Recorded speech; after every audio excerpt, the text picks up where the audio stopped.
This kid was facing off against the kingdom's guards, and no one was a match for his terrifying power. Those 3 red eyes were all the proof they needed. He was using an evil power that everyone feared. His name? Knox von Reinharber, son of a rich and very important family. Tired of the battle, a red-haired girl arrived on the scene, completely in disbelief at what Knox had done. She screams, asking why he betrayed everyone and sided with evil. Knox pauses for a moment and thinks about her words. Betrayal? That sounds like a joke to him. In fact, Knox says they were the ones who betrayed him first. The girl yells that he's lying, but you can see it on Knox's face. It doesn't matter. There's no turning back now. The truth is, this is the real me. A guy who plays games all day. Maybe the best player this game has ever seen. The reason I play so much? My life is miserable. 2 years ago, a doctor discovered that a brain disease is going to kill me soon. Can you imagine the pain of knowing your life has a timer that's so close to the end? For the first few days, I was just paralyzed. I went through countless hospital treatments, but there was no cure. Just painkillers. An empty life. Because when you have no hope for tomorrow, just living through today is agonizing. As time went on,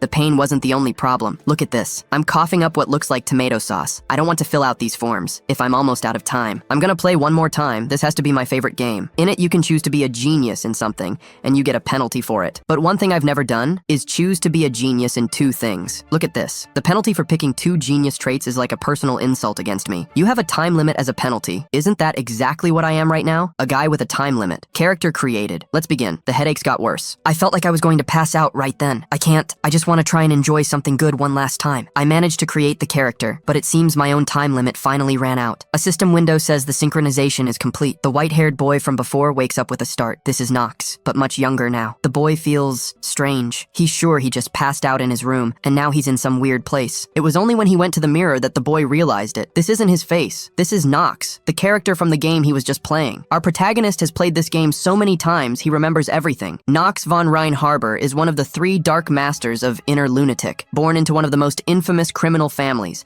and the youngest of 5 brothers. The family has produced geniuses for generations, and Knox was the first one with 0 talent. That's what motivated him to ally with demons in search of power, and become the kingdom's greatest disaster, just like we saw at the beginning of the story. But this makes no sense. It has to be a dream. He can't actually be Knox. While he was freaking out, a notification window appeared behind him, containing his information. His stats look pretty good, but what's wrong with this energy? Does he have some kind of disease? The traits clear up any doubts he has. That time limit can only be what he saw before he died. He doesn't remember Knox having any illness when he played. So does that mean he's just like his version from his other life, living on borrowed time? Knox then sees there are unread messages in his system, and the system says, "Hi Yu-chan. No, I should call you Knox now." That name, the protagonist was almost forgetting it. It seems his memories of his past life are getting foggy. He remembers his parents, but he can't remember where they are, or if they're even alive. But it seems it's Knox who has suddenly received memories from a person who lived in another world. Plus, he realizes the system knows about his past life before he came to this place. The system says it's been a while, which catches Knox by surprise. The system's voice says the last 2 years must have been difficult for him, and that he at least deserved to come to this place and have a chance to live again. Then it says, "Welcome back." Until now, the protagonist hadn't thought this was permanent. So does that mean he's never going back to his reality? But who cares? What was so great about that life before, anyway? The system says that if Knox wants to know more about it, he must enroll in the academy and get stronger. This is too much for Knox. Now he's going to take orders from a system window? This is all so confusing. But now there's no doubt, Yu has been reborn as the final boss of the game Inner Lunatic. He's a villain, but does he really need to follow the role of the main villain? This all seems incredible, but Knox also has a time limit to live. Besides, this isn't like acting in a game anymore. Knox won't forget who he really is. He decides to follow the game's main route as a villain, but he won't give up his memories either. The important thing is to try to survive at all costs, and if necessary, he will become a villain to succeed. In his past life, his disease had no cure and would kill him in 2 years, but in this magical world, is there really such a thing as an incurable disease? When he decided to leave the room, Knox felt a sharp pain in his wrist, a symptom of his time limit condition. An inflammation in his wrist prevents him from even opening doors, so he can't even have some fun alone in his room with his sword. In the hallway, he bumps into a maid. The beautiful girl drops all the plates, not having noticed the person in her path. When she realizes who it is, the girl screams so loud that everyone hears and fears the worst. That scream was so loud it even startled Knox, but he quickly remembered some important things. The girl begs for forgiveness. She's a background character, so he doesn't even remember her name. But everyone is afraid of him because of his strange personality. Normally, Knox would react like this. He'd forgive her, but give a warning that next time, she would die. But that's not how our protagonist would normally treat people. And seeing the fear in the other servant's eyes, he's sure that Knox was not a nice guy. Without saying anything, Knox just says he's heading to the training hall. They didn't expect that. The young master has no interest in swordsmanship. What's more surprising is that Knox orders the girl to go with him to the hall. On the way, she fears her master intends to punish her for what happened earlier, but it's weird that he hasn't said anything promising so far. The truth is, in Knox's mind, he was only thinking about survival. He needs to figure out what's wrong with this body so he doesn't get sick like in his past life. He gets lost in thought on the way. This game has so many layers of complexity and playstyles.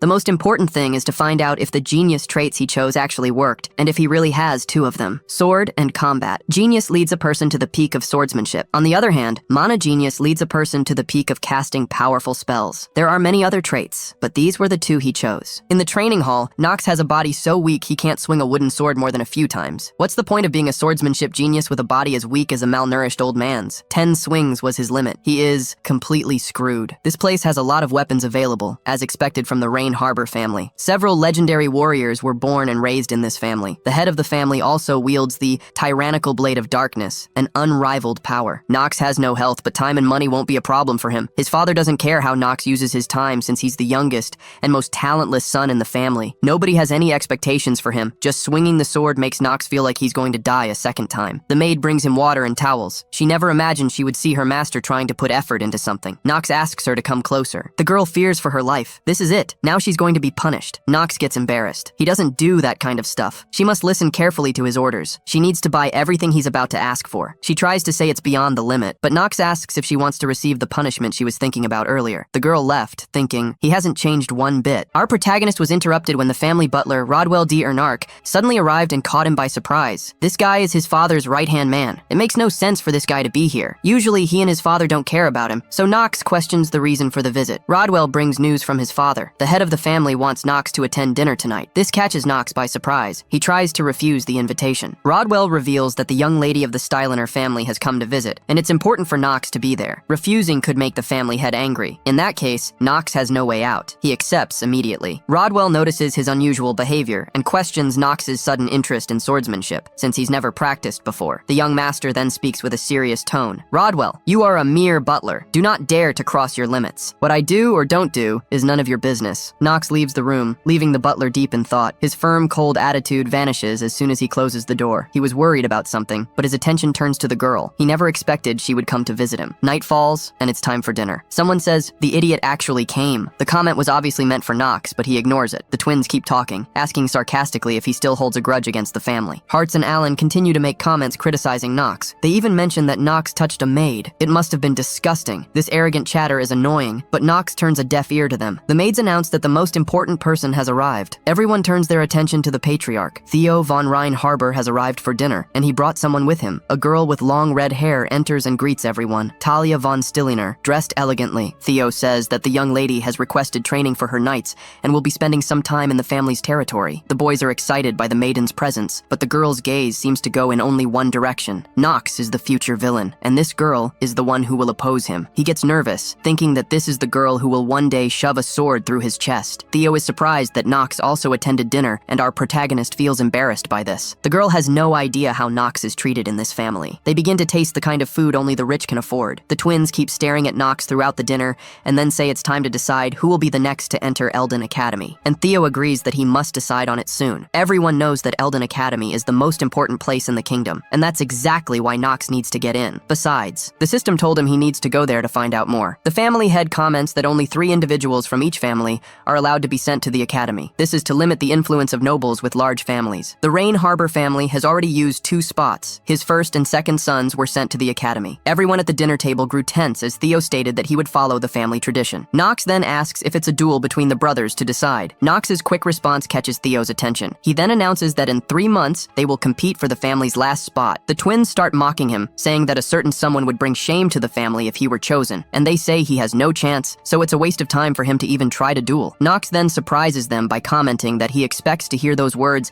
after they defeat him in the duel. This provocation infuriates one of the boys. Just the thought of losing to the family's failure offends him. Knox thinks to himself that there's no reason for him to keep listening to insults and stay quiet. He's not the same person they know. So, with confidence, he declares that he will be the one chosen for Eldon Academy. The boy's posture catches Theo's attention once again, and at the same time, it makes the twins furious. Someone else also became interested. Talia, with a smile, comments that the young master seems confident. Her smile might seem gentle, but it awakens an internal fear in Knox. This was the girl who defeated him at the end of his life in the game. When the dinner ended and Rodwell made his report, Theodore agreed that Knox seemed to have changed overnight, which was already a ridiculous situation. He wondered what had triggered the sudden change of heart, and believed it could be a demon, but that idea was quickly dismissed. However, what was happening was certainly more interesting than he had expected. Theodore asked Rodwell to keep an eye on Knox, and it seemed as though the boy continued his drill and was running around the manor. The maids were all surprised, but also confused by the fact that he was just running, considering he was dueling with swords in a month. Knox wondered why he could hear their whispering, but was interrupted by the system telling him that his stamina had increased by 0.1 points. This was a very low number, but it was important since stamina was a major obstacle in his plan. His genius trait could only be activated once he had at least 4 stamina points, making him sad that he didn't get it from the beginning, due to his frailty. He panted heavily while thinking about how he needed to increase it by 1.9 points within a month, feeling burdened by this curse that halved one's stamina gains. All his running resulted in just 0.1 points,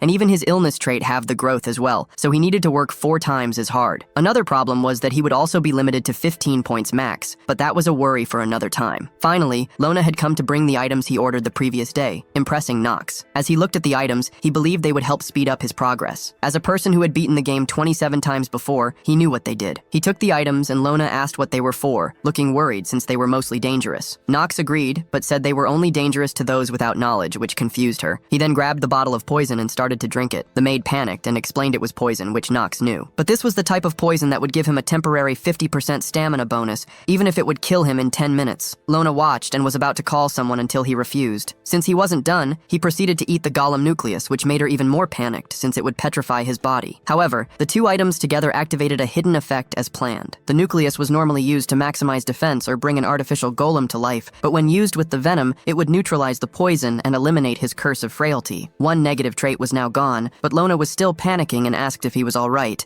only to witness the exhausted boy starting to take his shirt off, which confused her even more. Knox started to take off his shirt, which made Lona blush furiously as she watched him grab the other vial and pour the spring water on his body. This neutralized the petrification from the golem's nucleus. The spring water and nucleus started to react with one another, and it was a weirdly pleasant sensation for the boy. Another hidden effect activated, giving him a temporary blessing of growth, which would give him a stamina growth bonus until his stamina reached 5 points. The final touch was the scroll that was left on the cart, which Knox picked up and casually ripped, making his stamina growth rate double. Now the purple-eyed boy had broken the curse of frailty and taken these other measures that would make his new stamina growth rate twice that of average characters. He was feeling proud of himself and clenched his fist until he was tackled by the maid, who burst into tears and asked if he was all right. Seeing him take off his shirt made her think that he had lost his mind under the influence of the venom. She started to calm down until he told her to just get a towel for him, but he stopped himself when he looked back at her face. He felt as though he couldn't yell at Lona when he was feeling so good about breaking the curse. He told the girl that he was quite all right, but she still wondered if he needed a certain person to check on him, or possibly just needed some rest. However, the light-haired boy explained that he had some things to do,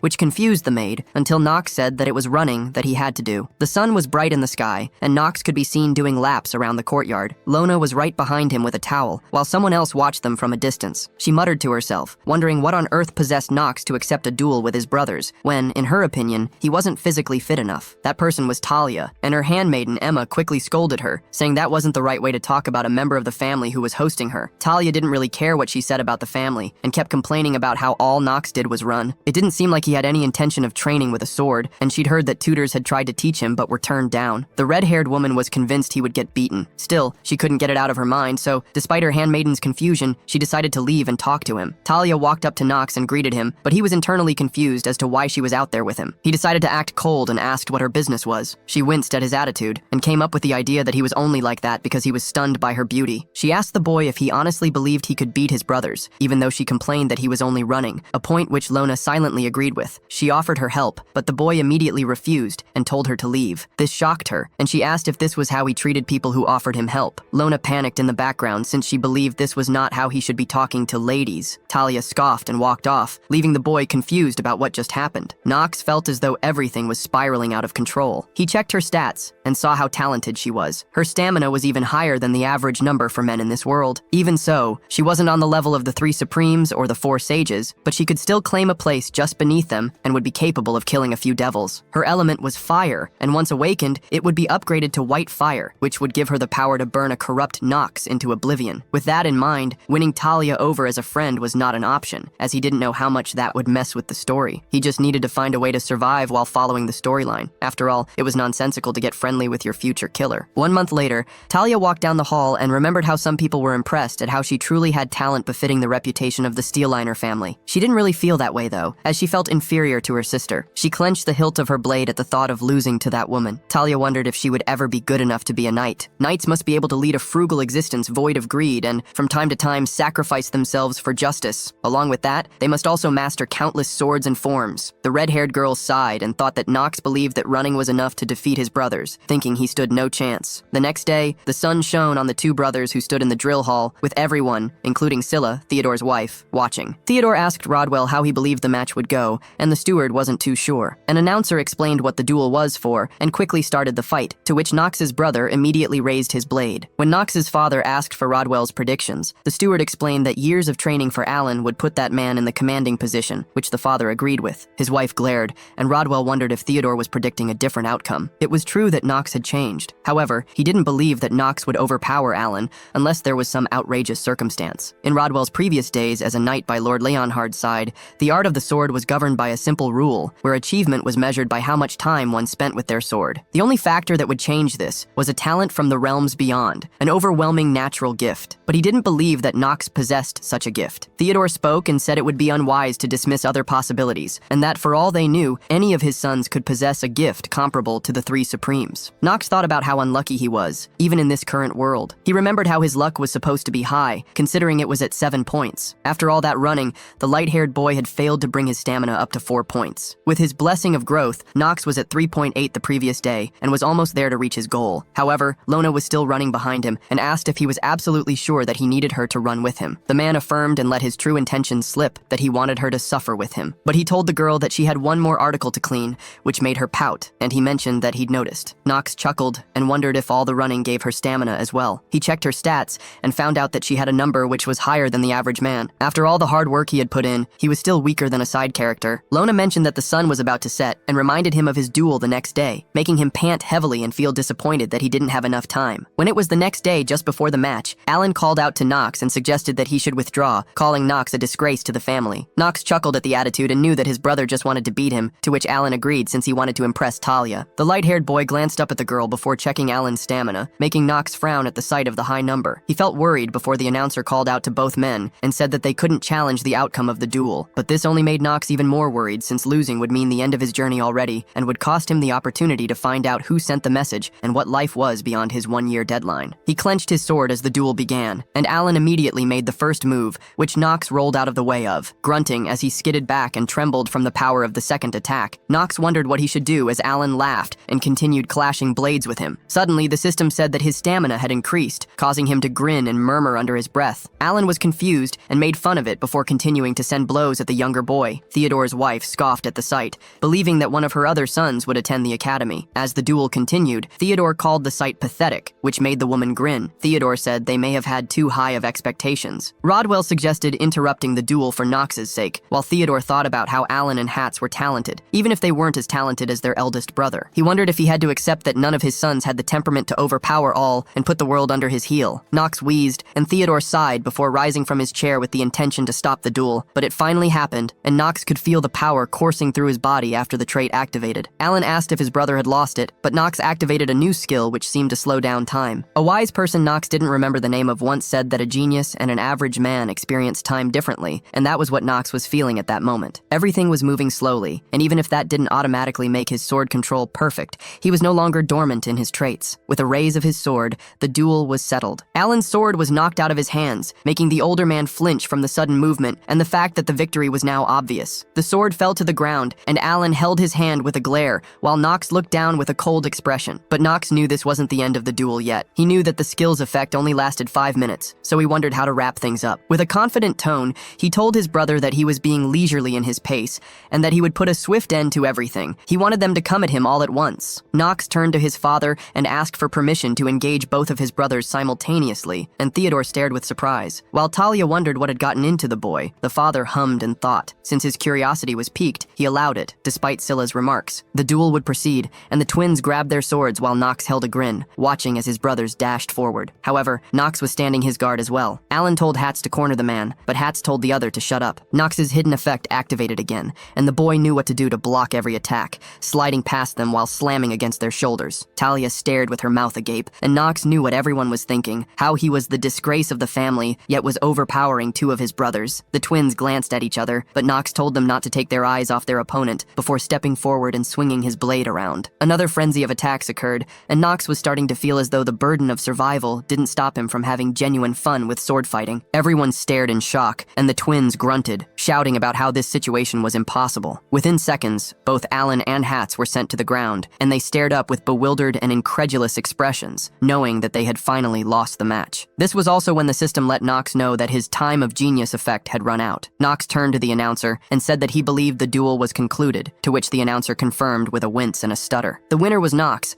and the twin brothers cursed under their breaths, their bodies shaking, as their arms slumped to the ground with their weapons falling to the floor. The blades thudded against the bricks, and Theodore grinned at his youngest son, who smiled back with an exhausted expression. He bowed before the audience and thanked them before stepping toward the exit. However, Talia rushed toward the boy and believed this was her chance to talk to Knox, darting in front of him. The sun was starting to set, and Knox was coughing and heaving, realizing that drops of blood were coming out of his mouth. This confused him, but he realized it was because he had exceeded the time limit. It seemed as though the effect had a colossal downside, which was, if he used it for more than 5 minutes, it triggered a debuff. That debuff was the fact that his lifespan had decreased by 2 days and 17 hours. Eroding his days and making him weaker was the worst kind of debuff he could sustain at the moment, and now he had less than a year to complete his goals. Luckily, the side effect didn't manifest in the hall, as people would have started to question if he was fit enough to go to school. A voice called out to Knox, and he turned around to see Talia looking worried and asking if he was hurt. She wondered if he got injured mid-duel, which caused him to frown and curse under his breath. He felt panicked and alarmed that Talia, of all people,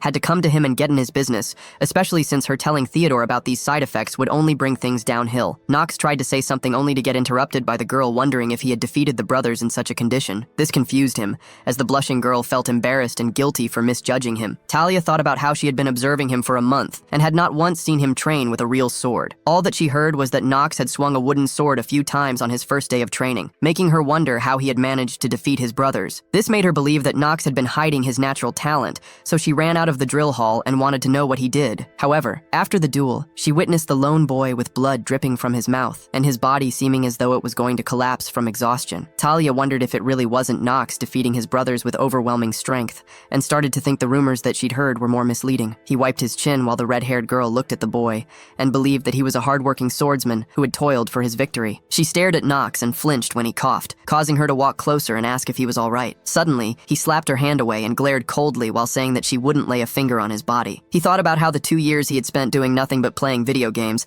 had made him unable to really socialize with other people. Along with the fact that it didn't help that she was his future killer, Talia fidgeted with her hands and said that she just wanted to express her apologies. This confused him, as she admitted that she had severely underestimated his skills since she had heard that he had been delicate since birth. She now believed that he must have had his reasons for directing his efforts towards endurance, apologizing once again and knowing that anyone could make such mistakes, such as the tales she had heard of his rampages. Knox wondered how he should even respond to that, and noticed how the girl was just as unassuming as she was in the game, which was surprising since she was still a duke's daughter. He turned away and said that she could do him a favor by not telling a soul about the bleeding she had witnessed, to which she affirmed without hesitation, making him step away without any more worry. However, this would not be the last he would see of her. Time passed, and Theodore felt as though his sense of foreboding was grounded. He asked Rodwell what he thought of Knox. The steward couldn't fathom the reasons for staying so passive at first, but he believed Knox had attained a stage that none of his brothers had at his age. The father had the same opinion, yet had a suspicion that they'd only just seen a fraction of his abilities, so he wanted Rodwell to continue keeping an eye on the boy. Rodwell agreed, and Theodore wondered if it was possible for Knox to be a talent worthy of inheriting the Vanquisher. He clenched his fist and told Rodwell that the report would be of the greatest importance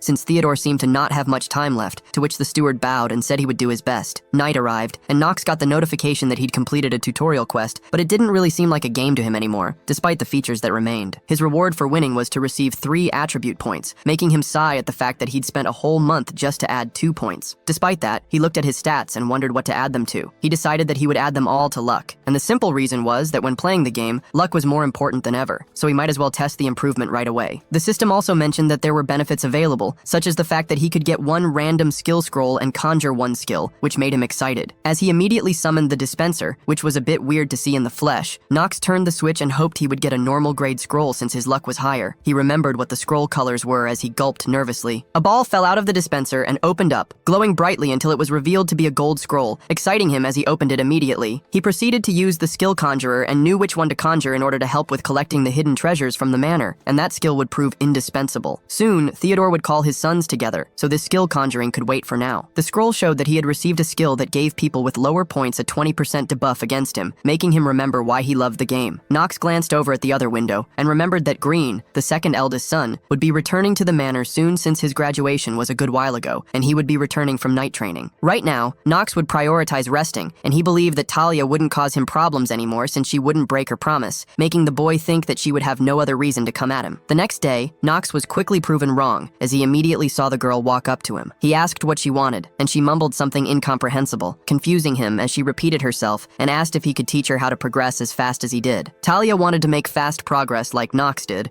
so she asked the boy to teach her how he got to where he was. Knox sweat dropped before walking past her and asking if she really hadn't uncovered the secret after a whole month of peeping, making her face flush in embarrassment as she tried to deny the accusation. She ran after him and begged him to have a duel with her, or at least consider sharing his methods with her. This caused the purple-eyed boy to remember that Talia craved the approval of her sister, so she was likely doing the same with Knox due to his presentation from earlier. He decided to turn around while putting up an act, telling her that before asking, she should ask what she herself possesses. Knox paused for a moment, as he didn't know what to say after that, but he also told the red-haired girl to stop drawing comparisons between herself and others. The boy quickly rushed off without another word, leaving the stunned girl alone with a blush on her face, as she wondered if that was all he could tell her. As Knox left the building, he let out a breath of relief and looked behind him, hoping that the girl was not following him, as there was no need to have Talia next to him as he would proceed to get his hands on a hidden treasure. That treasure was in the Linhaba Manor, where his father and other siblings waited for his arrival. Knox felt bewildered when he first saw the Linhaba family horse farm for the first time in person,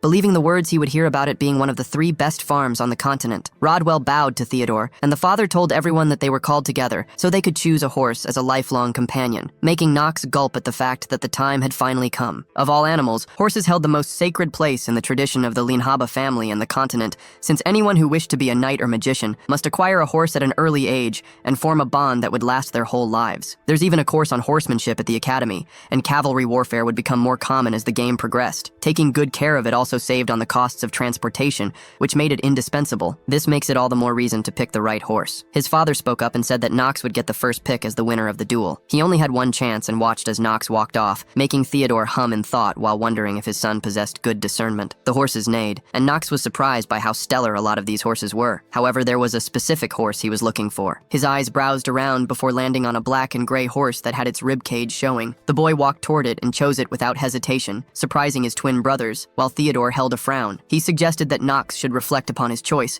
causing Knox to look surprised, but he expected such a reaction since most would think that he just made a stupid choice. Despite that, using his perceptive eye ability made him see the stats of the horse and also see that it was a high grade. The grade of pets can go up tiers over time, usually only by 1, which meant that this horse would become a prime grade horse, or even better once it was fully grown. Aside from that, the horse was also an obsidian horse, which was one of the rarest horse breeds in the game, due to its strength and beauty. The boy knew that Theodore would likely have taken the horse if he knew what breed it was, but for now it just looked frail due to all the debuffs, along with the negative trait that would cause it to die within a couple of days. That trait may even be worse than his life-limiting illness, but he stood by his choice since he knew how to stop this negative trait from becoming a problem. Theodore wondered why Knox chose that horse, believing that it was likely that he saw too much of himself in the horse and let his emotions carry him away. Knox's father expressed his hope that the boy wouldn't come to regret his decision. As the man turned and walked away, the twins and Knox were taken by surprise, seeing the clear disappointment Theodore felt. Rodwell then approached Knox, reminding him that the horse still needed a name. The gray horse nuzzled its face into Knox's hand. The light-haired boy glanced down, then knelt and chose the name Carl, the same name he always used in the game from the other world. It held a deep significance for him. And Carl's new home? It turned out to be Knox's bedroom. The boy hummed thoughtfully, knowing he had to keep his next move a secret from everyone. Keeping the horse in his room was the best way to do that. He saw the horse looking intently into his eyes, as if it were communicating that it couldn't just give up on life. This resonated with Knox, as they shared the feeling of clinging to any small chance they had. Realizing Lona was just outside his door, Knox called out to her, issuing a light threat that made her stumble into the room. She was shocked that he'd figured out she was there, but he simply brushed it off as obvious. He then informed the maid that, starting today, she would be responsible for the horse. The long-haired girl pouted, looking away with an unhappy face, clearly annoyed since she was the one who had made the bed. Knox paid her reaction no mind, and simply stated that the horse was sick and required gentle attention. Carl's weak condition caused Lona to worry, which reminded Knox that his upcoming plan for the horse would be terrifying to most people. He questioned whether Lona would be able to cope. 3 days later, a scream echoed from Knox's bedroom. It was Lona announcing that Carl had died. Knox sighed at the scene. He had been anticipating the horse's death all along. Still, he understood Lona's sadness, as she had grown to care for the animal. In any case, this outcome was inevitable. Knox had known from the start that saving Carl wasn't possible. He told the girl to stop her tears because they were distracting joining him, a statement that left her utterly bewildered. His explanation that Carl would return to them shortly only deepened her confusion. Lona began to wonder if the horse's death had affected his sanity. The boy sighed and instructed her to move back. He then produced a scroll, unrolling it on the floor and channeling his magical energy into it. The scroll emitted a brilliant flash, and Lona watched in shock. She couldn't help but wonder if he was using his magic, even though it was against the law. The distractions were causing him to lose his grip on the power. Frustrated,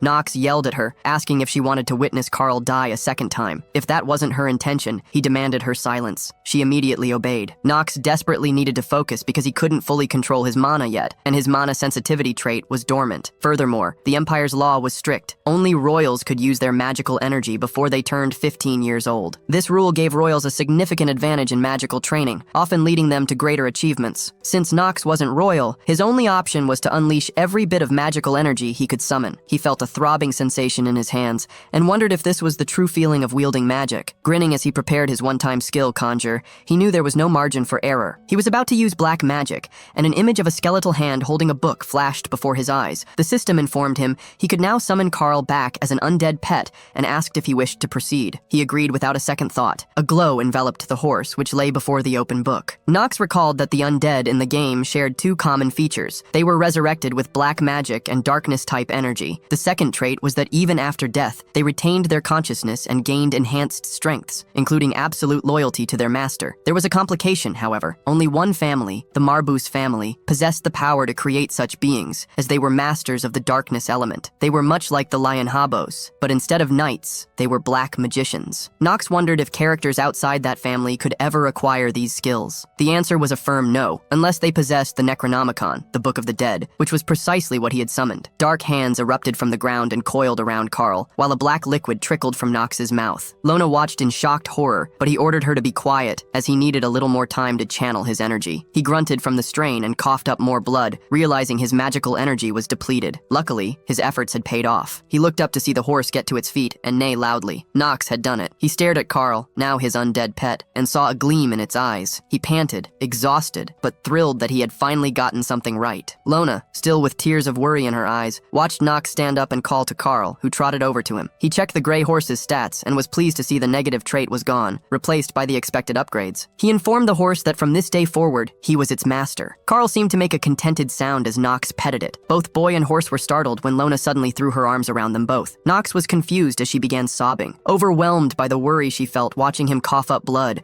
after already being distressed about Carl. The horse snorted and turned away from Lona, seemingly offended, which was surprising since she had been the one caring for it. As she started arguing with the horse, Knox's mind shifted to his next objective, the quest for the manor's hidden treasure. A few nights later, Knox slipped out of his bedroom, moving past the stables and toward a forest. He clutched a few items, relieved to find that the paths were just as he remembered from the game. He put the items away, his thoughts on the second hidden treasure that was located in the woods. Failing to find it meant he wouldn't survive. It was the key to slowing the progress of his life-limiting illness. A rustle in the bushes put him on high alert, but he quickly told himself he was just on edge. He couldn't shake the feeling, though. This wasn't a game anymore. The boy looked at a wooden sign warning people to stay out. It declared this was the Forest of Lost Children, a place where people would get lost and die. Knox stepped into the forest, and the system notified him that failure to clear this stage would result in his death. A breeze rustled the leaves as the light-haired boy moved through the tall grass. He recalled the details of this forest. It was strictly forbidden because of the complete darkness and thick fog that could disorient even the most skilled individuals. The name was fitting, as anyone who entered was as good as lost. It was important to remember, however, that it was a forest of lost children. This meant adult characters received no reward for clearing out the monsters inside, and the creatures themselves grew several times more hostile toward adults. Knox had learned that lesson the hard way while playing the game. In that respect, the forest's difficulty was at least 2.5 out of 5 stars. Back in the other world, he hadn't cared about the reward, but now, it was exactly what a dying man needed. He ventured deeper into the woods and took out a torch, lighting it and watching the bright flame. The trick to navigating the forest was to observe the direction the smoke drifted, and then walk the opposite way. Knox was about to do just that, when he decided to deal with something else first. He called out to the person hiding in the bushes. Silence was his only answer. The boy sighed, drew his blade, and sliced through the bushes, followed by a scream that cut through the forest. Before this, Talia had been stunned that Knox was immune to her beauty. The situation had left her confused. Emma had begged the red-haired girl to stop following Knox, worried she would be blamed for it. Talia, however, wasn't concerned. Later that night, Emma paced the halls, still worried, knowing Talia possessed talents just like her sister. With a sigh, Emma went to check on the red-haired girl, only to find her room empty. Panic and confusion washed over the handmaiden. Before she could process what had happened and wake the household, the leaves continued to rustle in the forest. Talia sat on the ground with an embarrassed look, while Knox stared at her, dumbfounded. She greeted him, and was about to explain her presence, when another rustle made him pull her behind him, just as something emerged from the bushes. It was a gray wolf. Talia was surprised to find gray wolves inhabiting a forest so close to the manor. She gulped nervously, realizing she didn't have a real weapon to defend herself. The wolf growled and crept closer before letting out a howl, undoubtedly calling for its pack. More howls answered in the distance. This wolf growled again,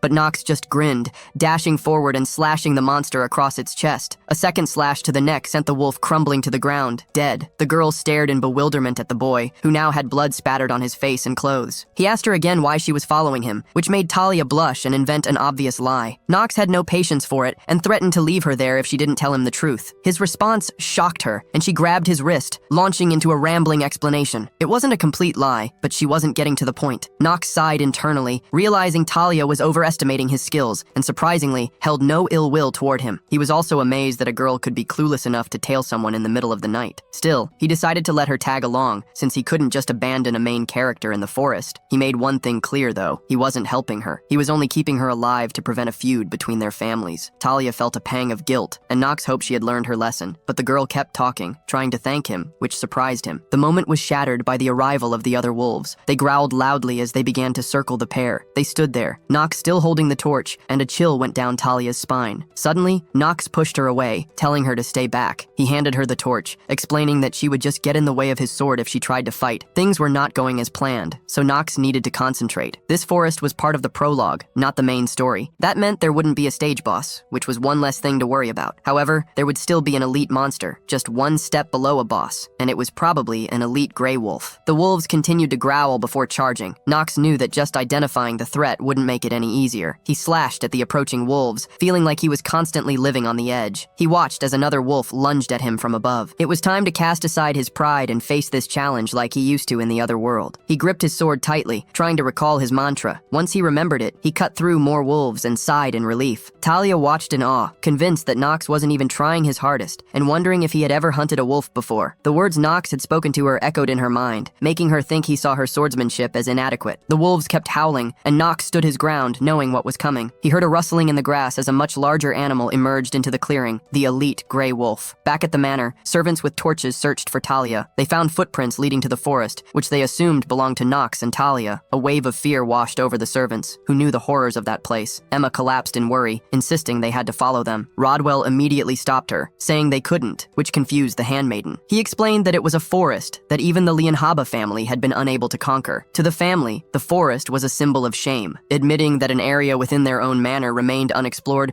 was like publicly declaring their incompetence. What the Lianhabas didn't know was that only children who had not yet come of age could truly succeed in the forest. Rodwell wondered why Knox had entered, noticing the cautious nature of the footsteps, which showed no signs of a struggle or kidnapping. This meant Knox had willingly walked into the forest. He clenched his fists, no longer able to deny that Knox had truly changed. His old self was gone. He told the others there was only one way for them to return. Knox would have to find the way back himself. Emma, with tears still in her eyes, heard the distant howls of the wolves, which only amplified her fear. She felt she had let Talia walk to her death. The red-haired girl seemed to pull a dagger from her ankle, and Knox glanced over, noticing that fear hadn't shattered her focus. He reminded her to stay out of it, to save her energy, and run as soon as they were attacked. Knox knew this wasn't the time for a life-or-death speech with an elite gray wolf looming, but he wanted the girl to remain alert and was glad she was staying vigilant. However, he couldn't trust her to watch his back just yet. Because of that, Knox activated his skill to slow down time, intending to defeat the elite wolf in a single strike. The wolf seemed to scoff and crouched low, making Knox realize its plan. At that moment, the other wolves charged forward to attack. Knox dealt with them easily, but they suddenly stopped, which confused him. He then saw the elite wolf rise and growl. Several wolves dashed and leaped toward him. He tried to focus on some, but he couldn't slash all four at once. One of them got behind him and growled as it lunged. The light-haired boy spun around just in time to see the wolf get stabbed in the throat with a dagger. He realized it came from Talia, who called out for him to be careful. He glanced up and saw the red-haired girl in the trees. She knew he had told her to run, but she just couldn't do it. The boy was surprised that Talia was actually helping him. Talia shouted to the light-haired boy,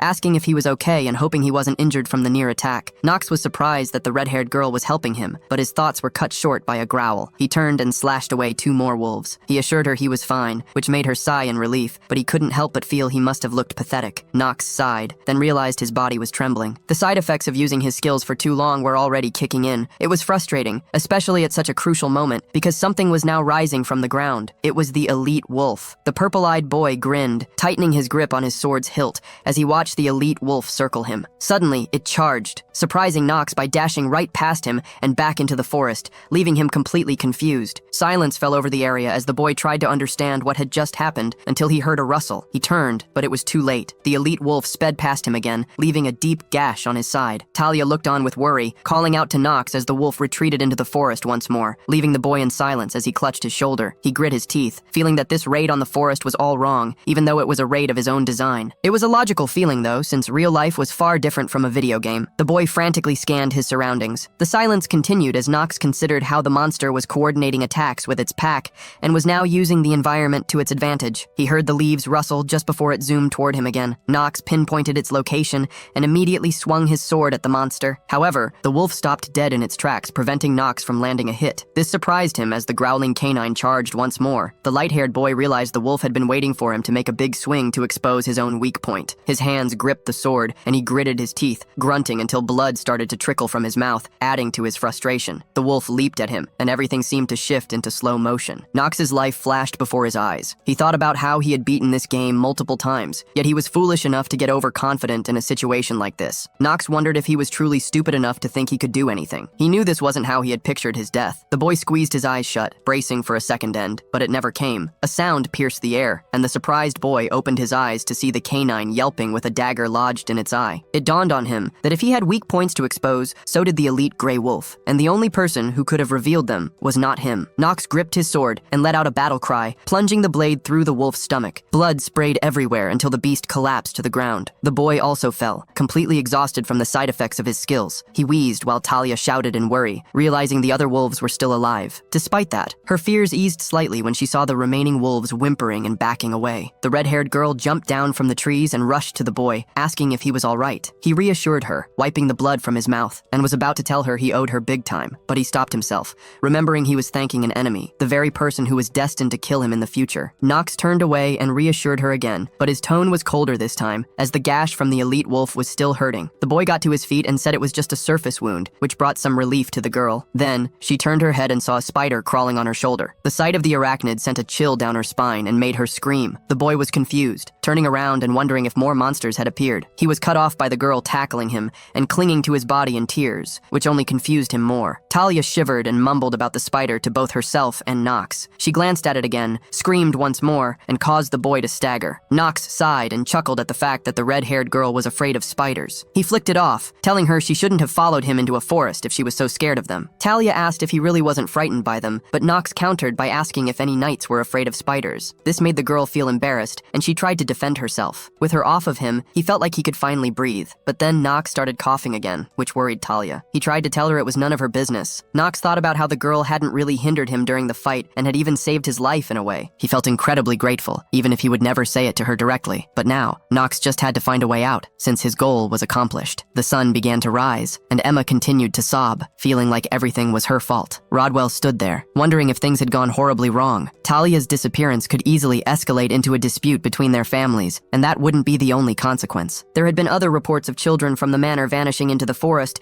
which would make the family's incompetence a matter of public debate. Rodwell's attention was drawn toward the forest, where the fog was starting to clear. Everyone gasped in surprise, and the steward's mouth hung open in bewilderment. Emma rushed to Rodwell to ask if this meant it was vanquished, and Rodwell agreed. Their only hope was becoming a reality. Emma's eyes filled with tears of hope, just as they saw Knox and Talia emerging from the forest. The other servants began to wonder if Knox had actually conquered it. Rodwell couldn't organize his thoughts, but one thing was becoming clear. The succession of the Lee and Haba family leadership was not going to be peaceful. Knox wondered why everyone was gathered there, and Emma ran to hug Talia, tears still streaming down her face. The steward explained the situation, and Knox seemed surprised that everyone was so worried about the family black sheep going missing. But then the boy turned to see Emma grab Talia and lift the girl with an angry expression, telling her she was going to be reciting the codes of conduct. Talia panicked and tried to apologize, but Emma kept going, saying that the head of the Steelliner family would deliver the lesson. Knox was surprised to see the handmaiden was so strong. Emma expressed her gratitude to Knox, to which the boy replied that he had no intention of having Talia follow him, but he added that she had proven herself capable and didn't deserve a punishment that was too harsh. This made Talia blush in surprise. Later, they returned to the manor, where Knox began to remove his bloody clothes. He was still surprised by the crowd that had been waiting for him, but none of that mattered now. He had finally obtained the hidden treasure he was looking for. It was a ring that slightly increased his stats, but also had a special effect. It allowed the wearer to absorb tiny fractions of an opponent's lifespan upon defeating them. The stronger the opponent, the more life the wearer could take. This was the only artifact of its kind,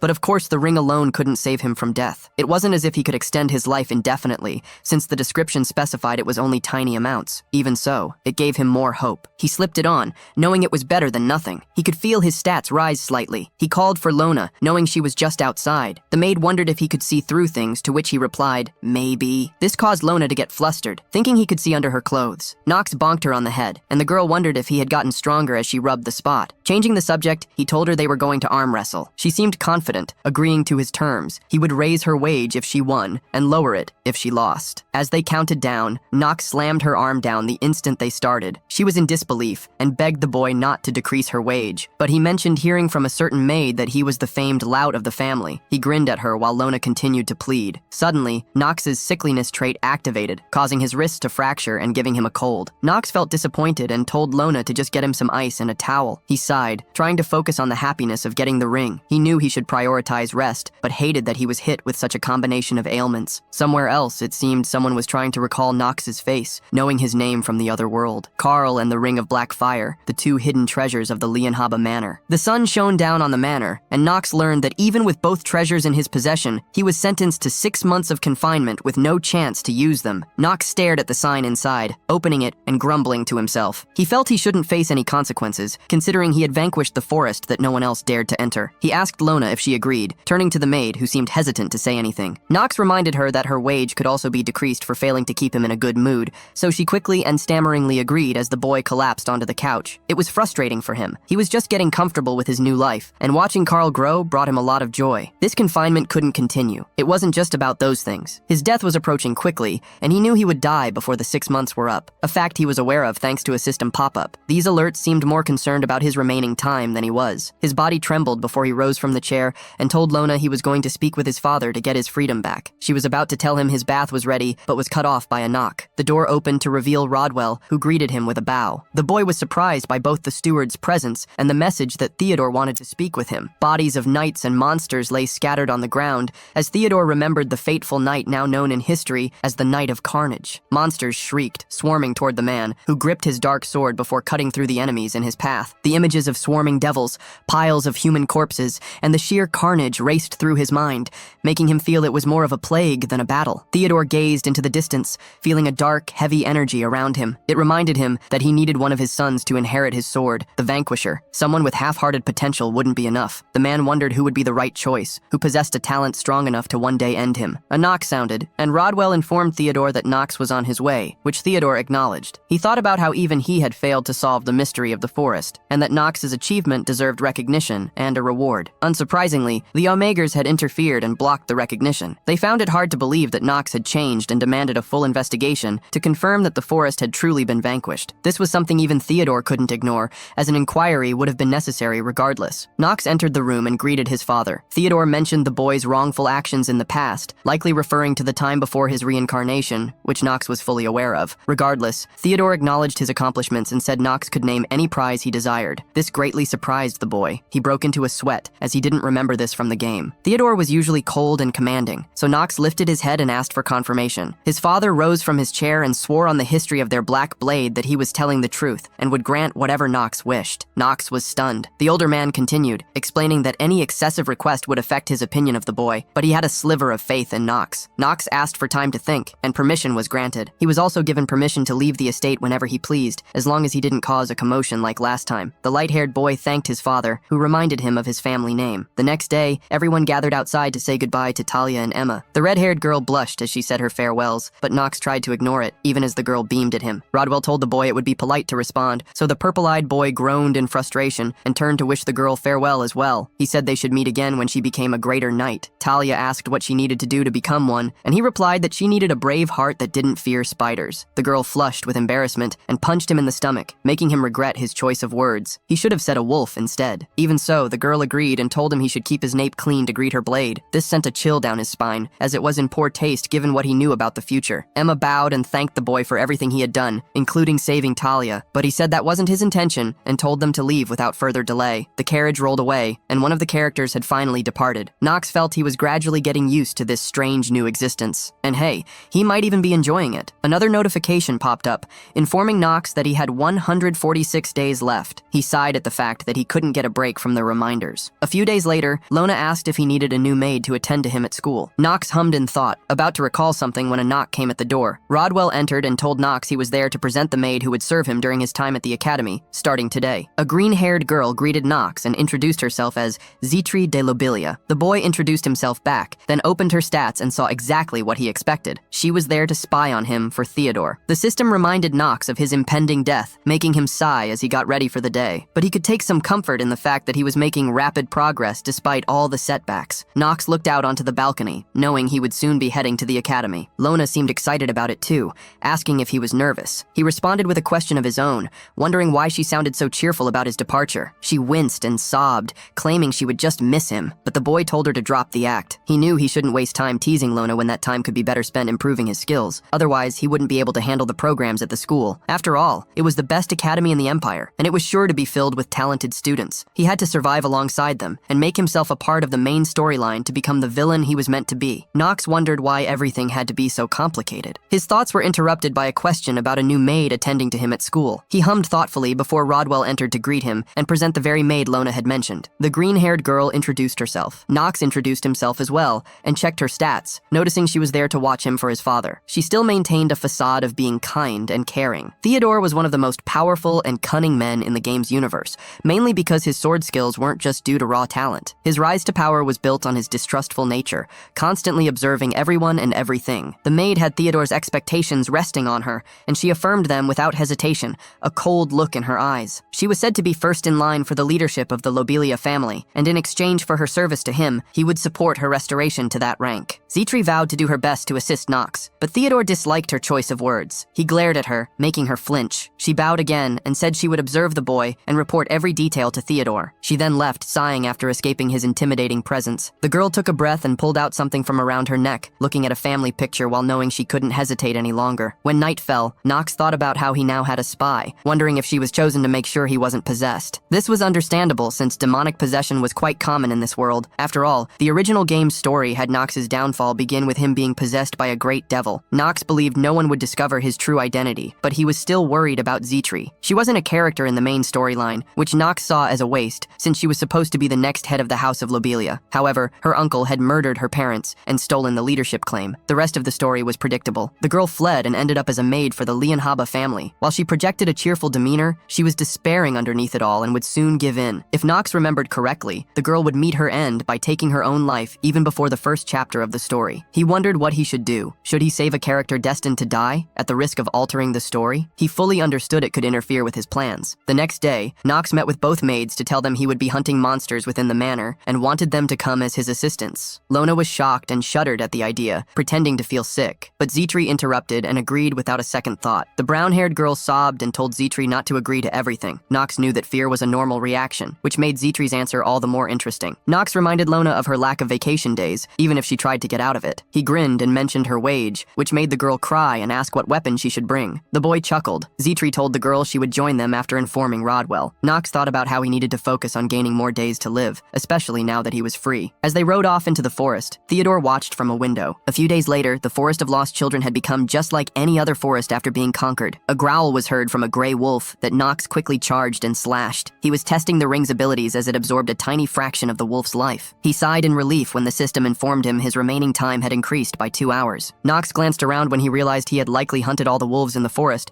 and he had only gained those 2 hours from that one session. Either way, he considered it a success. His thoughts were cut short by Zitri mentioning he had been hunting for an hour and asking if he was tired. This soured the good mood he had just been in, as he was reminded of how long it took to hunt without his time-slowing abilities. In reality, he had only gained 1 net hour. Knox grabbed a flask and drank from it, wondering what to do since he couldn't chase monsters 24/7. And the biggest problem was that there wasn't an endless supply of monsters. He had practically wiped out the forest's monster population. At this rate, his grand plan of extending his life would soon fail. The purple-eyed boy sighed and wondered if there were any other monsters around, but Zitri told him he shouldn't say that, as people who didn't know better might think he had gone mad. He glanced at the setting sun and realized they should head back to the manor. The green-haired girl asked if he wanted a bath drawn, which surprised Knox, but he agreed to the suggestion. She smiled happily, while Lona frantically asked what she could do as well. She was eventually assigned to tidy Knox's bedroom, despite his confusion. The brown-haired girl rushed off to gather supplies while Zitri chuckled at the scene. Knox called the green-haired girl over, wanting to ask her a question. He wondered who she served. This shocked and confused her. Knox glanced at her genius assistant trait, knowing her blade was aimed at him and that he shouldn't try to claim it for himself. Zitri looked away with a conflicted expression as Knox asked again, making her flinch and still hesitate. He was aware of the answer she wanted to give, and mentioned that he had no intention of pressing her further. He said that she, at the very least, didn't try to feed him a lie. Knox stated that he didn't care who she served. He only cared that she was his servant, and that she would use him just as he would use her. The boy walked away, focusing on their mutually beneficial arrangement, which was enough for both of them. As night fell, they returned to the manor, and Lona was gossiping again, talking about how evil Knox was for demanding so much of her time. She thought about when she had asked why she had to join them, and how Knox had looked like a devil to her when he said there was no fun without her. Zitri chuckled and looked out the window. She remembered being familiar with the rumors about Knox's change of heart, which had reached her even when she was still with her family. She had assumed they were baseless, as it was rare for someone to undergo such a major transformation, but it seemed to be true after serving him for a while. She learned he had defeated his 2 brothers in a single duel and had rightfully earned the right to represent his family name at the academy. Knox was strengthening his position within his family, unlike Zitri. Once the rightful heir to her family's leadership, she was now lost in despair. She sighed to herself and remembered the words he had said to her that day about how she would use him as he would use her. This made the green-haired girl pause her writing and wonder what he meant. A few days later, rumors began to circulate within the Lianhaba manor that Zitri had been expelled from the Lobelia family and, as a commoner, no longer deserved to serve the Lianhabas. When the girl read the letter, she crumpled it up. It claimed that the previous head, Darren de Lobelia, had committed the crime of trying to trade away the family's honor. Since Zitri was associated with Darren, her privileges were also revoked. The light faded from her eyes as she knew she would no longer be able to stay at the manor. Even among the families that wielded darkness, the Lianhaba family held the highest authority. Even for a service to their half-abandoned son, they wouldn't employ a commoner without a family name. Zitri believed she would soon be dismissed and replaced. Despite this, Zitri still tried to maintain a fake smile and would greet the other maids, who had already heard the news and would stare at her with disdain. However, Lona would still greet her just as she always had. This made Zitri feel confused and awkward. She felt her hand being pulled and wondered if this was just Lona being Lona, due to their friendship. Regardless, Zitri believed it would do no good for anyone in the manor. As Lona pulled Zitri down the hall, Knox knew this was likely the end for Zitri, as Theodore had probably received a letter as well. He knew that all the accusations against Zitri's father were false, but he also knew he couldn't help. He had no way of predicting the consequences that a single flutter of a butterfly's wings could have on the world. Birds flew through the sky as the gray wolves of the forest continued to be slain by Knox. Lona felt a chill, thinking the boy was being somewhat scarier that day. The brown-haired girl whispered to herself and Zitri, mentioning that Knox usually showed some degree of mercy, but that was gone today. She hummed thoughtfully, and Zitri wondered if she should be nervous, glancing at the bloody blade he had plunged into the ground. Knox muttered to himself, wondering if he just wasn't having the kind of luck he had hoped for. A hidden boss is generated when the forest's monster population drops below 20% of its usual level. The species and timing of this hidden boss's appearance are random, so if Knox had encountered and defeated one, it could have boosted his attributes. He sighed and was about to dismiss the thought when suddenly, he felt something rushing through the trees, grabbing his attention. Knox wondered what it was, but didn't have time to react as it sped past him. He knew this was definitely the boss. He turned to face it and saw it was an elite giant hornet, a creature he knew was tricky, but not impossible to defeat. His thoughts couldn't even finish before he heard Zitri's voice calling out to him. He turned to see the maid using her own body to shield him from the hornet's attack. This was something he probably could have blocked himself, so Zitri's actions were unnecessary. So, knowing that, why did she do it? How many people would jump out to block a monster's attack with their own bodies, and to save a person who had recently made it clear he would use them? With that, Knox gritted his teeth and activated his time-slowing ability. When Zitri was younger, she was a very clumsy child, always falling and hurting herself before crying and causing her parents a lot of worry. Her mother and father would always tell her that she always had an open wound, words that remained remained true even as she grew beyond childhood. When Knox asked the green-haired girl who she served, Zitri wondered where her allegiance truly lay. She thought back to that one horrible memory where a family member had killed her parents and seized the family name. So Zitri wondered again where her allegiance lay. Knox's words echoed in Zitri's mind, and it seemed as though she woke up with Knox and Lona hovering over her with worried expressions. The boy had already defeated the Hornet, and he told the green-haired girl to stay with them, feeling tense as he tried to reassure her that they were taking her back to the mansion. Zitri thought Knox was a liar for saying he would use her, yet he was worried about her condition. She wondered why that was, before her vision blurred and her eyes closed, tears streaming down her face, and the girl noticed a tremor and a faint fury in the boy's voice. Back at the manor, Theodore was reading the letter that had spread the news. Rodwell confirmed its accuracy. Theodore had only taken the girl in to use her as leverage and ultimately absorbed the Lobelia family. The family was struggling after the death of their previous house leader, so it could have been an ideal opportunity for Theodore to infiltrate them. For example, they could have argued that their heir was in danger, using the family's instability as proof. As Zitri's protector, Theodore would have had the perfect excuse to get involved and subjugate the family. However, before any of that could happen, it seemed the girl had been expelled. So the older man asked Rodwell for his opinion. The steward said that having a servant without a family name would subject Knox to contempt at the academy, so it would be wise to remove her. Theodore agreed. Suddenly, they were interrupted by another servant bursting in to report that Knox had returned from his hunt, bringing with him Zitri, who had been injured by a monster. In an attempt to save her, Knox had used a very expensive antidote. This startled Rodwell, who asked if the man meant the Mandraken decontaminant, which the servant confirmed. Rodwell felt exhausted by the situation, and Theodore wondered if Knox had developed feelings for the servant girl. While Theodore believed there would be consequences for such feelings, Lona was standing over Zitri trying to wake her. She succeeded, and the crying girl was overjoyed to see Zitri awake and alive. The green-haired girl wondered what had happened and worried about how Knox would react to what she had done. Lona explained that Knox had ordered an antidote to be used, saying it was highly effective and had threatened the physician to use it despite his reluctance. Zitri wondered why Knox would use such an item on her after his earlier words. This prompted Zitri to try to get out of bed to ask where Knox was. Lona mentioned that he was speaking with Rodwell and remembered she needed to tell Knox that Zitri was awake, so she quickly left. The sickly girl got out of bed and walked over to a suitcase, starting to pack it while thinking that she didn't belong there, or anywhere. She clutched her necklace, opened it to take out her family photo, and wrote a note for Knox. It said that her pendant would settle her debt to him, and that she would always be grateful to him. Zitri left the room but stopped when she saw Knox standing there, asking where she was going. She winced as his cold eyes stared at her while he asked the question again. Before Zitri had been healed, Knox had asked the physician if he valued a vial of potion more than a human being. The physician tried to explain that the problem was he needed permission from Theodore or Rodwell. Knox cut the man off, glancing at Zitri's body and asking if Rodwell's words truly held more authority than his own. This made the physician feel guilty, as Knox said he would personally inform his father of what had been done. The antidote was used, and Lona asked if the girl would be okay. The physician reassured her that the venom had been neutralized, making Lona sigh in relief. The boy turned to leave the room, telling Lona to let him know when Zitri woke up. When Knox went to meet with Theodore, his father was surprised, as he hadn't expected an unannounced visit from Knox. Theodore seemed to already know the topic of discussion. The boy activated his positive trait,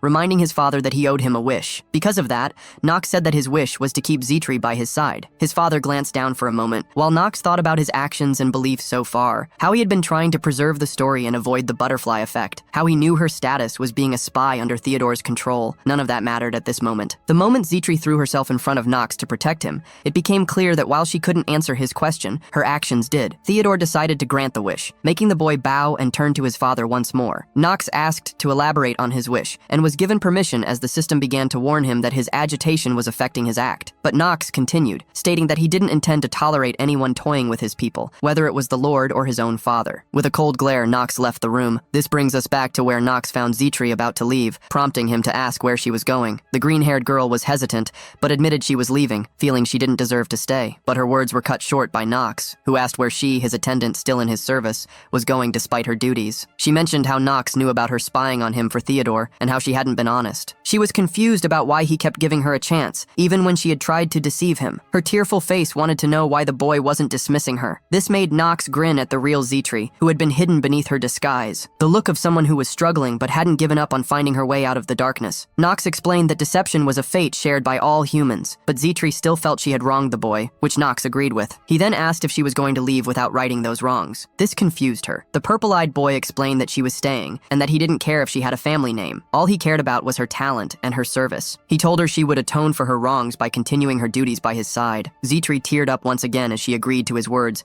and promised to assist him for as long as it took. Knox smiled at this. Zitri decided to address his earlier question, turning to him and hoping her answer had satisfied satisfied him, he grinned back and confirmed that it had. Lona resumed her gossiping the next day, talking about how he had threatened the physician until she was startled by Knox's presence. He was surprised she didn't even try to deny it anymore. The girl turned to Zitri and reminded the maid to get some rest, then immediately dashed away to do Zitri's chores for her. Knox sighed at Lona's scatterbrained behavior and turned to Zitri, reminding her of his impending departure for the academy in 2 months. She said she hadn't forgotten and had already prepared the essentials, like basic tools he would need. She hummed thoughtfully about what else she had packed. Knox grinned at the fact that Zitri wasn't putting on an act anymore, which worked better for him as it would save him effort as well. And now he knew that the two of them wouldn't betray each other if one of them was pushed into a corner. The boy smiled, believing that was enough for them both. Later, Zitri wanted to ask the boy if he was all right, since there had been some unfavorable rumors circulating about him. Knox sat down and asked about them, wondering what else there could be, since he had already been hearing the usual. He learned that the rumor was about the reason he hadn't dismissed her, his personal feelings for her. The boy almost fell out of his chair hearing this, making him wonder why he was even playing the character of Knox. He sighed and apologized to Zitri for the situation, but the green-haired girl said that wasn't her intention. Rather, she was just concerned that it might make Knox uncomfortable. Knox told Zitri there were worse rumors about him, like the ones about how the youngest Lionhaber was a boorish, scoundrelly simpleton. Zitri was about to hesitate and say otherwise, but he told her to lie to him if she wanted to be dismissed. This made her immediately agree that was what she had heard. There was something else she had heard about, and that was how he was known as lecherous around women. She wondered if that was true, making Knox feel worse about the character he was playing. But he was glad that his reputation as a swordsman had improved compared to the person Knox used to be. These days, the rumors were now about the sloppy talent with an oversized ego, but he needed to stick to the character of a villain after all, and it was Knox's job to stay evil and help the main characters stand out. When it came down to it, he was not the hero of the game. He told Zitri that was enough with the rumors, as he wanted to tell her to fetch something. She was not the only one who could use preparations to survive at the academy. She wondered what he needed, and Knox knew it wouldn't hurt to let her in on the plan due to her loyalty trait. It could even make her better at her job. With that in mind, Knox told her he wanted to study magic before his enrollment and needed her help. This surprised the green-haired girl due to the imperial law. He knew this, of course, and wasn't easily intimidated, but Zitri saw it more as him not holding grudges. Either way, she understood and trusted that he had his reasons for the decision. She knew she would start by looking for textbooks on the topic,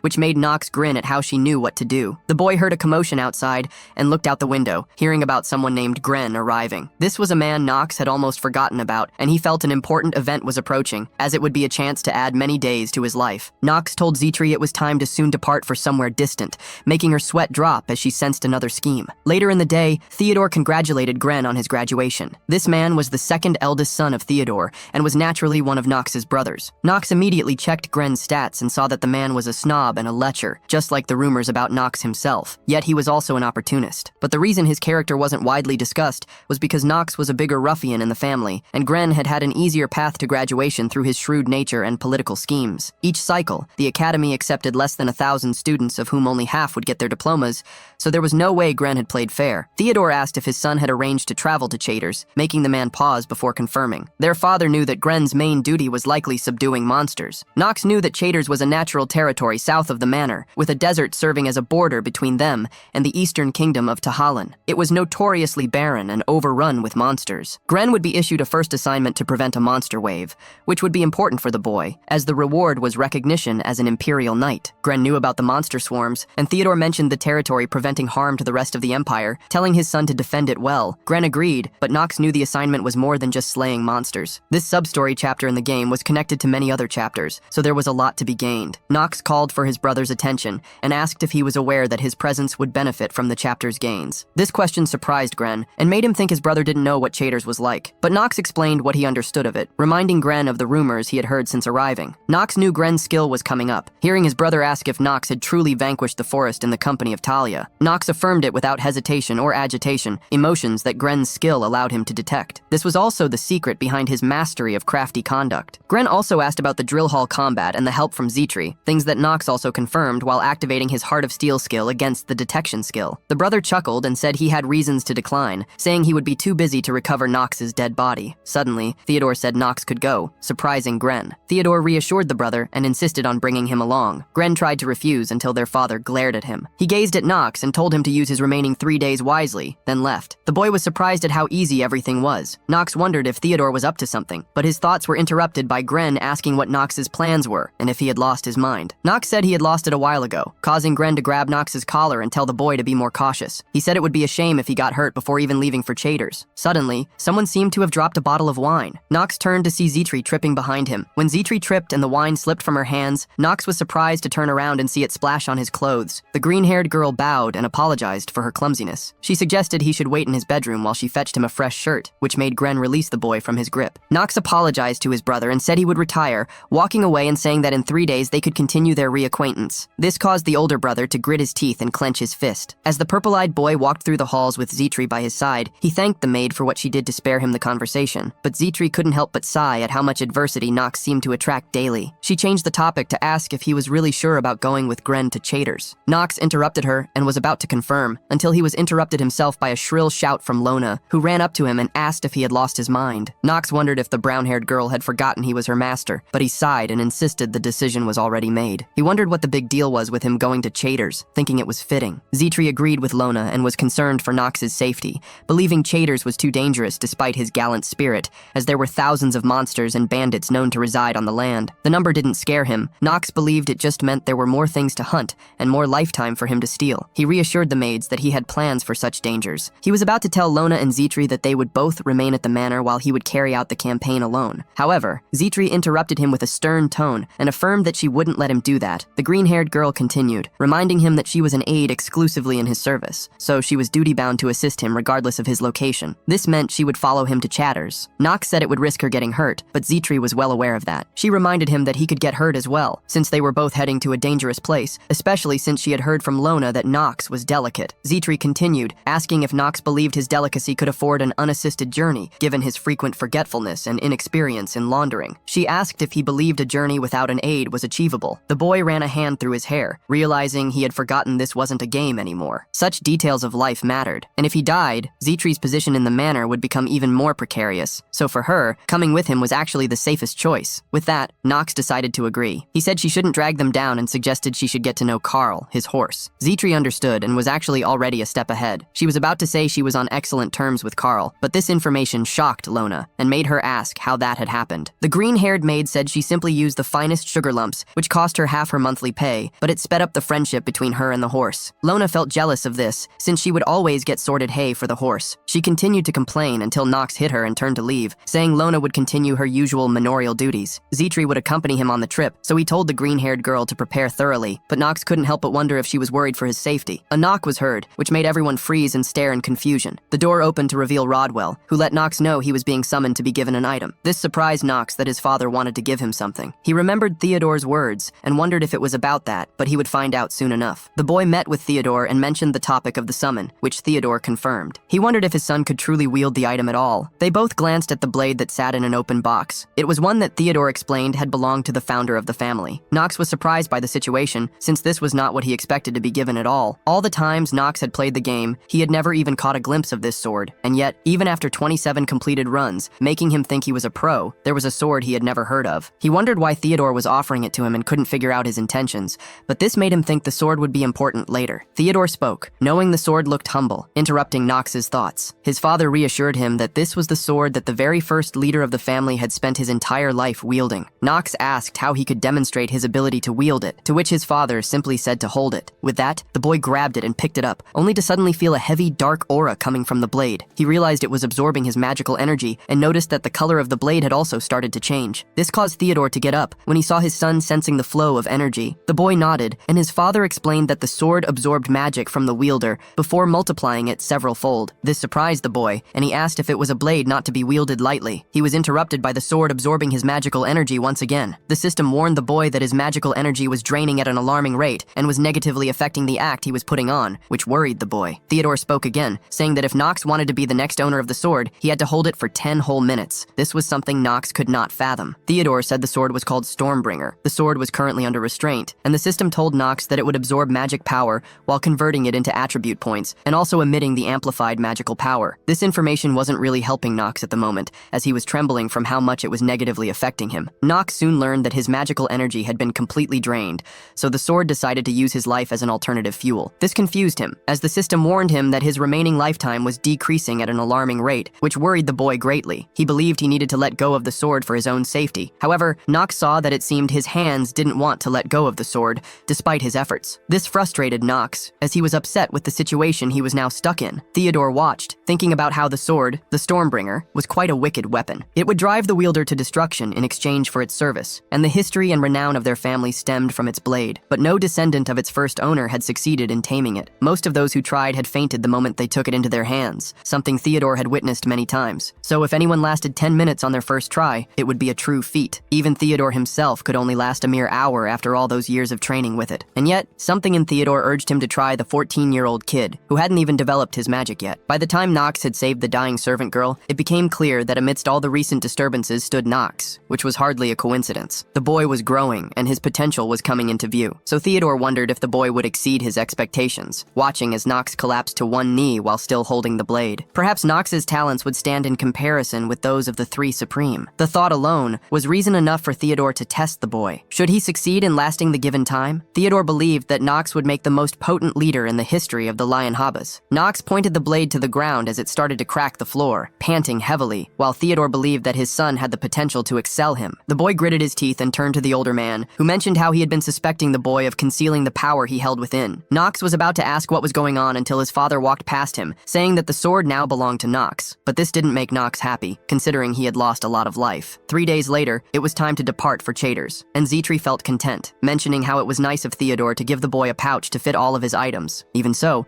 Knox was still not happy, which made Zitri confused since she thought he was anticipating the expedition, but he was looking so upset. He sighed and wondered if he was supposed to feel grateful to his father for the pouch after the sword had sucked away most of his remaining time. He glanced forward at Gren, who was chatting with the others. Knox knew that his brother had milked a small fortune and exaggerated the burden of him tagging along, but Knox didn't care, as he would use his brother too. Shouts were heard as there seemed to be trouble with the direction toward Chaders. This made Gren upset at the man named Ron, who had been hired by Gren to guide them. The men argued, and Zitri glanced up at Knox, who called the Pathfinders foolish for leading them astray. So he rode up to his brother to discuss the issue. Gren tried to wave and dismiss Knox, but Knox continued his words, which seemed to anger Gren. Knox asked if it didn't concern him if he could find them the right path. Gren was in disbelief that his brother thought he could be a pathfinder. Knox suggested enlisting his talent for just a day, since he had been told by several of their homagers that he had a remarkable talent in wayfinding. Gren had doubts, but was still surprised by the claim, as Zitri stared with the same amount of surprise. However, her expression was because Knox was lying so casually without hesitation. A late arrival could pose a serious issue, but if Knox failed to do what he claimed in front of everyone, it would supposedly dampen his spirits and bring contentment to Gren. After all, risking a slightly extended journey was not the worst choice. So Gren decided to allow it, which made Knox grin and tell everyone to follow him. Later in the day, a camp was set up for everyone to rest for the night. Gren was complaining to his pathfinders about how Knox had found the path so quickly, since they were in territory that even the most seasoned wayfinders struggled in.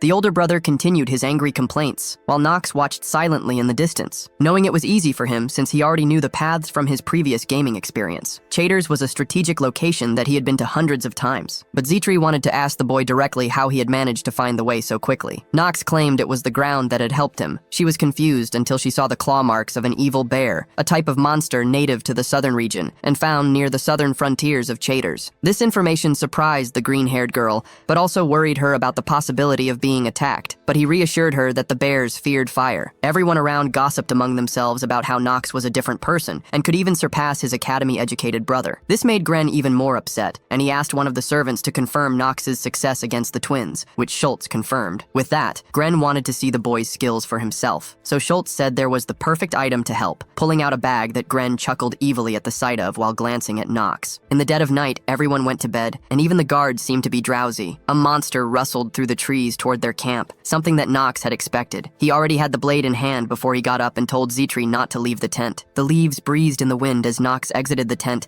and stood opposite the 4 monsters he knew as ogres. While he knew the camp was safe from monsters, the boy glanced over at what he knew had lured the monsters toward them. That mud must have been spiked with ogre pheromones, which got the attention of the ogres, whose senses were heightened for their mating season, so they wouldn't be able to resist it. Knox knew the mud must have been Gren's idea to put him in danger, but he wasn't alarmed by their presence and even greeted the ogres while taking out Stormbringer. The monsters growled before charging at the boy, who blocked their attack, leaped into the air, and plunged his blade into the back of one of the ogres. The other ogres tried to aim their clubs at him, but he was faster and dashed through, slicing them along the way. They all shouted in pain as Knox glanced at the Sword of Darkness, realizing that all his worries of it sapping him dry were for nothing. He grinned before continuing the slaughter, feeling as though the sword could read his mind and start moving in advance. There was now only one ogre left, but it staggered, dropping its weapon and attempting to escape. However, Knox whistled for Carl, causing the horse to transform into its true form. Knox hopped on and galloped toward the ogre, slashing it. Knox let out a breath of relief as his remaining time had increased by a day and 9 hours. hours. His thoughts were interrupted by Zitri peeking out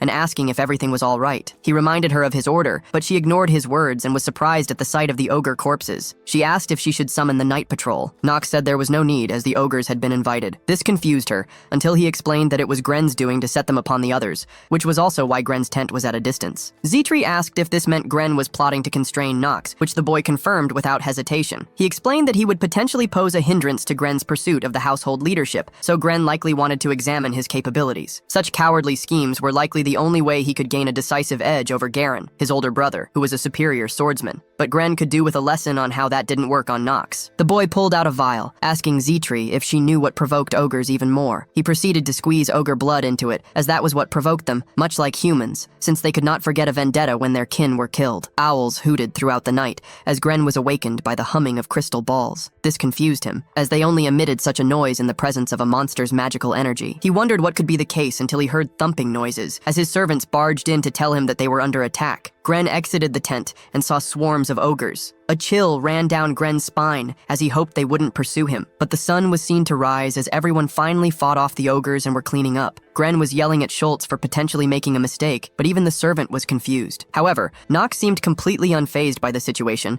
and asked Zitri if she agreed about the morning being heavenly. She agreed and mentioned the breakfast was ready, but she also told Knox that maids don't sit with their masters. Knox said that wasn't the case right now, as there were worse situations, like how swarms of ogres had gone for Gren's tent. This made Zitri stare with contempt while sighing, as she remembered the audacity of the person she served. Knox chuckled and started to eat as he watched the tents being taken down, seeing how they weren't going to throw away the bloodied one. The girl asked what they were going to do about it, and Knox feigned ignorance. Zitri explained that the bloodstain would attract more ogres, but that was something Knox knew and was exactly how he intended it. However, he wouldn't tell that to Zitri to prevent her nagging, but this was the perfect opportunity for more lifetime. When he finished his breakfast, he realized he was going to be needing more ogres soon. In the distance, Knox could hear a rumble and told the green-haired girl that they would join the rest. Meanwhile, a stray ogre was walking through the forest until it seemed to sense something. It turned around in confusion before it was suddenly overtaken and killed within seconds. It was now day 2 of their journey, and Knox had successfully grasped the topography of the area, making him feel relieved given the length of the journey. Gren asked Knox about his plan with the ogres pursuing them, asking if it was possible to throw them off, which Knox confirmed. He said they could choose to quell the disturbance,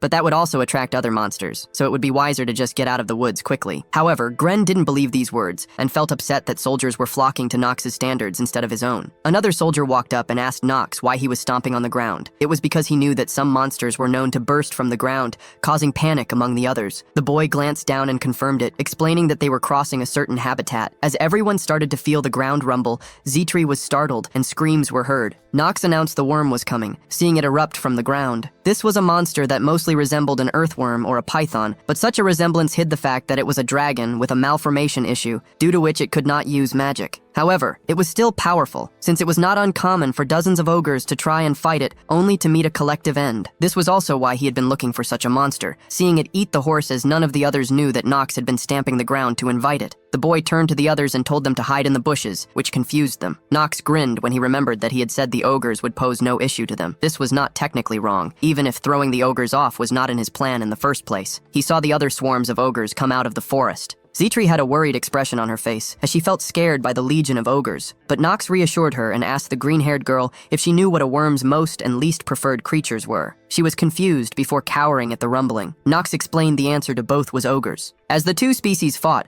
the boy explained that ogres were the preferred prey to worms, but they also didn't make the closest of friends, so an advanced adventurer should know how to turn such situations to his advantage. The worm shrieked and crushed one of the ogres, while the other monsters tried to hit the worm with their clubs. As everyone stared in shock at how the two species were trying to finish each other off, Gren gritted his teeth and wondered if Knox had predicted this. Zitri wondered if they should just wait, but Knox had other plans. The purple-eyed boy watched the battle and started to throw some rocks at the ogres, which confused Zitri as to how it would help. As the ogres continued to be killed, the system would tell Knox that his stamina was increasing along with his lifetime, extending his lifespan by 8 hours with each ogre defeated. This wouldn't be something he would explain to the green-haired maid, but he needed to get his stats up. Knox realized that all the ogres were now dead. Gren wondered what the plan was now, since he couldn't take it on himself. So Knox got up and ordered the soldiers to aim at the worm's mouth. There was hesitation caution, but everyone eventually followed, doing what Knox said. As the boy activated his time-slowing ability and charged forward, the arrows and spears slowed down in the air. Knox leaped and slashed the worm multiple times,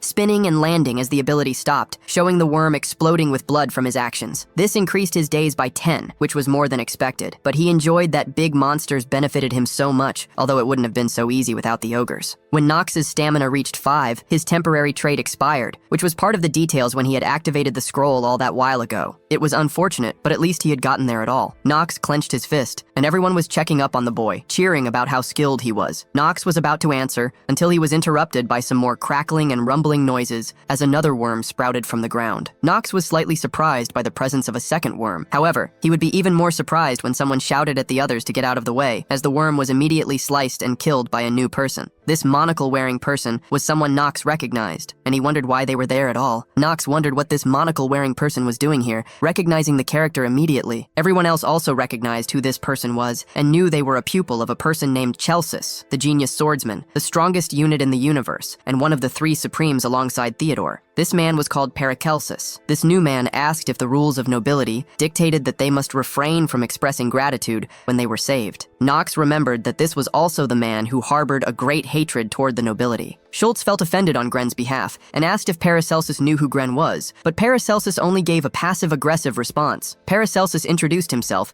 and said he was a mercenary of some sort. Knox remembered how this man was expected to hate nobles given his background, but more importantly, he was not supposed to appear on the scene until the Academy chapter began. In his previous life, Knox had played this game countless times, but never had Paracelsus appeared before the Academy year started. The boy wondered what was happening, clenching his fist while glancing over at Paracelsus and wondering what he was going to do now. The sun started to set as the group rode through the terrain, and Gren tried to make conversation with the mercenary, asking if he was bound for Chatters as well. Paracelsus confirmed it and said he was heading there to hunt monsters. This made Knox think, remembering that Paracelsus was a man who traveled to different realms of the Empire to train himself before the school year began. So Knox wondered if the realm he traveled to was randomly selected for each run. Gren noticed that Paracelsus was traveling by himself, which meant the monocle-wearing man showed confidence in his abilities. So Gren mentioned that he paid his men handsomely and asked if Paracelsus would be interested in joining the campaign against the monster wave under his command. Paracelsus glanced over at Knox's brother with a raised eyebrow, humming in thought, before turning away and saying he was intrigued about the idea of working under the Lionhaba family. Knox watched in the distance as Schultz tried to defend and be offended on Gren's behalf, but Gren interrupted and waved his hand to stop the other man. Instead, he told Paracelsus to take his time and give it due consideration. Gren had witnessed this man strike a worm down with a single sweep, so he wanted to have him under his command to reclaim the trust of his soldiers that Knox had taken away from him. The group finally arrived at their destination, which Knox announced to the others, looking ahead at how the place was much more desolate in real life than it was in the game. They were let through the gate, and Gren clicked his tongue at the sight of rats scurrying around. But his attention was moved to a girl who was weakly asking if he had any food to spare. Gren looked with disgust at the little girl and jerked his horse away from her, making her flinch with surprise. Knox glanced away as well, which made the little girl's expression droop and her head hang low. Paracelsus glanced at the girl and clicked his tongue as well. The group was stopped by a man who introduced himself as Tygan, greeting the others and explaining that he was the chief of the town guard. He had already heard the news that Gren was on his post-graduation mission and was having Knox lend support. He continued to speak with the nobleman while Paracelsus said that he might have gotten his hopes up too high about the sons of a supreme somehow being different than the other nobles, since they were chosen to represent the family. When the mercenary witnessed Knox battling the worm, Knox didn't seem half bad at swordcraft, but Paracelsus still believed that these linehabers were still mollycoddled through and through. He stared with disappointment and observed the town around him, noticing how it was evidently disordered. The townsfolk had no capacity to endure the monster wave, which made Paracelsus wonder if the ones who hadn't perished of hunger were even the more fortunate ones. Since the sun was nearly setting, it was decided that they would discuss everyone's duties the next day, so Tygan led them to an inn where everyone could find rest. Everyone got off their horses and started to set up for the night. Gren stared at Paracelsus, who had mentioned the proposition from earlier, making Gren excited until Paracelsus declined the offer without hesitation. Gren furrowed his eyebrows in confusion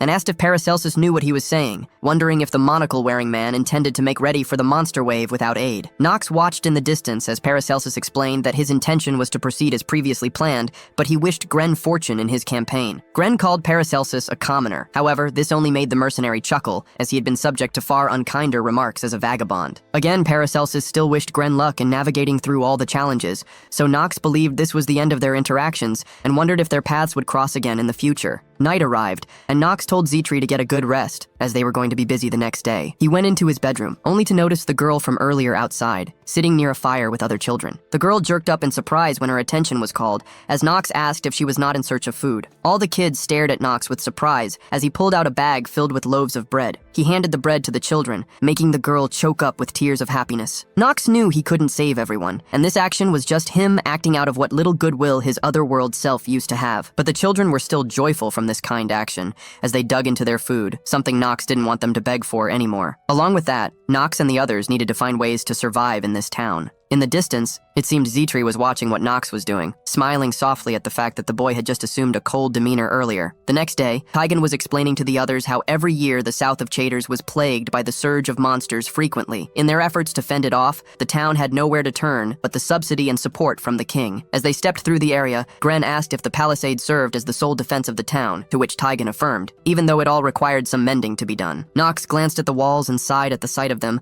knowing that the whole town would be slaughtered within an hour once the waves started pushing in. This campaign was merely a sub-episode in the game, and Knox could choose whether to save the town or not. But so far, he had always chosen to save it. Why, you ask? Because the town becomes extremely valuable, since Chaders later becomes one of the most profitable lands of the Empire. Tegan continued to talk to the noble boys and explained that this year, monsters were proliferating at a disquieting rate, which was unlike what they had already seen. Knox realized that these people had no idea how that unusual surge would end up helping this land, but that was for future them to figure out. There were townspeople who had reported having glimpsed a griffin, causing everyone to freeze and Gren to hum in thought and ask where it was seen. Blocking the advance of that griffin was crucial for the success of the campaign, since such creatures were known as the kings of the wasteland, and at least in this game, were meant to be warded off and certainly not hunted. Despite that though, Knox's plan was to hunt it. Everyone stared off at the wasteland they saw, as Tigan explained that it was a neutral territory, serving as their border with Tahalan. Knox finally spoke up and wondered if anyone wasn't curious, since the known habitats of griffins didn't even adjoin the towns of Chaders. So he asked if they were not known to inhabit Tahalan for the most part,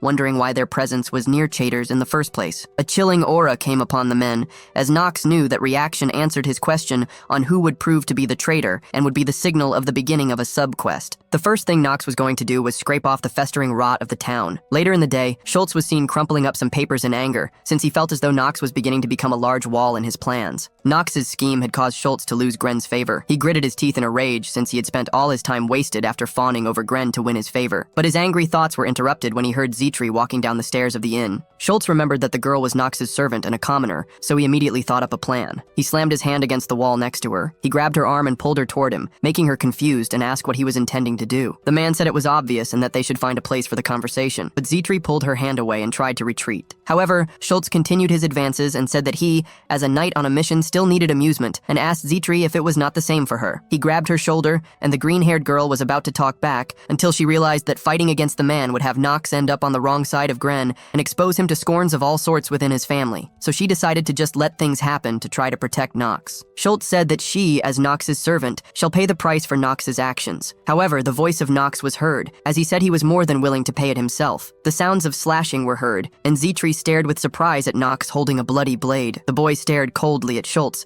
telling him to name the price he would have Knox render for Schultz's failed efforts. The man was confused, and said that Knox would not get away with what he did for maiming Gren's knight. But Knox didn't care, and slashed off Schultz's other arm, which caused him to scream even more from the pain. Schultz asked if Knox believed he could take refuge behind his family name, but his words were interrupted by Knox mentioning that the one who was trying to hide behind Alia and Haber's name was Schultz himself. The man's last moments were looking at the blade from Knox, that was then plunged into Schultz's back, killing him. Zetri was worried for what would happen to Knox because of his actions, but the answer would soon be found, as Gren walked into the inn and asked if he had killed Schultz. The boy was immediate with his response, which caused Gren to shout at his brother, but Knox asked if it would be fair to inquire about what happened instead of yelling. Gren grabbed Knox's collar and demanded the reason with a threat, to which Knox gave a simple answer that Schultz had attempted to violate his aid, and that he didn't want to stand idly by and let him. This answer did not satisfy Gren, but Knox asked if Gren was sure of his priorities, suspending an amount of power from his body to show intimidation. Gren was shocked by the sight of what Knox was capable of, in disbelief at the power he now possessed compared to before. Knox's brother said the boy could have at least reported to him before anything, but Knox interrupted and reminded him how he was known as the family wretch, and how reporting and waiting were not his strong suits. With that, Knox suggested that judgment should be deferred, and that they should let their father render the final decision. Gren gulped nervously and agreed reluctantly, making Knox grin before telling Zetri it was time to go, after which they left promptly. The older brother stood there, wondering how long Knox had been like this and why the sword was so familiar, but Gren knew that he must no longer make light of the boy. Knox knew that there would now be commotion among the soldiers, since they were already party split into factions and were at a crossroads where they would have to make a decision, wondering if they would follow Gren or Knox. He glanced over at Zitri, asking if she was all right, but she asked the same question back, wondering why he protected her when it would likely make the matter worse. Knox asked if the green-haired girl knew what kind of person the master she served was, reminding her that he was the good-for-nothing of the Lianhaba family. He explained to her that no matter where they were, she should never bow her head, to which she felt touched by his words and agreed. In the inn, Gren slammed his mug onto the table in anger at how Knox had gone from being a troublesome task to a completely different person, along with the fact that the sword Knox wielded looked similar to their father's sword. Gren wanted to be wary of the boy, since Schultz was now gone, but his thoughts were interrupted by the other man from earlier walking into the room to report the mess taken care of, along with agreeing that Knox was different than the rumors. Not only was Knox different, but Gren believed that this man was different too, since he was supposed to be the captain of the night order that had been operating around the place. This confused Gren, since Knox knew the place better for some reason. Since the monster wave hadn't started, Gren was going to make use of the night order a little more, ordering the man to get rid of all the bandits and monsters in the vicinity and to immediately report anything happening with Knox. The man agreed and promptly left, while Knox was still outside with Zitri inspecting some vials, as Zitri asked if he had looked around the walls. He affirmed, and the green-haired girl asked how they would stop the wave, to which Knox walked somewhere with the girl in tow. Knox said that he was thinking of recruiting someone new, because he knew there was a genius in this small village, a woman named Alina, a character that Knox would recruit every time he came to Chatters, a genius potion maker, and also Knox's potion shuttle. He walked through the alleyways as Zitri asked if a genius potion maker really existed in such a place. Knox affirmed and explained she had her own reasons for staying in such a place, that reason being that this is the hidden route to clear Chatters. In the future, Alina would be working for another instead of the Archive Empire, so if one doesn't clear Chatters with the hidden route, they could never get Alina. They continued down as Knox seemed to know where he was going. Zitri noticed a light, pointing at it and walking into the building to witness a drunk woman peering at them. Knox greeted her. The woman screamed in surprise at the presence of other people, and Zitri was in disbelief that the genius potion maker was a drunkard. After calming down a bit, Alina apologized for her behavior, and Knox said they needed to talk. Knox thought about Alina's character at this point of the story and had to get her into the party even despite her flaws, observing the stats and reading that her only negative trait was being a drunkard. He sighed and knew that the Linehaber family was unlikely to recruit such genius characters. Knox said that they didn't have a choice, and Zitri tried to say it was unwise to recruit drunkards. Knox agreed, but said it was complicated. Alina asked why they had come, and Knox got straight to the point, wanting Alina to join his team in exchange for giving her what she needed most. She didn't know what he was talking about and tried to decline, but Knox knew that her reasons were related to May, surprising her with his knowledge. Knox immediately explained that May would be executed in the near future, shocking the woman even more. Knox said things could possibly change if she accepted his offer, so he asked one more time, wanting to know if he had changed her mind a little. Alina thought back on the words that Knox said, feeling conflicted on the offer and the situation regarding her friend. May was the person who would talk back against the knights for their decisions, such as raising tax, and May was also Alina's one and only friend. She would tell Tygan and his men that they weren't doing anything for the town, despite being sent funds, but the man only glared down at her before eventually dragging May away. Alina wished that it was her who had been dragged away after reacting aggressively, tearing up at her weak attitude to rescue her own friend, and believing that Knox wouldn't save the ginger-haired girl either. Either way, she didn't think she would be able to forget this situation for a long time, a very long time. At a tavern, the men that Grian had hired were all drinking the night away and laughing about how he was an idiot. They had been pretending to act like a night order, and Gren seemed to believe it without suspicion.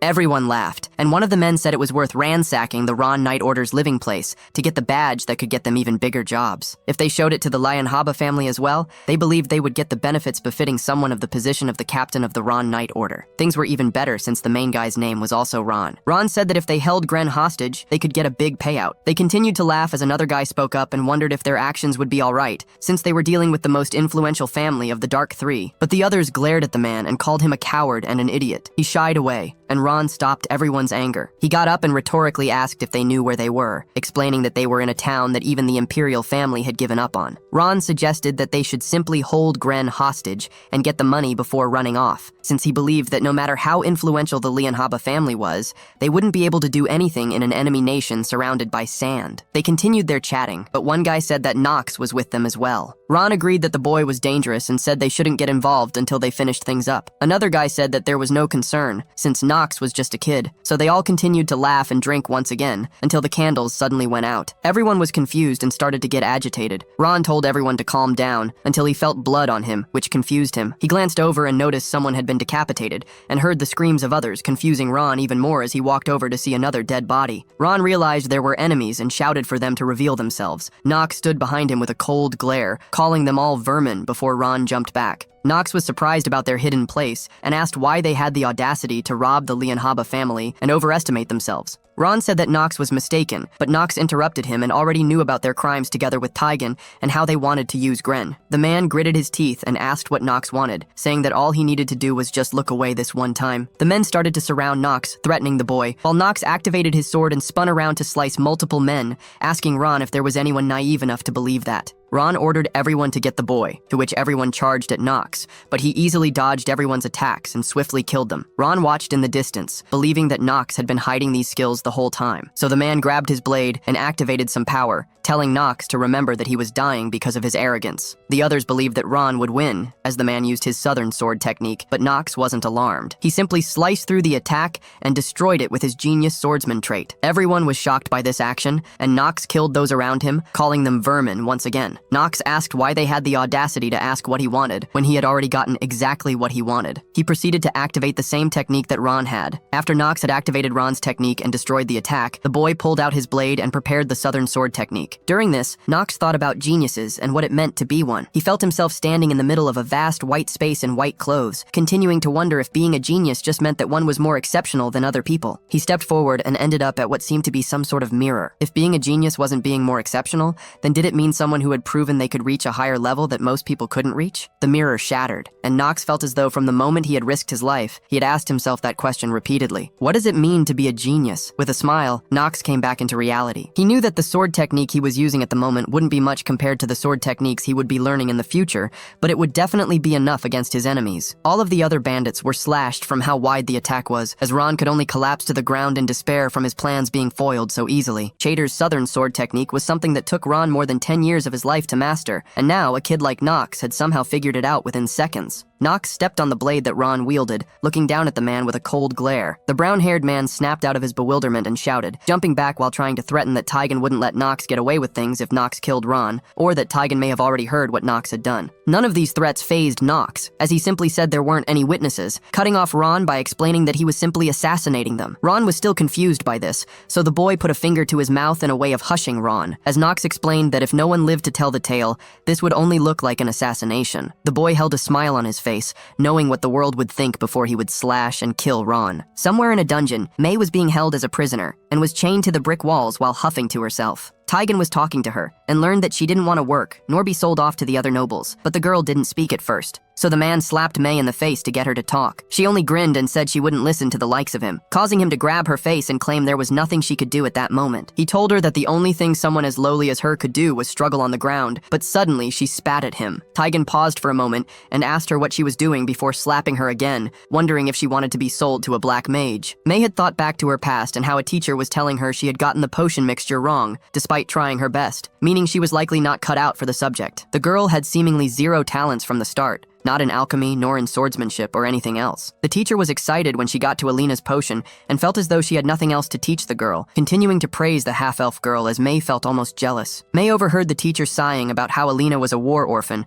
but was from a noble family and had a chance to at least get out of the orphanage. Alina was an alchemy genius and seemed like someone who didn't belong in a place like the orphanage from the start. The half-elf girl always had a sparkle around her, but despite that, she would always try to play with May and had that bright smile that caused the ginger-haired girl to be helplessly envious of Alina. That was why she had decided to sacrifice herself instead of Alina, because she was certain that Alina would accomplish way more than someone like May ever could. She told Taigen that struggling on the ground was the norm her whole life, and that whatever he wanted to do to her after her death was none of her business. May didn't want to become Alina's burden, so she allowed herself to keep getting beaten by Taigen, until a voice rang through the room telling May to stop trying to harm herself. Knox told the ginger-haired girl that if she made it out of this place as a corpse, Alina would be sad. The boy and his blade walked down the hall, and Taigen asked what brought him there. Knox said, by the law of the imperial family, he was going to execute the man. Knox mentioned to Taigen that his partner Ron was already dead, so it would be best for the man to give up right now. Taigen hummed and thought, glancing over at Knox and asking if the boy had come here alone. Knox affirmed immediately without any hesitation. With that, Taigen grinned and said that the young master of a noble family had underestimated him too much. He asked if Knox thought he could defeat Taigen alone. That was another question that Knox affirmed, grinning as well, as Taigen proceeded to take out his blade with a frown. Other knights started to flood the room, trying to seemingly surround Knox and block the way to the cage,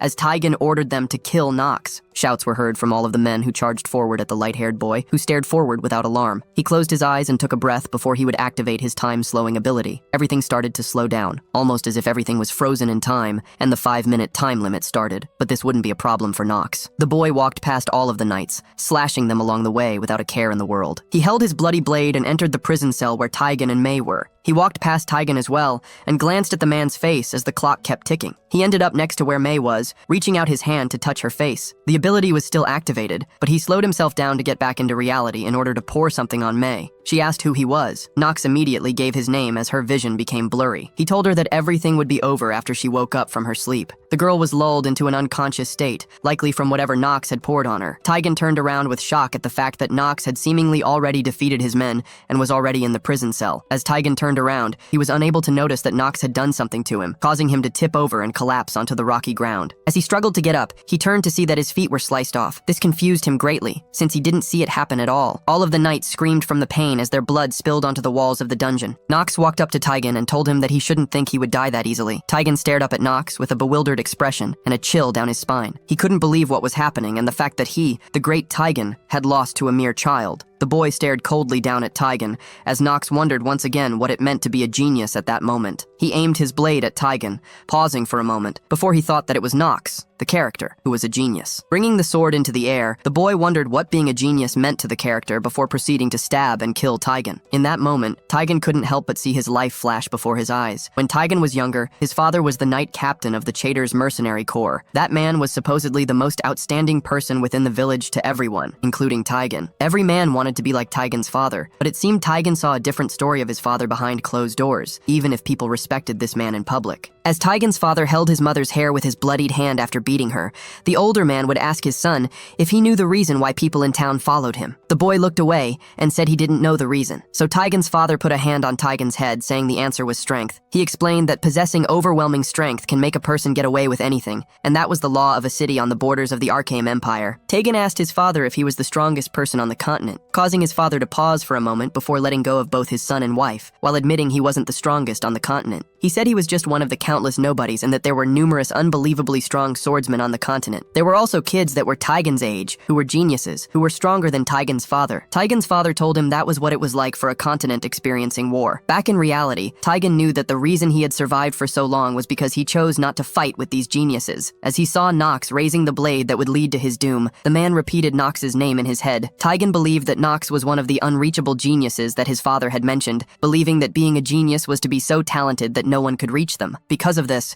Taigen let out a sigh with fear in his eyes as he spoke his last words, saying that the only reason he was dying right now was because he chose to fight with Knox, a supposed genius in his eyes. With that, the blade plunged through Taigen's back, and Knox had finally killed him. Meanwhile, Alina was sitting in her chair in her place of hiding, seemingly in a fetal position with her knees to her chest. She had a depressed expression on her face due to her lack of hope of Mei ever coming back, but her attention was called for when someone said Alina's name. As the half-elf girl turned her head, she saw her friend walking into the building with Zitri by her side. Alina was struck with shock and disbelief at Mei's presence. Alina tackled the ginger-haired girl with a hug, crying heavily, saying that she was so scared. She thought that Mei had really left her. Mei reassured Alina and apologized for her actions in making Alina think that way, believing that she herself was the selfish one to think she had wanted to do things alone while leaving Alina behind. Zitri smiled at the heartwarming sight, and Alina pulled away from the hug to ask where Knox was. The green-haired girl explained that he was wrapping up the situation and talking right now. Alina was confused by the answer, as Zitri said she believed that Knox was having a heart-to-heart conversation with his brother, but she knew that it didn't seem to be his true intention. As the night continued, Gren was tapping impatiently at the table, wondering how long Ron was going to keep him, a noble from the Lianhaba family, waiting. A knock was heard, and Gren wondered who it was, until he realized it was his little brother. Knox wanted Grian's availability to talk for a moment. Gren wanted to know why Knox thought he would want to talk to him, but Gren noticed the blood on Knox's shirt, which made the situation feel a little frightening to him. As Knox insisted it was an important matter, the brother decided to allow it and told Knox to take a seat. Meanwhile, Rodwell was telling Theodore that they had received a message that Knox had purged the corruption within Chatters, and that Knox had requested a separate reward. Rodwell couldn't figure it out, so he gave the letter to Theodore, who remembered that Chatters was a place no one wanted to bother with due to how unprofitable it was. But it was also a huge headache for the Imperial family, as letting it fall would have monsters go toward the center. The central government allocated a large amount of funds soldiers, troops, and also mercenary corps to defend relevant areas. So that was why it couldn't be totally abandoned. Theodore believed that chatters didn't have any value and agreed that all the bandit groups would be dangerous for even Gren, and that the situation would likely turn for the worse if the wrong bandits attacked. If they couldn't overcome a situation of that level, they didn't deserve to be called part of the Lianhaba family, which was why Theodore had placed the Black Sword Knights with them to prevent them from dying. Back to the topic with Knox. Theodore didn't believe that Knox had the generosity to purge corruption for nothing, so he was confused as to why he wanted authority over chatters. Knox's father read that Knox would even give up his right as the youngest son of the Lianhaba family if he failed to profit. Rodwell asked if Theodore was going to reject the proposal. Theodore decided he would accept it and even obtain the jurisdiction of the area, believing that this was a good opportunity to see how good Knox was at managing a territory. Rodwell understood and would send a letter to the Empire to start the talks. He proceeded to leave as Theodore read over his son's name and wondered how far ahead the boy was planning. Birds flew over the inn on a bright morning, as Gren learned that Ron and Taigen had wanted to kill him and that he was their underling. Gren felt upset with the whole situation and how he had fallen for their schemes, feeling offended that these men had tried to leech off of him by tricking the Lianhaba family. Even so, the man looked up at Knox, believing that he was more of a bother. Knox asked if his brother was scared of him. Gren felt angry by this response but decided to hold back for now,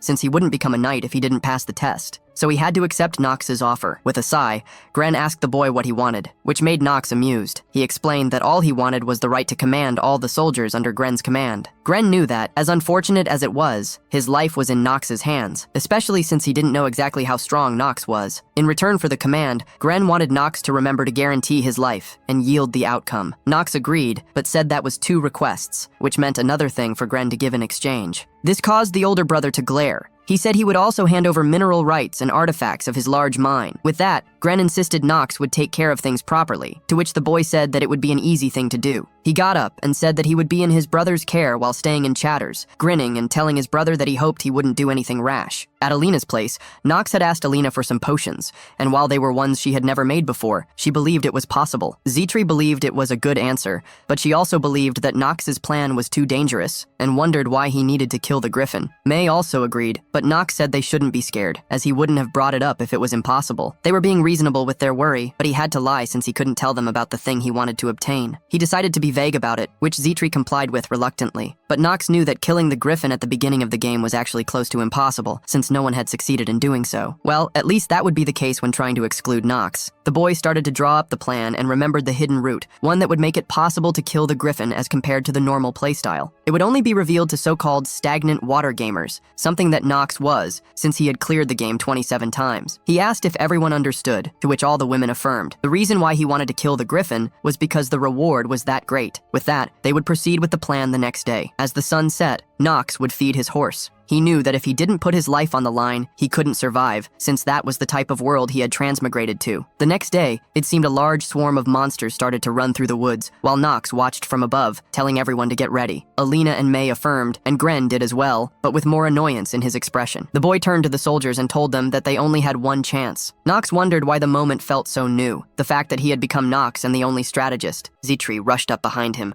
her voice laced with concern. Just as she had warned him the day before, the plan seemed far too dangerous, but Knox silenced her with a single gesture. He met her gaze calmly and told her to trust her master, assuring her that he wouldn't die. With that, Knox leaped from the wall. His mind flashed back to a promise he'd made but couldn't keep, all because of his terminal illness. He skillfully slowed his descent by digging his sword into the wall, then launched himself toward the approaching horde of monsters. To kick off the assault, he hurled a corroding potion at an iron golem, instantly making it a vulnerable target. A single swift slash was all it took to bring the golem down. System messages flooded his vision, confirming the iron golem's defeat and an increase in proficiency for his cheater's southern sword technique. Knox began cutting down monsters left and right, thinking to himself that if he hadn't made that promise, he might actually die here. A sly smile spread across his face as he slaughtered the creatures, urging them to become his stepping stones so he could finally enjoy the game that had become his reality. His smile grew even wider as he spotted a colossal griffin soaring overhead. Facing the massive beast, Knox greeted it with a determined look, asking if they should get started. On the walls, the onlookers were in pure shock. Delina, overwhelmed overwhelmed by the spectacle, couldn't believe what she was seeing. She couldn't fathom a knight with such incredible combat prowess. Was something like this even humanly possible? May, just as astonished, remarked on Knox's speed, noting his movements were too fast for their eyes to follow. She couldn't help but wonder what kind of place the Reinhafer family truly was. Zitri offered some insight into the Reinhafer family, explaining they were renowned for swordsmanship and a place where brutal internal conflicts determined the worthy inheritor of the Black Sword. Zitri confidently asserted that Knox was the most talented of all the candidates. Meanwhile, Grain, feeling a pang of jealousy, fought a headache brought on by the constant praise being heaped upon Knox. Zitri found herself wondering why Knox never bothered to address the nasty rumors circulating about him. She was certain he had his reasons, even if she couldn't guess what they were. Just then, May spoke up, admitting the rumors about him might not be entirely true. She speculated that Knox must have compelling reasons to maintain the facade of a good-for-nothing, though she couldn't imagine what they might be. Zitri, wearing a knowing smile, acknowledged her words. She then bowed and urged the others to play along with Knox's act,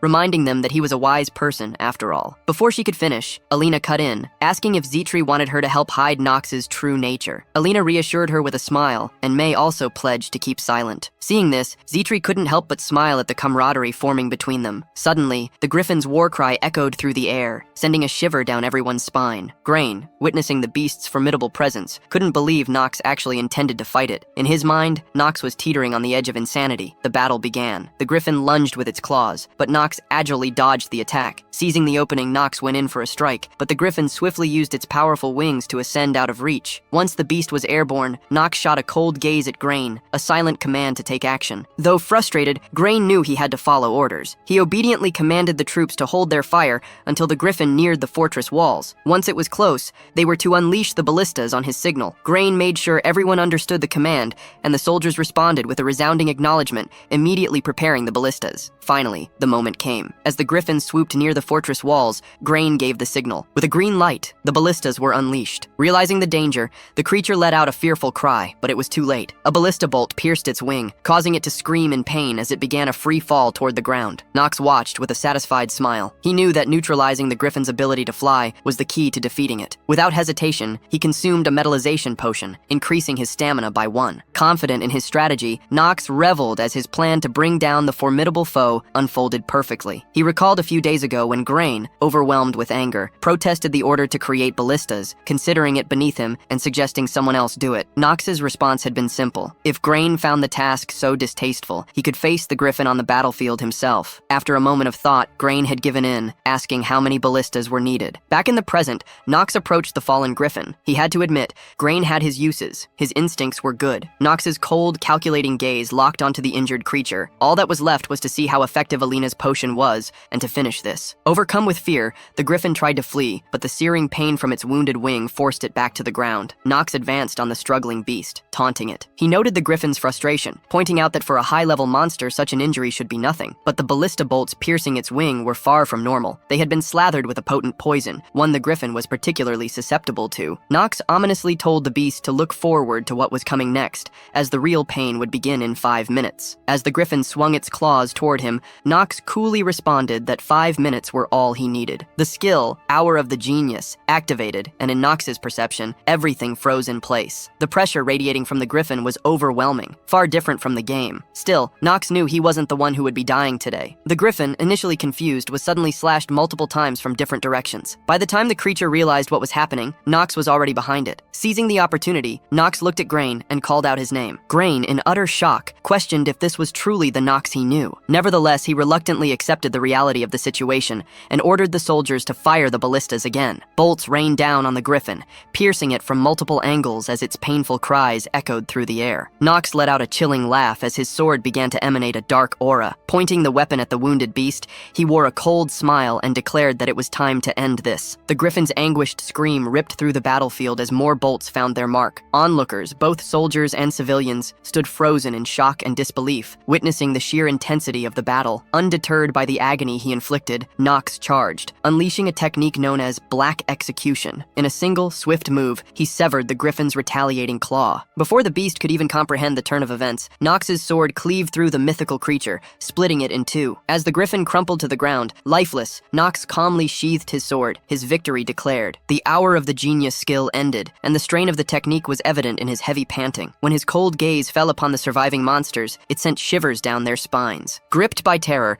the monsters fled the battlefield wild in a desperate bid for survival. Witnessing the retreat, the people of Chaders erupted in victorious cheers. A system message notified Knox that he had gained a 60-day life extension for defeating the Griffin, bringing his remaining time to 179 days. The joyous cries of the people echoed, and many shed tears of happiness. Observing the celebration, Knox couldn't help but smile, admitting that it felt pretty good to see everyone so happy. Meanwhile, Grain was frozen in shock at the unexpected ease with which Knox had dispatched the formidable monster. The Griffin was a high-level beast. He couldn't believe it had been brought down by Knox. Taking down such a creature should have required the prowess of an academy professor, at least. The realization weighed heavily on Grain as he wondered if he had no choice but to finally acknowledge his brother's strength. He realized that if everything Knox had shown was real, it could bring a massive change to the successor ranking within their family. After a moment of contemplation, Grain made a firm decision. He had to align himself with the winning side. Approaching Knox with the soldiers, he asserted control, stating he would oversee the removal of the Griffin's corpse while leaving Knox in charge of loot distribution. Knox was puzzled by this unexpected gesture. Before leaving,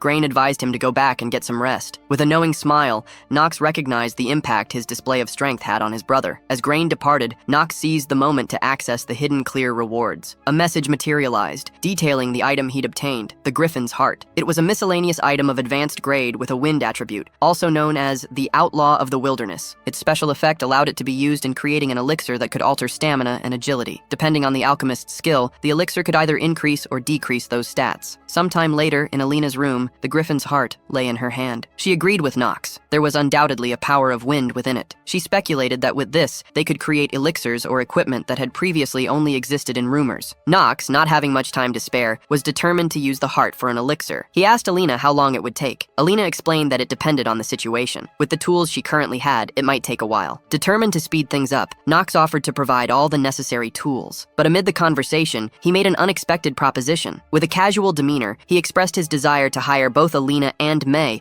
as servants of the Reinhefer family. The shock on their faces was palpable. May pointed out their commoner status, questioning if such an arrangement was even possible. Knox remained unfazed, asking if something like that really mattered. He asserted that if they possessed skills he needed, he would use them, and there was no reason they shouldn't make use of him in return. However, he emphasized that he would never allow a subordinate to harm their master. Knox knew that at this point in time, no one could properly utilize a monster's core, especially a unique item from a hidden boss that wasn't meant to be beaten. Crafting with it would be impossible for anyone other than a true genius. Just then, Alina spoke up with a firm declaration. She stated that since he had saved them, they would follow and trust Knox for the rest of their lives. Knox's smile revealed his satisfaction. He contemplated the acquisition of two genius characters, recognizing the immense potential they held. As he prepared to leave, he informed them they would depart in 3 days. The elixir would be crafted secretly upon their return to the family estate, away from prying eyes. Emphasizing the need for secrecy, both Alina and May affirmed their understanding with a resolute yes. Knox and Zetri left Alina's hideout, making their way toward the inn through the sewers. During their journey, Zetri abruptly stopped, prompting Knox to ask why. Zetri explained that she'd observed he was very different from what she had heard. Confused, Knox asked for clarification. She pointed out the rumor that he was a selfish person who only cared about himself, but she now knew that, at least, wasn't true. She then asked Knox to promise that if he ever found himself in a difficult situation, he would let her know if she could help, despite her lowly status. She also expressed confusion as to why so many people disliked him. Knox turned and started walking away, assuring Zetri he would seek her help if the need arose. He then changed the subject, complaining about the chilly night and urging her to move quickly to avoid catching a cold. As they continued, Zetri couldn't help but smile at his nagging. Later, however, an embarrassed expression clouded her face. In front of her, Knox was lying in bed, sick. He knew what she was about to say and stopped her, finding the situation humiliating. Zetri reassured him, saying such things happened and that he was still growing. Just then, a system message appeared before him, revealing he had contracted a cold due to frequent sickness, and another negative ailment, chronic cough. Knox sighed in frustration at the absurdity of it all. Some days later, as Knox and Grain returned from their expedition, a guard's announcement of their arrival echoed through the territory. The news of their return spread quickly, drawing attention to the presence of May and Alina alongside them. Whispers rippled through the crowd as onlookers speculated about the newcomers, debating whether they were Knox's new servants. Some expressed skepticism, citing Knox's history with women. Knox was accustomed to the persistent image that clung to him. No matter what he did, the perception of him as a good-for-nothing remained. Resigned to this reality, he decided to confront the murmurs. Suddenly, Knox's gaze turned cold as he addressed the crowd, questioning if they didn't have any work to do. He remarked that they must have plenty of time on their hands to waste. The sharp rebuke prompted a swift dispersal as the onlookers made a hasty retreat. As the crowd scattered, head butler Rodwell approached, delivering news that the patriarch had requested a private meeting with Knox. His expression shifted to one of seriousness as he anticipated the impending conversation. A couple of minutes later, the young master stood in his father's office. Theo looked at him and acknowledged his arrival. Knox immediately knelt, bowing deeply, and confirmed that he understood he had been summoned. The head of the family narrowed his eyes, stating they needed to discuss certain matters, and hinting that his youngest son might also have something to share. Theo continued, noting that rumors praised Knox's critical role in the mission's success, crediting him with ensuring everyone's safe return, aside from the traitors. Even Grain had acknowledged his accomplishments. Knox tensed, cautiously asking if his elder brother had truly reported everything. A letter lay on Theo's desk as he responded affirmatively, stating that Grain admitted he could have hardly completed the mission alone. The young master frowned, casting his gaze downward, wondering what Grain could possibly be aiming for with such praise. Theo calmly closed his eyes, pulling out a small bundle of papers, and told his youngest son he didn't summon him for trivial matters. He handed the papers to Knox, commending him on accomplishing an almost impossible task and glorifying the Reinhofer family name once more. In keeping with his promise, Theo would grant him what he had asked for. Knox took the papers, opening them to reveal 2 red seals at the bottom. Theo then informed him that the traitors now officially belonged to him. The young master rose, smiling as he bowed in gratitude, thanking his father for his generosity. Afterward, Theo tapped a thoughtful finger on the table, rubbing his chin and watching his son intently. Knox, sensing a lingering question, wondered what else his father could want to address. Theo soon voiced it. "Knox, you are Knox Reinhofer, the family's youngest son. Would you consider taking my place?" Knox's eyes widened in surprise, a flicker of fear crossing his face. Theo narrowed his gaze, studying his son's reaction as Knox bit his lip, wondering why this topic had come up so suddenly. Meanwhile, in a distant desert, an unusual palace stood tall. A red-haired masked man held a device resembling a watch, displaying a recording of Knox killing the griffin. He reported to an older man with a pink feather on his shoulder that the griffin was dead. The older man noted that the Reinhofer brat had been victorious and the traitors completely conquered. Rumors were already circulating about the youngest son's achievements. The red-haired man, addressing the elder as Crumbs, expressed the need to prepare for war. When Kemi asked if it was truly worth it, the red-haired man replied that the Reinhofer family had stolen something priceless from him, leaving him with nothing left to lose. Kemi bowed respectfully in agreement. Both men wore golden jewelry and had skin a shade darker than most. Smiling, the red-haired man rose and took the hand of a young girl with short red hair who wore a pink scarf. Crumbs tenderly stroked her cheek, telling her that the day they subjugate the kingdom and the day she awakens was close. Back in his father's office, Knox remained unsure how to respond to Theo's question. Their conversation was interrupted by Rodwell, who suggested that such a question might be premature for the young master, reminding Theo of the heavy responsibility that came with leading the family. Knox looked at Rodwell with intensity. Yet, Theo disagreed, asserting that now was indeed the right time. Feeling panic rise, Knox apologized to his father and respectfully declined the proposal. He clarified that he couldn't assume the title, not now, and even suggested that Grain would be a more fitting choice. Theo slammed his fist on the table, declaring that it was not Knox's decision to make. Bowing again, the young master confessed that he didn't want the headship, deeming it too burdensome and beyond his capability. Theo questioned whether his son feared responsibility, to which Knox calmly replied that he found such feelings to be natural. After a pause, Theo closed his eyes and told Knox he understood and respected his choice, for now. Knox expressed his gratitude, and Theo warned him that his extraordinary talent wouldn't remain hidden forever. People would continuously test him, and he must be prepared. Knox wanted to respond, but simply nodded in agreement. Theo then dismissed him, knowing he was likely tired from his journey. Thanking his father for his consideration, Knox left. Minutes later, Knox was back in his room, sitting while Zetri, his maid, stood nearby. She asked if the head of the family had truly not scolded him. He reassured her,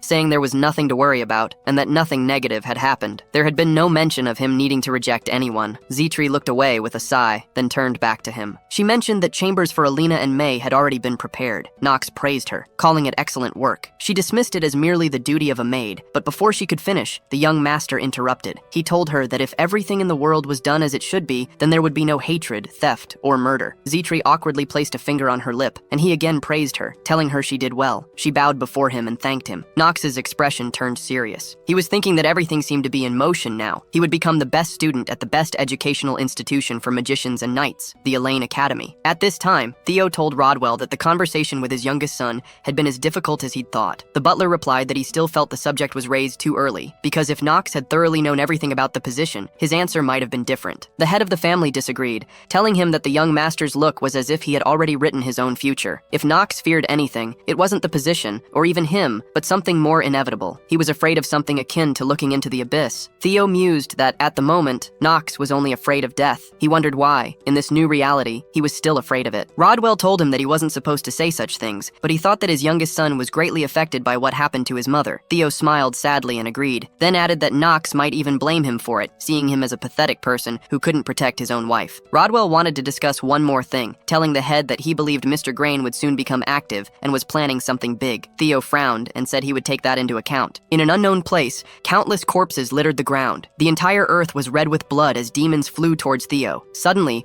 one of his grown-up sons appeared before him, telling his father he should just give in and go along with it. Theo thought to himself that this must be the power of the Grand Duke. Talia stood in front of a mirror, wearing a beautiful, fluffy yellow dress with many more clothes lying around her. Emma was folding clothes and asked if she looked good. The maid looked tired, holding a burgundy dress, and called out questioningly to her mistress. Emma pointed out that she'd shown her that outfit almost 20 times. Talia ran back and forth, examining the new dresses. She said that one dress looked good, and the other one too, then asked what accessories would match. On the table were accessories and beautiful pink shoes. Emma told her she was getting too excited. A slight blush appeared on Talia's face. She happily told the maid that everything was just so beautiful. Emma sighed heavily, clarifying that wasn't what she meant. She was talking about young Master Knox, since this would be their first meeting after he was officially announced as her fiancé. Talia turned away, blushing, and asked if maybe the dress with ruffles would look better. After that, she frowned with displeasure, and Emma, offended, said she wasn't helping at all. She had to admit, she didn't care about it. The maid looked to the side wearily, and told her mistress she always said that. Meanwhile, at the Reinhofer family estate, Knox looked handsome, wearing a black suit with purple details and a beautiful jewel on his collar. He saw Alina. She had her head buried in the sofa. She heard his steps, raised her head, and told him he'd come. Alina looked shabby, with dark bags under her eyes. He agreed with her and started to ask about the elixir, but he cut himself off, asking worriedly how she was feeling. The young master told her she didn't look very good. Alina smiled awkwardly and crossed her arms, telling him she was always like this when focused on a goal. She'd take care of her friends, so Knox didn't have to worry. Alina smiled and said she was the best. She laughed sweetly, and then told the young master not to worry about them. "You'd better take a look here," she said, pointing her hand to the side. Knox looked over and saw a bottle of glowing blue liquid. The young gentleman walked up and took the bottle in his hands. A black screen appeared, displaying the item's information. It was a disposable wind elixir of advanced level. Its attribute was wind, and it gave +1 point to endurance and +3 points to agility. The elixir had no requirements or special effects. The bottle levitated above Knox's hands, and Alina looked at him expectantly, asking if he liked it. The system notified him that the potion's effectiveness was increased by 200% since it was made by the genius of alchemy, Alina. The young master smiled, thinking that he had finally gotten it. The elixir of wind. It not only increases stamina, but also has a hidden agility indicator, which greatly influences the Hour of Genius skill. Therefore, he simply had to get this potion. It was a good thing he had the genius of potions, Alina. If he hadn't recruited her, everything would have been much more difficult. She waited for his answer. The young master continued to smile and told her that she had done a great job. Alina blushed with joy and smiled. Knox immediately drank the liquid. Turquoise energy flared around his body,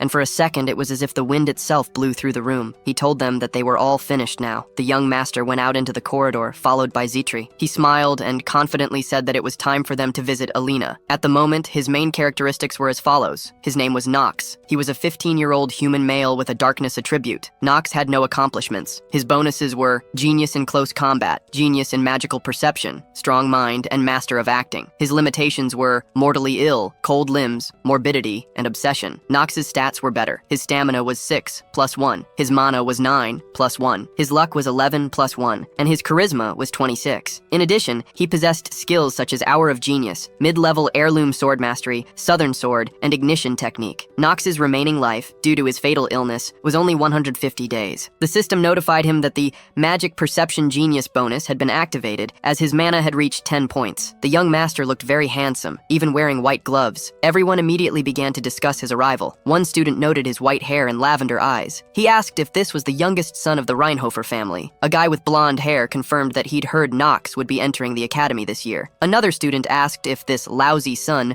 really got into the academy. He was quickly told to watch his words, or he might lose his head. Knox smiled and asked why it was so noisy. He rubbed his neck, looked at them arrogantly, and asked if there were dogs yapping somewhere. The men immediately fell silent and left. The young master also walked toward them. Zitri looked at him worriedly, and then her eyes widened in surprise. She saw another cart, and Emma emerged from it. She smiled and called out to the young master. Zitri bowed before her, while Knox looked displeased, telling her that they had already arrived. The system notified him that his acting skill was temporarily unavailable because he was too shocked. Emma agreed with him, saying it was because of the Elaine entrance ceremony. She pointed to the carriage and told Talia she needed to get down and greet Mr. Knox. Talia began to panic, loudly asking if Knox was really there. She quickly slammed the carriage door and told Emma they needed a moment. After a brief pause, Talia exited, dressed in a beautiful academy uniform, her face red with embarrassment. Knox looked at her, thinking that although he expected her to be here, everything felt unexpectedly strange. He remembered practicing practicing with a sword in the training room, suddenly dropping it in shock and asking his maid Ron what she had just said. The maid looked at him questioningly and replied that she'd only mentioned they were planning to betroth him to Lady Talia. She was about to elaborate, but Knox, panicked,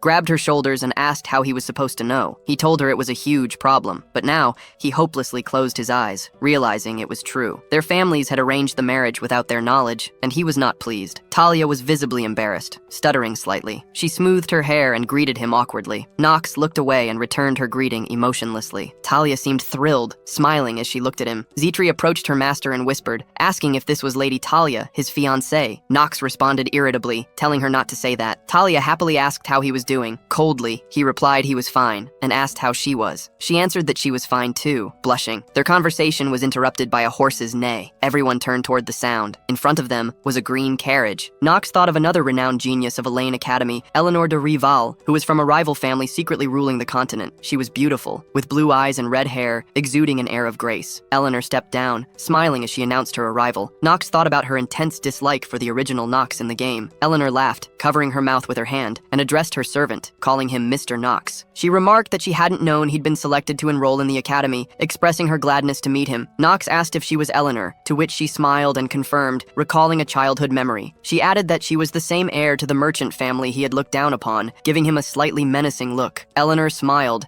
mentioning that she never thought they'd meet again. Knox reflected on her status as the only daughter of the richest merchant family, owning nearly half the continent, and her future nickname, the Money Fox. He panicked a little, remembering their childhood argument. The system notified him that his master acting skill was again unavailable. He recalled his childhood, seeing a young girl with red hair, looking at her displeased and calling her a non-entity, scoffing at the notion that status could be bought with money. Little Eleanor had blushed in shame and cried. Knox looked at her, realizing their tense relationship was a consequence of his own actions. He thought that it seemed there were more people than ever ready to pierce his heart with a blade. Eleanor smiled and asked if something was wrong, noting he wasn't acting like himself. Crossing his arms, Knox asked how she thought he usually behaved. She told him to stop pretending, asking if he really enjoyed hearing insults. Knox narrowed his eyes in irritation, thinking she was a stubborn fool. He suggested she leave if she intended to quarrel. Eleanor laughed, telling him she knew he was still the same nasty fool. The young master frowned, asking her what she wanted, and if she was really that desperate for his attention. Eleanor, laughing sweetly, apologized, saying she had no desire to covet anything from the black sheep of the Reinhofer family. Knox thought to himself that he knew her disdain for him wouldn't just vanish. He activated his vision skill, and information about Eleanor appeared. Her main attributes were female, 15 years old, human race with a wind attribute, and titles as a genius at counting and genius at acting. However, she had limitations: vanity, pride, and a weakness against southern sword techniques. As Knox studied her stats, he noted that her characteristics remained the same, which, in his view, was better. The rival family, he thought,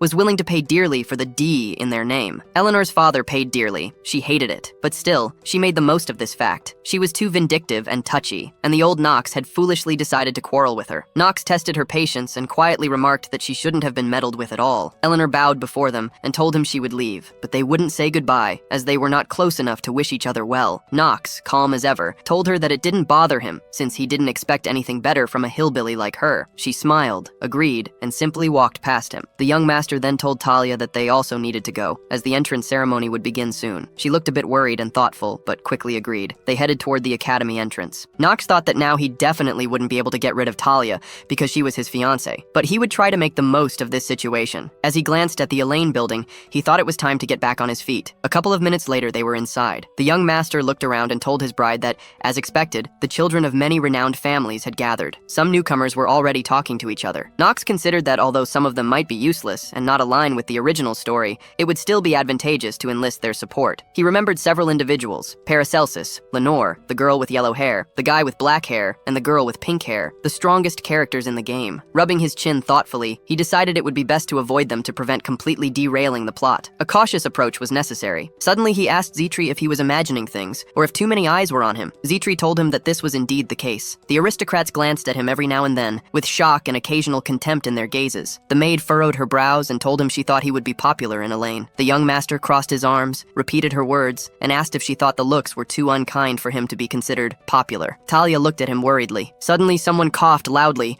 asking if everyone one could hear him. Silence fell, and Knox looked at the stage, realizing everything would finally begin. Servants bowed as a girl with white hair stepped onto the stage. She was barefoot, eating caramel on a stick, and greeted everyone with unusual clothes, azure eyes, and a strange mark on her chest. She looked somewhat human, though the students murmured, questioning if she was a child or a dwarf and where the professor was. Knox thought they were idiots, for before them stood an unimaginable monster that could not be judged by appearance. A black screen appeared before the young master, detailing the girl's information. Her name was Noah Avon Trinity. Her age and race were unknown. Her attribute was ice, and her achievements included being a pillar of Elaine Academy and one of the 4 sages. Noah's bonuses were genius for mana detection and goodwill, with limitations like an inferiority complex, short stature, and laziness. Her stats showed 21 strength, 26 mana, 8 luck, 22 willpower, and 10 charm points. She had 2 passive skills, Sea of Mana and Ruler's Aura, along with active skills, Water Bubble, Cold Beam, and Blizzard. The young master turned pale, realizing this was a character he should stay on good terms with. Talia looked at him questioningly, but he warned her to say nothing about this girl if she valued her life. Noah smiled widely, introduced herself, and sweetly announced she was the new dean of the academy. Raising her finger, she started to warn the students. But before finishing her thought, her hair stood on end and her eyes glowed blue. Threateningly, she warned that if anyone called her Shorty again, she would kill them. Afterward, she sweetly asked if they understood. She told everyone they would begin the trial entry into Elaine Academy. Surprising them, as the code did not mention such rules, Noah looked arrogantly at a student who raised an objection, telling him that this was the rule of the new dean, to weed out the rabble. A huge, strange seal glowed with blue light beneath the students. She wished everyone to experience it, and sinisterly wished them good luck. Knox widened his eyes, realizing it had started. Suddenly, all the students disappeared. They found themselves in a forest, with the sun shining brightly. The students lay on the ground, breathing heavily. A bearded man with a bald head shouted at them to get up, calling them idiots for lying around in front of him. The students trembled, exhausted from the ordeal. But the man turned his attention to Knox, the young master, who stood on shaky legs, struggling to stay upright. The man squinted and examined Knox, who swallowed nervously, noting how the man's bald head gleamed like a halo. This was Bernan, a martial arts instructor and academy graduate known among players as Takaki, an incongruous nickname due to his shiny bald head. Despite his appearance, he was a competent instructor. Knox thought it would be challenging to prove himself to him. Bernan scrutinized him, and with a loud voice called him Snow White, asking if he pitied himself. The young master frowned, hoping his expression didn't betray him, and replied that nothing was wrong. Activating his master acting skill, Bernan told him to stop talking about the future and learn to use his instincts, warning him against thinking nasty thoughts. Knox calmly raised his hand and asked Bernan to tell them about the entrance test. He told him that for now, he could put aside topics of conversation that did not relate to the matter. The instructor agreed and then told him that first, they needed to wake up all the sleeping students, so he had better cover his ears. Of course, Knox still needed them. He obediently covered his ears with his hands. Bernan's hands glowed with a blue light, and then he sharply clapped them together. After this, a very loud, obnoxious sound was heard, causing the students to start screaming. They stood up and asked what that sound was. A guy with brown hair asked loudly, but the instructor hit him hard on the head, telling him that he was that freak. He asked the boy if he really had any problems. The guy looked at Bernan's bald head, which seemed to be glowing, so he and the other students squinted at it. The instructor folded his hands on his chest and asked if he not only called them names, but also decided to make a dissatisfied face. "Do you have an extra life?" he demanded. The guy quietly apologized. A couple of minutes later, students were carrying other students on stretchers. The instructor shouted to them that they needed to move the students who couldn't wake up to a safe place. After this, the remaining students stood in front of Bernan, and he told them that since they had come to their senses, he would tell them about Elaine's entrance test. Knox listened calmly to his speech, thinking that this test was to diligently catch monsters on this island of magic. As a reward, after the monsters' deaths, gems of different colors would remain. The fewer mana gems, the higher their value. He wondered why it was like this. Wouldn't more be better? The young master answered this question to himself. He smiled, thinking that this was only half true because in a test, they look at two things. The first is sensitivity to mana. Of course, this had already been tested with the help of Noah's mid-level magic. Whoever woke up first from her spell was the best. The second test checks the student's ability to detect even the smallest grains of mana. It is these two indicators that allow magicians to perform best in battle, and that is why the gems are specially selected in this way. That was the whole point of the test. Bernan told the students that this place was created through the spell of Noah, the current dean. There are a lot of creatures here, and pathetic worms like them don't even know how to fight, so they will be given an indulgence. They can unite in teams. The students immediately began to look at each other to spot a partner. Suddenly, swords began to appear next to each student. Everyone looked at them in surprise. The instructor told them that the maximum number of people on a team is 8, and that it would be better for them to hurry up and decide. After that, he turned around and told them that he would be waiting for them at the top. Everyone looked at him in shock. A girl called out to him, saying she still had questions. Another guy asked if he really just left like that. The man told him that he had. The guy with the brown hair rubbed his head where he was hit, which still hurt. He asked asked why the instructor needed to hit him. Everyone else watched him leave seriously. Suddenly, a girl with pink hair raised her hand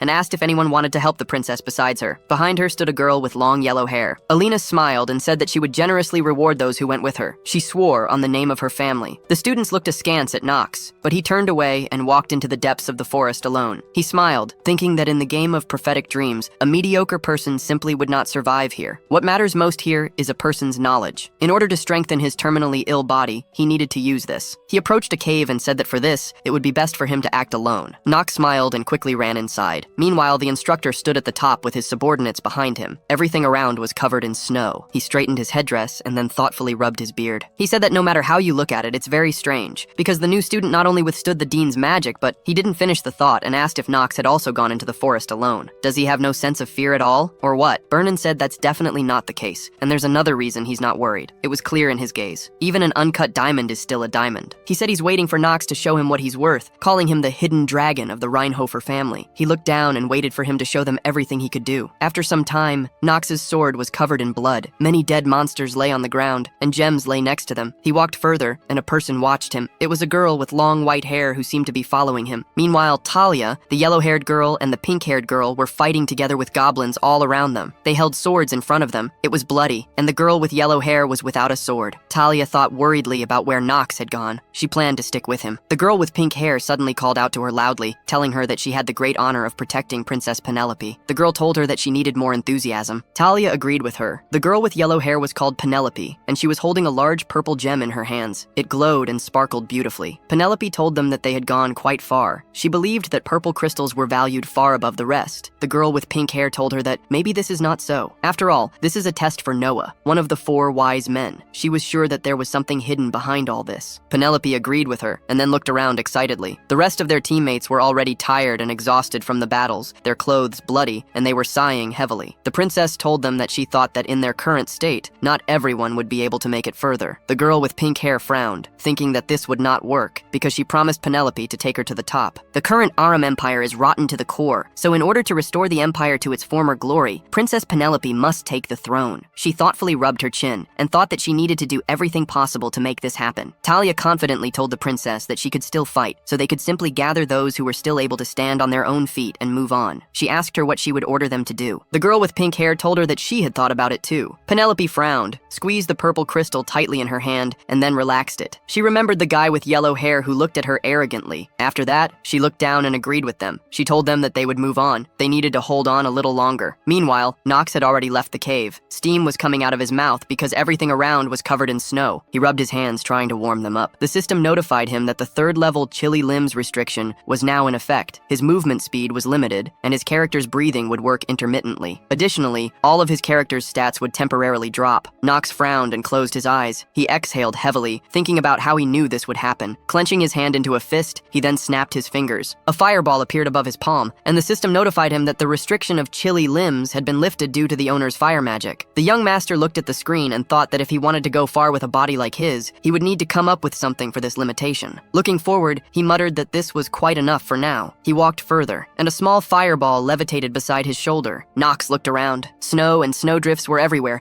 and the wind was blowing. He noted that this was quite fitting for the Frost Witch, Noah. The young gentleman looked up and smiled, commenting that he understood this was the top of the mountain, but there was too much ice here. Breathing intently, he closed his eyes and sat down. Placing his palm on the ground, purple energy began emanating from his hand. He wondered how this explanation would work if this place were an ordinary island. The ice began to crack, and purple energy glowed within the entire mountain, resembling the roots of a tree. He thought that this place was artificially created by Noah, and that everything here was of magical origin. Suddenly, ice monsters appeared. He realized that these monsters were also created by magic. Knox stood up, his hand glowing purple as if absorbing energy. He mused that it was difficult to imagine the amount of mana possessed by the dean of the academy. Smiling, he clenched his fist and muttered, "Who cares?" The ice continued to crack, and huge ice monsters emerged, their bodies several times larger than Knox's. The young master observed them and noted they were ice trolls, creatures known for their high regeneration and vitality. He commented that such monsters could easily kill a beginner, but for him, they were just dust beneath his feet. One troll swung at him sharply, but Knox quickly dodged. Another giant swung a huge wooden stick at him, but the young master crouched, dodging once again. When the troll tried to hit him a 3rd time, Knox blocked the blow with his sword. His eyes glowed purple, and he thought about Noah's obsession with talented students. She wouldn't put students in a corner before they blossomed. Ice trolls weren't weak enough that any student student could handle them. In the real world, encountering them would only make a person wish for a swift end. He looked seriously at the monsters, deep in thought, but didn't finish his contemplation as 4 huge trolls stood in front of him. A girl with long white hair watched him from behind a tree. Hidden, Knox darted forward, past the trolls, thinking about how Noah's monsters might have a specific behavior pattern as an indulgence. The first troll would always hit vertically and stay in the center, while the next would strike horizontally, slower due to a wide swing. He ran toward the last monster,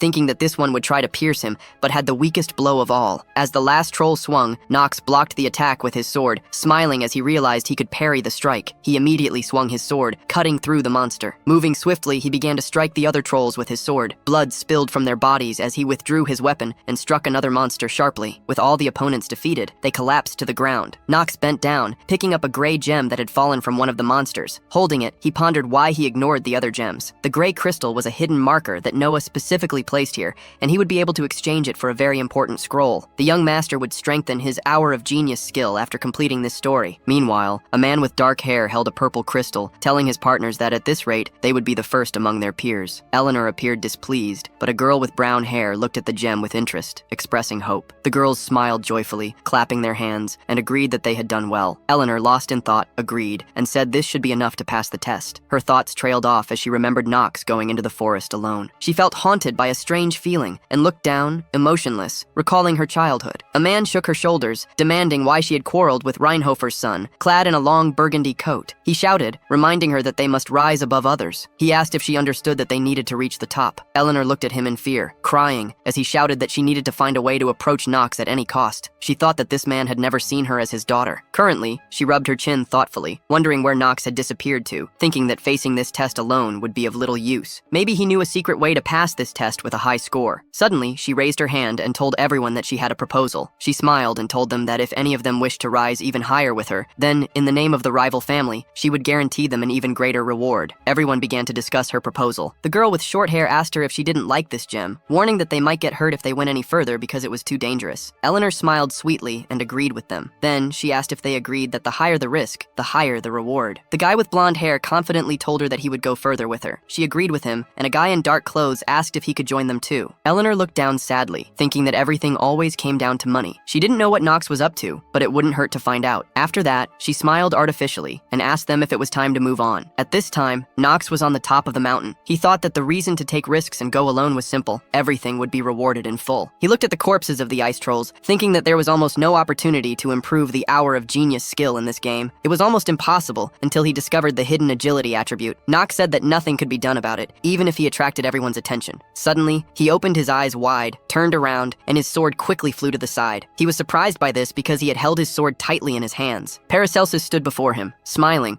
He told Knox that he hadn't expected to meet him again in this way. The swordsman smiled sweetly and told Knox that he was truly glad to see him. The young master looked at him in shock, clenching his teeth. This was not in his plan. A black screen appeared in front of him with the basic information of Paracelsus written on it. Male, 15 years old, human race. Attribute, steel. No achievements. His bonuses were a genius of the sword and melee, a brilliant physician, strong in spirit, merciless to strong people, and compassionate to weak people. His limitations were lazy, obsessive, despises aristocrats. He had 10 points of stamina, 8 points of mana, 2 points of luck, 10 points of willpower, and 25 points of charm. His skills were fourfold: passive, maximum sword techniques, divine sword fusion, wanderer sword, and basic living sword. Knox thought that Paracelsus was one of the strongest characters in the prophetic dream game and one of the 3 sword emperors. He wondered what such an exceptional person was doing here. The young master remembered that Paracelsus should fight the main character of the prophetic dream game at this part and be inspired by his kindness, since he would protect Eleanor, who would get into trouble. Suddenly, Knox's eyes opened wide as he realized something might be wrong here. Paracelsus looked at him angrily, abruptly pulling out a small dagger and throwing it at Knox. The young master managed to react, deflecting the dagger with his sword. He wondered where the main character was, who was supposed to entertain the swordsman. Paracelsus grabbed his sword and smiled, then told Knox he was interested in the crystal in his hands and demanded he hand it over. The system notified the young master that the master acting skill had been activated. Knox frowned, his eyes glowing purple, and called him a dirty worm with contempt. Paracelsus began to attack him with his sword, and the young master quickly leapt back from the strikes. He thought he must be mistaken, or perhaps the main character simply hadn't appeared in this world. The swordsman smiled and struck with his sword again, but Knox blocked the blow. Paracelsus was fast,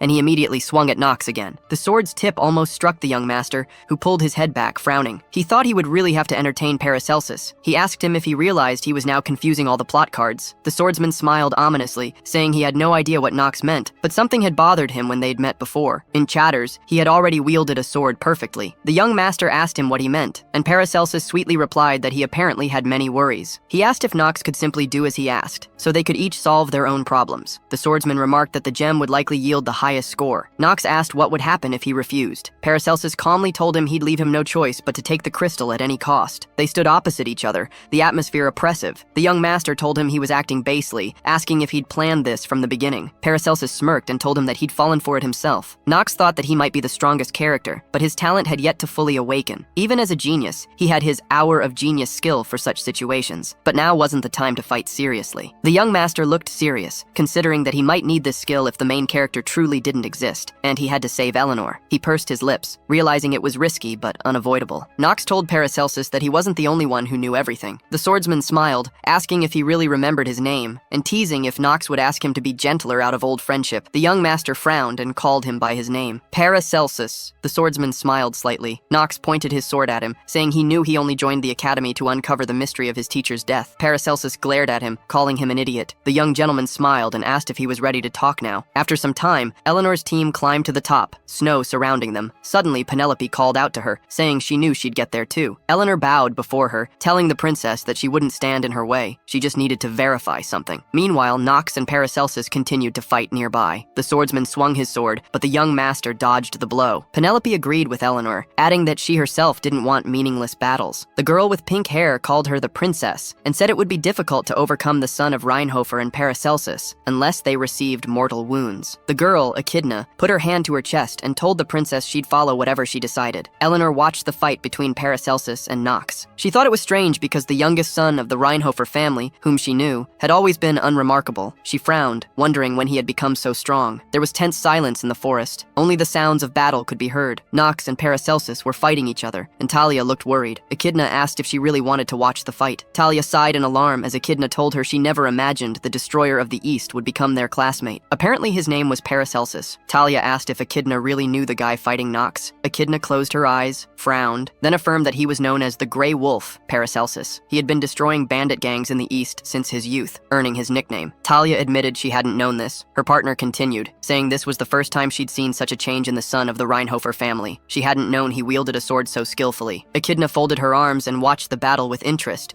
remarking that if it weren't for Knox's viciousness and laziness, he could have become a good knight. Talia awkwardly replied that she didn't consider him pure. Her partner chuckled in surprise and asked how she knew that. Talia remained silent, looking to the side. Meanwhile, Paracelsus attacked Knox repeatedly, calling him an idiot. Knox dodged the blows, surprised to sense his opponent's voice trembling with anger. It was natural. Paracelsus had been his only teacher, but his teacher had died because of a fool from Mills Academy. Paracelsus paused and told Knox the games were over, then swung his sword sharply at him. Knox parried, and a system notification informed him his master-level sword skill had activated. Knox smiled, asking Paracelsus why he was so angry. As they pressed their swords against each other, Knox told him he hadn't been the one who killed his beloved teacher. This enraged Paracelsus further, prompting him to swing his sword rapidly at Knox. But Knox dodged each blow, thinking his opponent's attacks had grown a bit simpler. Paracelsus might be gifted, but he was still too young. They stood facing each other. Paracelsus tried to hit Knox again, but Knox sharply kneed him in the stomach, causing him to gasp silently. He flew back a few meters, sighing heavily, then attacked again, pointing his sword directly at Knox. Knox raised his own sword in defense. Paracelsus taunted him, wondering how much longer he could keep talking. Knox smiled and told him he could talk as long as he wanted, though he felt his opponent's attacks had intensified,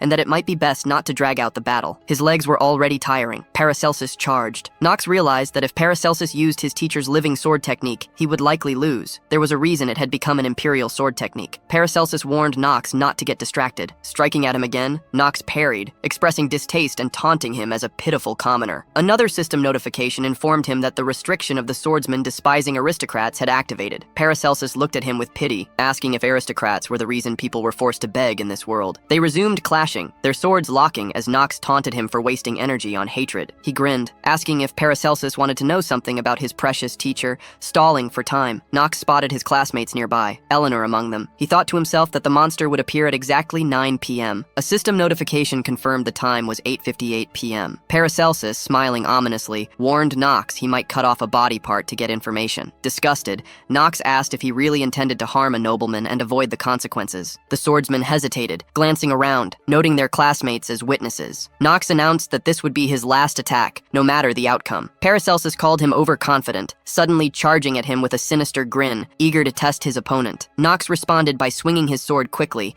dashing past him. Paracelsus, shocked, wondered what was happening as Knox, indifferent, told him to get out of his way. He ran past, saying he didn't have time for this. A strange black spot moved along the ground toward Eleanor, who watched Knox in shock, noting how fast he'd become. She suddenly heard a strange noise and turned. A dark shadow crawled across the snow, heading straight for her. She froze, face pale, realizing she couldn't escape its approach. As the black creature appeared before her, she cried out, asking if it was someone who wandered in the night. With fear, she watched the monster, thinking she might die meaninglessly here. Covering her ears, she whimpered in terror. Then, opening her eyes wide, she saw Knox standing in front of her. He cut the monster with his sword and calmly asked her, "What is this pathetic whining?" The black shadow dissipated, and the young master silently looked at Eleanor. She asked him in shock, "Why, you?" But she did not finish the thought, as Knox sternly told her that she couldn't even kill such a small creature. Being an elite, he thought this reaction was completely natural. The Night Wanderer was a mid-level demon, and in the world created by Noah, the monster wasn't even half as strong as it should be. But this demon was real, and the person who set it up was the murderer of teacher Paracelsus. Eleanor had almost become his victim. In the original game, she became softer after the main character saved her, which Knox thought was a very stupid turn of events. Everyone looked at the young master in surprise. Eleanor frowned, clenched her hands into fists in embarrassment. Knox looked at her calmly, noting that the main character didn't seem to appear in this world. Eleanor blushed a little, and Penelope told him he shouldn't be so rude. She said he had saved her, but the situation was not as clear-cut. The princess asked him if he agreed with her. Knox bowed before her and agreed, and Penelope told everyone that the instructors and the new dean, Noah, should have taken their skills into account. Nightwalkers were not the demons applicants should fight. The young master calmly replied that the enemy always comes unexpectedly, and told her it was strange that she, of all people, should know this. The princess opened her eyes wide, and Echidna quickly stood in front of her,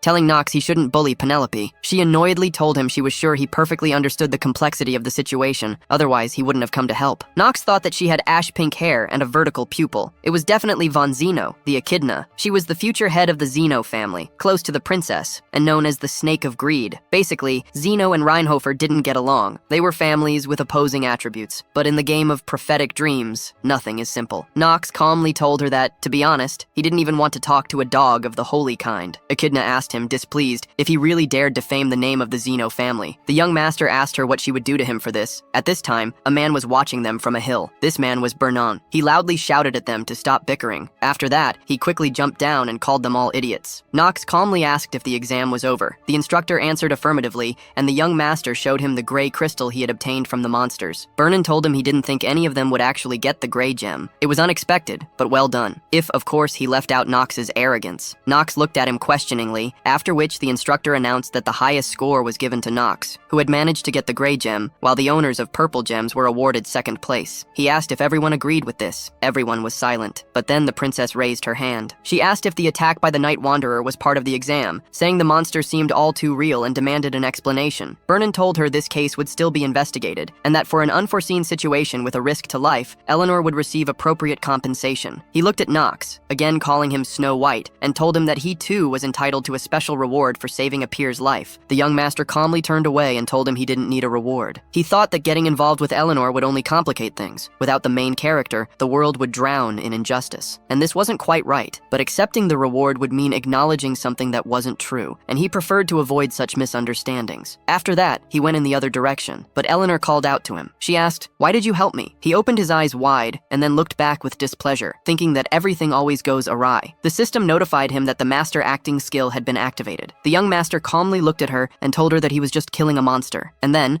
out of nowhere, she appeared. Eleanor frowned questioningly and looked at him. He turned away from her again, frowning awkwardly. Knox sighed heavily, thinking about how he had avoided this conversation. Eleanor, known by her nickname, the Money Fox, was rich and calculating. She was convinced that everything in this world could be bought with money, even a human heart. However, he didn't finish the thought. Sometime later, Eleanor was riding in a carriage, a young man sitting opposite her. She looked out the window and asked him why Knox had saved her, remarking that he'd even refused the instructor's award. She remembered his words about just killing a monster, but it felt like an obvious lie. The man spread his arms wide and asked her if it wasn't pointless. "Don't you think so yourself?" he asked. He told her that Knox was the most common scoundrel. Eleanor disagreed. "It's not that simple," she argued. "Knox lied to me. He must have had a reason." The man asked if she truly believed that, and she frowned, looking out the window. Her face became serious, and she told him she needed more details. He assured her that he would try to gather as much information as possible. She cut him off, saying she would handle it personally. Then she warned him that the Reinhofer family wouldn't sit idly by if they discovered someone collecting information and compromising evidence about them. A scroll lay in her lap, listing the general and advanced subjects she'd study at the academy. The man smiled, nodding his understanding. Sometime later, in the dormitory of Elaine Academy, Knox sat in a chair. Zetri, watching him with worry, asked if he was truly okay, mentioning his pale complexion and recent hypothermia. A white towel rested on his forehead as he reassured her not to worry, that he would get better. Yet he knew there were unresolved questions. If there was no main character,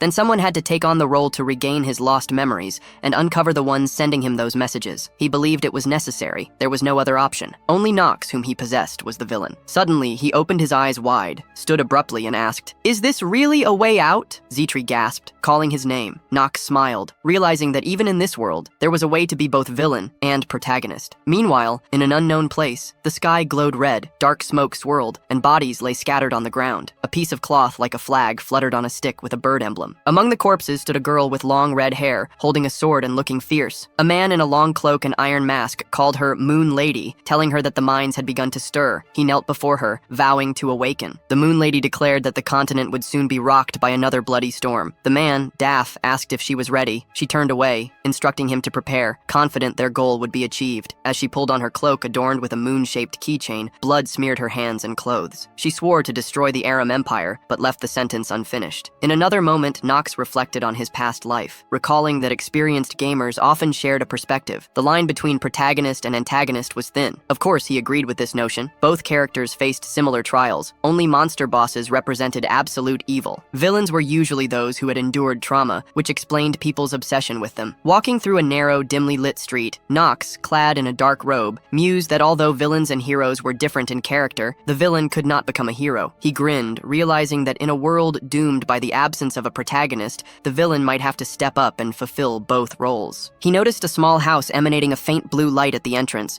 as though it were illuminated. Rubbing his neck, he muttered that he didn't particularly enjoy this life on the edge, but it was all he had. There was a great organization here, a gathering of villains eager to overthrow the imperial family. Blue energy swirled in his hand, and a bright glow appeared in front of him. Later, at a large table, an instructor and other men sat in discussion. Noah, seated at the center, looked boredly to the side. Vernon asked everyone for their opinions. A man with purple hair reassured him, claiming he was in control of the test. He asked him if he had screwed up somewhere again. The instructor got angry, pursed his lips, and then called him a fool, telling him that he had already said that he was innocent. Suddenly, Noah opened her eyes wide. She looked ominous. The dean asked them what they were doing now. Vernon abruptly put his arm around the purple-haired man's neck and told her that they weren't doing anything. He laughed awkwardly and asked her if they could continue the discussion. He told everyone where they were at and didn't finish the thought because Noah smiled artificially and asked them if they hadn't listened to her. Everyone looked at her in fear, and she told them that she had informed the entire teaching staff. She asked the instructor and the man with purple hair if they weren't listening to her. As always, a gray-haired man with glasses told everyone that the dean spoke about the enemy who appeared during the entrance examinations and put the applicants in danger. Noah sighed heavily and agreed with him. She told the teachers that behind this, there were people who wanted to wreak havoc in the academy, as well as throughout the empire. Eleanor was only the first target. The dean asked them if they could imagine why she, a star in the world of finance, became their target. The purple-haired man told her that it was because the rival trading company, which her family runs, imports about 70% of the goods into the Arkham Empire. Vernon told her that if the enemy deliberately wanted to strike rival, then he was unlikely to stop there. Noah agreed with him and told them that what happened was both a challenge and a warning for the academy. Therefore, they need to carefully prepare for bad events. Everyone agreed with her, so she stood up to leave. But she changed her mind, sat back down, and smiled, raising her finger. Noah told them that she also wanted to mark a person who was also a threat. Everyone looked at her in surprise, and Vernon asked her what she meant. The dean answered him affirmatively, and then remembered how she had been keeping an eye on Knox. In fact, she was the girl with the white hair. Noah told the teachers that this was a student who was supposedly the most talented in this stream of students. The man with purple hair asked her in surprise, "Who is it?" He was shocked and opened his eyes wide. He thought that there really was a person whom she immediately recognized as talented. The man thought that this was the first time since that incident with the princess. Noah told them that the student was Knox. The man with purple hair asked her if this was the same scum of the Reinhofer family, who was famous only for his lust. She stood up and walked toward the exit of the room, then smiled and told him that he was right. The dean remembered Knox's look and told all the teachers that this was a child, and she didn't finish the thought. Noah grabbed the doorknob and then told everyone that Knox might even be stronger than her. The man with purple hair stood up abruptly in surprise. The man in the red jacket asked, "Did I hear something wrong?" The teacher in the blue sweater asked, "How could the black sheep of the Reinhofer family be like this?" Everyone was shocked. They couldn't believe it. Meanwhile, Knox entered a small tavern. A man with a small beard called him a kid and asked him what he forgot there. Knox smiled and told him that moonlight would shine on the sharp pen for the glory of the Empire. The man looked at him seriously, then displeased, told him that he could pass, although he had no idea how that woman could tell the secret code to someone like him. The young master calmly asked him, "Wouldn't you even introduce yourself?" He smiled and walked over to the shelf. There were bottles of various drinks. He rubbed his chin thoughtfully and thought about getting into the sleeping quarters, but Knox didn't finish his thought. He took bottle number 3, then number 1, then number 8 and 4. Suddenly, a strong blue energy appeared in front of him, so he covered his face with his hand. The system notified him that he had been exposed to high-level magic, so his mana flow was temporarily reversed. The magic perception genius skill had been temporarily blocked, and his character would be teleported to the designated location. The young master's cloak and hair were billowing with a flow of air, and then he looked down sadly, thinking that his stats were still lacking. He even felt trembling in his body. Suddenly, he opened his eyes wide because there was a sharp blade at his neck. In front of him was Luna. She was holding a long sword at his neck. She asked him who he was. Knox happily called her Luna and smiled, but she only pressed her sword on his neck so his skin was pierced a little and blood began to flow from there. The young master calmly told her that she was the leader of the Sleepers and the only pillar of the Sword Empire whose face no one had seen yet. He told her that he was here because of her. Luna opened her eyes wide and asked him if he knew not only the location of the headquarters, but also her real identity. She told him that she would ask him the question again. Luna asked him threateningly, "Who are you?" Knox calmly removed her sword with his hand and told her that he was Knox. He raised his hands up and told her that he wanted to join the Sleepers. Meanwhile, it was already night. The bright moon was shining high in the sky, and Paracelsus was sitting in his room. He looked out the window and thought about Knox, because it seemed that he knew something about the death of old man Celsus. He thought about how the young master knew that his teacher was dead. Paracelsus doubted that he had simply guessed the death of one of the 3 pillars of the Sword Empire, who supposedly accidentally lost his life. He said it was ironic because Knox was a disgrace to the Reinhofer family. Paracelsus wondered where such a lie came from. He remembered the battle at the top of the mountain and thought that although it was only for a couple of moments, the young master had clearly surpassed him in speed. He had never seen a faster man, with the exception of old man Celsus. Maybe all known information about Knox was deliberately fabricated, and rumors about his personality and behavior were lies. Paracelsus got up, lay down on the bed, and then asked why this was necessary. Why would the Reinhofer family hide such talent? The swordsman said that, however, this should not worry him because he would simply trample anyone who stood in his way, especially if it was a stinking aristocrat. There were deep scars on his chest, and he calmly closed his eyes. Paracelsus fell asleep, but he had a very strange dream. In the dream, there were events from the past. The man told him that Empress Eston had gone crazy and become a tyrant, which is why the authority of the imperial family was shaken. But her daughter, Penelope, known as the Benevolent Princess, opposed the first prince in the political arena. To survive, he would have to choose sides. It seemed that this man was his teacher. Paracelsus listened to him attentively, and the man continued to tell him that he should enter the Eldine Academy and think about which side he wanted to fight on. This was his main task. Paracelsus was sweating, tossing and turning in his sleep, and the teacher told him that he had taught him everything he could. After that, in a dream, he remembered how his teacher was killed. Celsus apologized to him for the fact that he would have to leave first. The swordsman woke up in a panic. He was breathing heavily and covered his face with his hands. He had gloves on his hands, which began to glow pink. Paracelsus rubbed his neck with his hand, displeased, and sighed heavily. Then he said that if the old man left, then he had to leave with ends. After that, he stood up and asked why this dead man was still torturing him. At this time, Knox stood opposite Luna, who was still holding her sword at his neck. Basic information about her appeared on the black screen. Luna was female, 20 years old, human, and had a lunar attribute. She had no achievements. Luna had 4 bonuses: Genius of the Sword in Battles, Aggressive Eye of Reason, Cold-Blooded. Her limitations were Cruel, Berserk, Die Hard, Fan Crazy. Luna's statistics were good: 27 stamina points, 24 mana points, 4 luck points, 25 willpower points, and the same number of charm points. She had 3 passive skills: Battle Spirit, Piercing Gaze, and Intimidation. In addition, Luna had active skills: Moonsword Master and Mana Burst. The system notified the owner that some of the information was unavailable. This would be revealed as the story progressed. The young master thought that she was one of the 3 pillars of the sword. She was a monster that was comparable to the best knight masters at only 20 years old. Additionally, her sword style was not that easy to master. For this, Luna asked him why the son of the great Reinhofer family would join a criminal organization. The system notified the young master that the first level bleeding was in effect. He calmly told her that he was here to destroy the Aram Empire. She asked him what it was, but she didn't finish the thought because Knox interrupted her and asked her what she probably already knew: that in order to destroy the Empire, you first need to destroy the Eldine Academy, which is under the influence of the imperial family, right? He put his hand to his chest and smiled, and then confidently told Luna that he was ready to spy for her. She asked him if he really thought he was capable of this. Knox answered her in the affirmative. Luna looked at him in disbelief before lowering her sword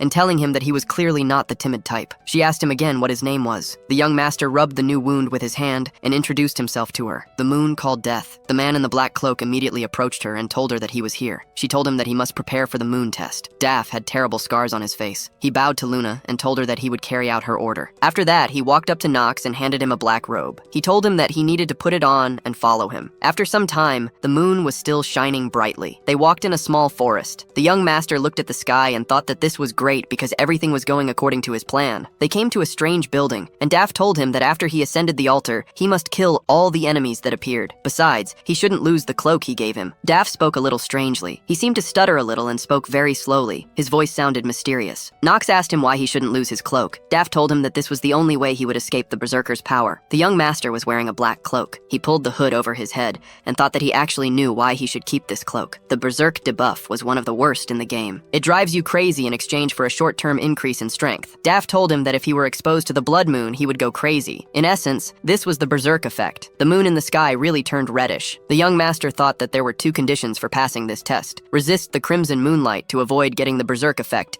and face the crowd of monsters. The original game did not say how exactly this test should be passed because it was the world from the perspective of the main character, and he definitely did not need the tests of the villainous organization. So hardly anyone knows how to pass the test. However, he is obliged to cope with it. Knox smiled, and Luna folded her arms across her chest and told him that after passing the test, one of two things awaited him. She raised her finger up and smiled, then told him that he would either join the sleepers if he could handle it, or go to the corpses. The young master looked at her and then chuckled contentedly, telling her that they would find out later whether everything was so clear. Here, he and Daff went to the altar. A member of the sleepers took out a scroll. Blood dripped onto the floor, causing a strange seal to activate underneath them. It glowed pink, and Daff looked to the side and saw that many monsters had appeared. Knox saw this. There were snakes, bulls, and monsters with huge fangs. There were a lot of them. The young master thought that this was definitely not a level that the current him could handle. After all, every monster here was at least a mid-rank chimera. The sheer number of monsters also bothered him. That's why. He didn't finish the thought. Knox took off his hood and then threw his cloak aside. The red moon shone on him, and he smiled, thinking that his way of passing the test was designed for this. Anyway, Luna frowned and thought that he had really gone crazy. The system notified him that the blood moon was imposing a negative berserk effect on him, and the character could lose his sanity. The young master opened his eyes wide. His body seemed to double. He looked at his hands in shock, and the system warned him that his sanity would not be restored if he lost it suddenly. The young master smiled. His eyes began to glow purple, and the system notified him that all the player's indicators had been increased by 1.5 times. His stamina was almost 10 points. His mana was almost 14 points. His luck was 10 points. His will was almost 17 points,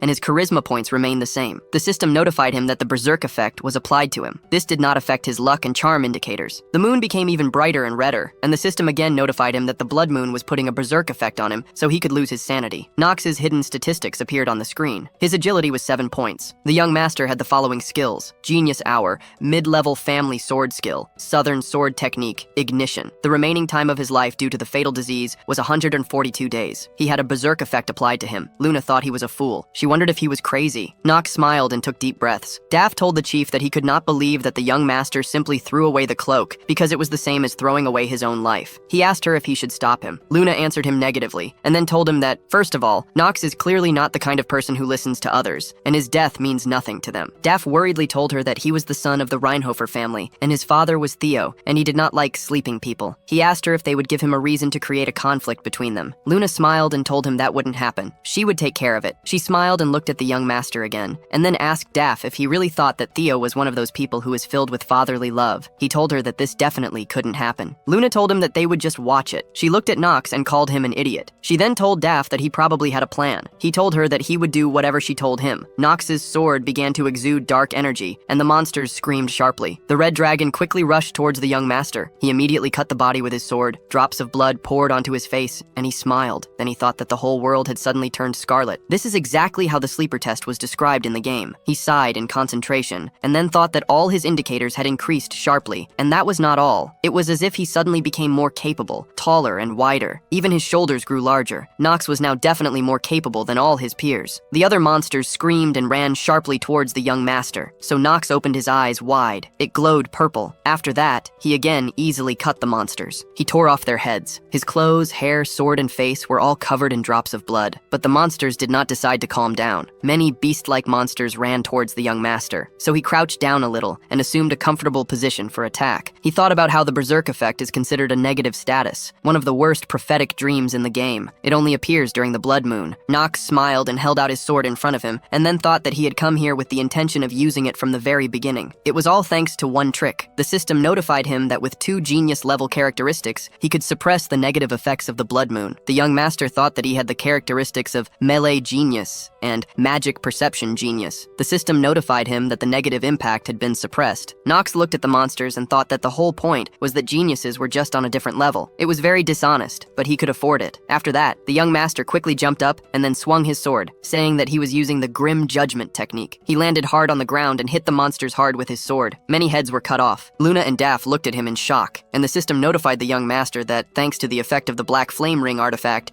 his life was extended by 2 days and 7 hours. Knox smiled. He looked like a madman. He shouted to the monsters that if they were so jealous, then they too could get a fatal disease just like he did. After that, he quickly swung his sword around him, and many monsters fell to the ground again. Luna shouted something to him, but Knox did not hear her. He thought that it was too noisy here. He sighed to calm himself down, and then walked up to her and asked her if Luna was watching the fight. She smiled and happily told Daff that it seemed like they should still accept Knox to join them. He told her in surprise that there weren't many people on the entire continent with a talent like his. She called Knox loudly and told him that he had passed the test, so he needed to return to them. Luna opened her eyes wide and smiled, and then thought that Knox was very interesting. She called Daff and he bowed to her, then handed the young master a black robe. He told him to take it because it was the cape of a full-fledged member of the Sleepers. The system notified Knox that he had received the item. The young master smiled contentedly and looked at his hands. The system notified him that he would receive a sleeper cloak, so the data on this item was downloaded. After that, basic information about the cape of the sleeping member appeared on the screen. It was an intermediate advanced item and did not have a compatible attribute. The cape gave +1 point to willpower. The requirement to use the item is to be a member of the Sleepers. The cape had special effects. The Moonlight Oath was now available to the young master. Members of the Sleepers would recognize it by the design of the cape, which was woven from the web of black spiders. The cape could reflect most weak negative effects. The system notified the young gentleman that data about a new passive skill was being downloaded. He closed his eyes contentedly and then looked at Luna. She looked at him questioningly and then asked him if he really had any questions for her, since he looked at her like that. Knox calmly told her that as far as he knew, few of the newcomers had done well in this test, which meant that he was entitled to an appropriate reward. Luna looked at him thoughtfully and then smiled,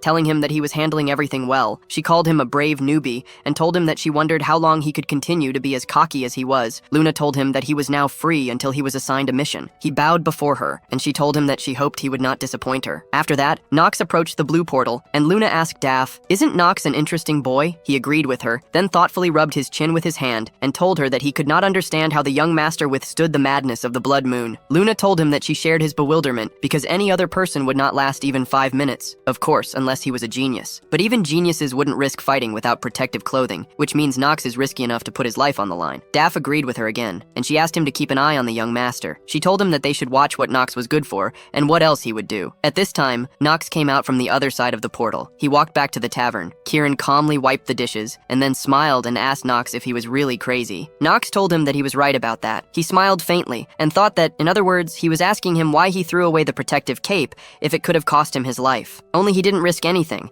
because he had the condition of complete resistance to the berserk effect. 2 geniuses at once. That is the genius of melee and magical perception. Knox thought that, simply put, only he is able to use the blood moon as a bonus. Kieran told him that he hoped it was worth it. The young master asked him if he really needed anything from him. The man put on a serious face and told him that he thought it was unfair that Knox had not introduced himself to him. The young master opened his eyes wide in surprise and asked him what he meant. Kieran smiled and told him that he told him his name. But he did not finish the thought because the young gentleman immediately introduced himself to him and told him his name. He asked him if they were even now. Kieran answered him in the affirmative and then told him that they would see each other again. Knox walked towards the exit of the tavern, and Kieran told him that, in fact, it would be very difficult to get along with the Academy's schedule, but most likely it would not be easy for him to hide his strength. He hoped that Knox wouldn't stand out too much. After some time, Knox came to the dorm. He thought about how everything seemed to go smoothly. He entered his room, and Zetri was there. She was angry and asked him why he secretly left his room on the first day without even telling her anything. The young master looked at his hair in panic. There was blood in it. He thought that Zetri was sleeping when he left. He was checking it. The maid, displeased, asked him if he was listening to her at all. She told him that she had already told him many times that he should refrain from rash actions. Despite all sorts of negative rumors that existed in their family, there was always a chance to be rehabilitated. She said the last word especially loudly. So Knox awkwardly closed his eyes and sighed heavily. After that, he started taking off his clothes and told her that she should just forget about it. He asked her how her day was. The young master told her that, as far as he knew, servants were also trained explained. Zitri opened her eyes wide and rubbed her hands. She suddenly became sad and looked down, then told him that nothing special had happened. Knox looked at her and thought that something had happened today. He thoughtfully rubbed his chin with his hand and thought that he meant lessons for the servants, who were not only low-ranking, but also nobles. It seemed Zitri had become a target for their ridicule. Knox wondered if nothing could be done about this. Afterwards, he handed her a small bag and told her that she needed to take this. If she had problems in class, she must open this bag. Zitri took the bag and looked at it with interest. She asked him what it was, but the maid did not finish her thought because the young master smiled and told her that she should only open it in case of trouble. There was an item in this bag that would help her quite radically. Zitri looked at him in surprise and asked if she really couldn't open it now. He told her she shouldn't do it. The maid bowed before him and told him that she understood everything, and if anything happened, she would certainly use this thing. The young master smiled and told her that she should not hesitate to use it if she got into trouble. He asked her if she understood him, and she answered him in the affirmative. After that, the system notified him that he had successfully entered the Elaine Academy, and the first part of the plot had been completed. Knox opened his eyes wide in surprise and thought that this had finally happened. A message appeared on the screen stating that he had one unread message. The system asked him if he wanted to read it. The young master pressed his finger on the screen and thought that, of course, he wanted to do this. After that, he felt a strange sensation in the letter. The sender greeted him and wrote that if he received this letter, then he had successfully joined Elaine Academy. The sender knew that he could handle this task without any problems, so he was happy for him. Knox thought about the fact that the sender of the letter expressed himself in such a tone as if he saw right through him. This person knew him well. He continued reading the letter. The sender wrote that this was just the beginning of the tests. He was sure that Knox had had a hard time before, but alas, it would only get worse. No one could cope with this except him, because only Knox was destined to know the true ending. The sender wrote that he knew it would sound irresponsible, but he was really trying to help him in any way he could. The man also included gifts in the letter and wrote that there were not many of them, but he hoped that he would accept what was attached to this letter. The young gentleman sat down and said that the contents of the letter didn't really explain anything this time either. He needed to rethink everything well, because there was a possibility that the sender of these letters was a prophetic dream. The very fact that this person could influence what was happening through the system and send something to him proved that his conclusions were correct, so he should focus on completing the story because it was directly related to his lost memories. The young master sighed and said that he would stop talking about something that he couldn't decide for now. He looked at the letter icon on the screen and said he'd better take a look at this gift. Knox pressed a button to make his character's inventory appear on the screen. Suddenly, he opened his eyes wide in surprise because several names appeared on the screen. Theo, Alina, Grain, Talia. He was shocked and said that if he understood everything correctly, but he did not finish the thought because he pressed the button with the name Talia and many screens appeared in front of him. Basic information about Knox's father also appeared on the screen. Knox smiled and thought that this was an incredible ability. Actually, in order to read someone's characteristics using vision, he needed to see the person. But here, everything was different. Now he could at any time look at the characteristics of those he had already met. He smiled and said that such a gift could really only be sent by... Suddenly, he frowned and looked more closely at the screen. He called Theo a crazy fool. His stamina had increased so quickly by almost 1/2 of a point. Knox wondered if he was still developing, even though he was already a recognized pillar of the Sword Empire. The young master immediately calmed down and said that it didn't matter, because while he was looking at the increase in Theo's stats, he realized one thing. He looked in the mirror and saw his present self from the past world, then thought that this world only looked like a game, but was not a real game. Knox tensed in displeasure and said that this was complicating everything. He looked at the scroll and said that he was glad that at least the choice of classes went smoothly. On the scroll was written a list of items that Knox should attend. These were martial arts, the study of magical techniques, the history of the Arkham Empire, and horse riding. The next morning, there were many students in the academy. Zitri entered the room. There were many apprentice maids around. They all looked at her with mockery. A girl with short red hair asked her friend if it was her. Zitri opened her eyes wide, but the girls continued to discuss her. The girl asked if she was from the Luio family who became a commoner. Zitri felt a little sad because everyone was whispering and discussing her. The maid with dark hair told the girl that it was definitely her. She couldn't even imagine how shameless a person would have to be to follow her master to Elaine Academy. The girl with red hair laughed and told her that if she were Zitri, she would be ashamed to just appear in public. Her friend told her that she probably wanted to seduce the aristocrat and live a beautiful life. They grinned and looked at Zitri. The girl with red hair told her friend that with a face like hers, it was quite possible. Her friend told her that Zitri was after all the personal maid of the black sheep of the Reinhofer family. She heard that Knox is also lustful, and Zitri is happy to take advantage of this. The maids laughed at Zitri. They said that it was obvious. The girl with red hair agreed with all the statements of her friends. The girl asked her where her relatives were from. She laughed and told her friend that it didn't matter because this was probably an old backwater and wasn't even worth worrying about. Zitri clenched her hands and thought that she was ready to endure countless insults because such was the fate of a fallen noblewoman. However, they should not tarnish the reputation of young Master Knox. She frowned and then walked up to the girl and politely asked her if they could talk. The girl looked at her with hostility, and then another maid with long hair moved the maid with her hand and asked Zitri if she really wanted to talk to them. She smiled and told her that she was the daughter of a count, and her name was Jael. She was from the glorious family of Floras who served Mr. Grain. Jael smugly folded her arms across her chest and asked Zitri if she really thought she had even a minute of free time for a pathetic commoner like her. Zitri told her that she had heard them spreading baseless rumors about her master. Jael grinned and asked her what she would do to them for this. Is it really her fault that there are so many bad rumors about her master? The other maids laughed, and Jael told Zitri that if she wanted an apology, she clearly wasn't going to get it. Zitri looked at her seriously and thought that her master Knox was right. The status of a person in this academy is above all. After that, she took out of her pocket the small bag that Knox had given her and thought that there was nothing she could do here. She opened it, and a little Knox appeared at her side. Zitri opened her eyes wide in surprise because a hologram of her master was in the air. Jael suddenly screamed and told her that she scared her. Everyone looked at this in shock, and Zitri looked questioningly at her master's hologram. Knox introduced himself to everyone and then told them that he didn't know what was going on here, but it didn't matter. He looked at everyone with displeasure and told the maids that if Zitri called him, then there could only be one reason. Knox pointed his finger at Jael and said that she or all of them,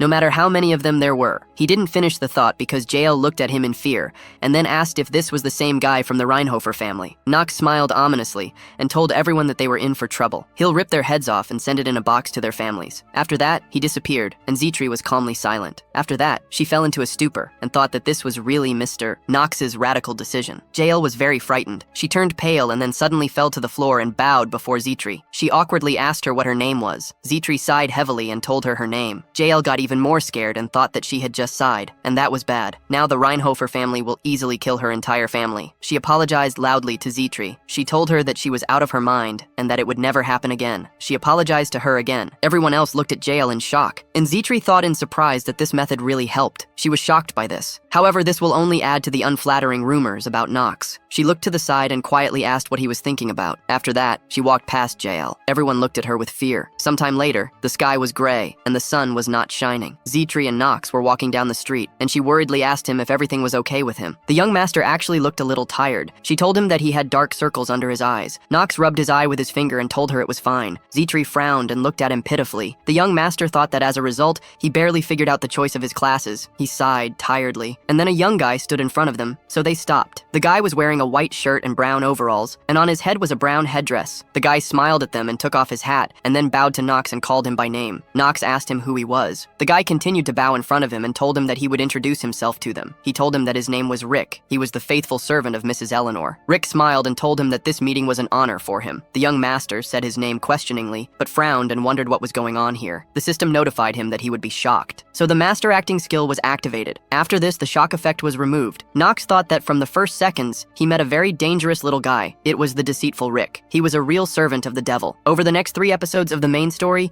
he will betray the rival trading company, which will push the plot to further development. Also, Rick literally worships the devil, and in essence, will betray Eleanor. Knox looked at him arrogantly and thought that the phrase, "the enemy of my enemy is my friend," is complete nonsense. In the game of a prophetic dream, Rick is absolute trash and you shouldn't mess with him. Rick took out a small blue box and told the young master that Eleanor had asked him to give him a gift. It was an extremely valuable artifact. He handed him the box, and Knox narrowed his eyes and rudely told him that he needed to get out of here. The young master looked serious. He was thinking that, of course, he was interested in what kind of artifact it was, but it was clearly something like a poisoned apple, so he couldn't take it. Rick looked at him in surprise and asked him what he meant. Knox opened his eyes wide and grabbed the hilt of his sword with his hand, then asked him if he really needed to repeat what he said earlier. Zitri tensed and looked in shock as her master grabbed his sword. Rick turned pale, and Knox looked at him with hatred. The young master was about to take out his sword, but the servant Eleanor began to tremble with fear, so he turned sharply and walked in the other direction. Zitri bowed before Rick, and then ran after her master. She asked him to wait for her. She told him that his body was weakened, so he had to be careful, otherwise he would fall. Knox asked her if she really thought he was that pathetic. The maid remembered how the young master was lying on the bed due to illness, and then told him that he had just recently had a cold and chills. Given his always icy hands, she thought that a person weaker than him was still worth looking for. The young master smiled awkwardly and told her that she was right, but he would be fine. They would definitely live and not die. Zitri agreed with him, and then looked down a little sadly, telling him that every everything was still not easy for him. He was always in the center of events. Knox looked at her in surprise and then sighed, telling her that nothing could be done about it because he was popular. She looked askance at him, and he thought that Knox was not just a master for her, but also the man who saved her life. The Zetri character herself had a bonus of devotion to her master, so being away from him for a long time was a burden for her. They continued walking, and the maid suddenly asked him why he had treated that young man like that just now. Knox asked her if she really meant Rick. Zetri answered him with a concerned affirmative, and then told him that he seemed to have gone berserk out of nowhere. He put his hand on her shoulder and told her that she should listen to him carefully. Knox told her that no matter what happens, she should not let Rick get close to her, because nothing good will come of it. She remembered Eleanor and thought that she believed it was because of their strained relationship with her. But then Knox would have acted differently. Apparently there was a more serious reason here. After that, she bowed before him and told him that she understood everything and would stay away from Rick. The young master agreed with her and then went further, thinking that given what would happen in the near future,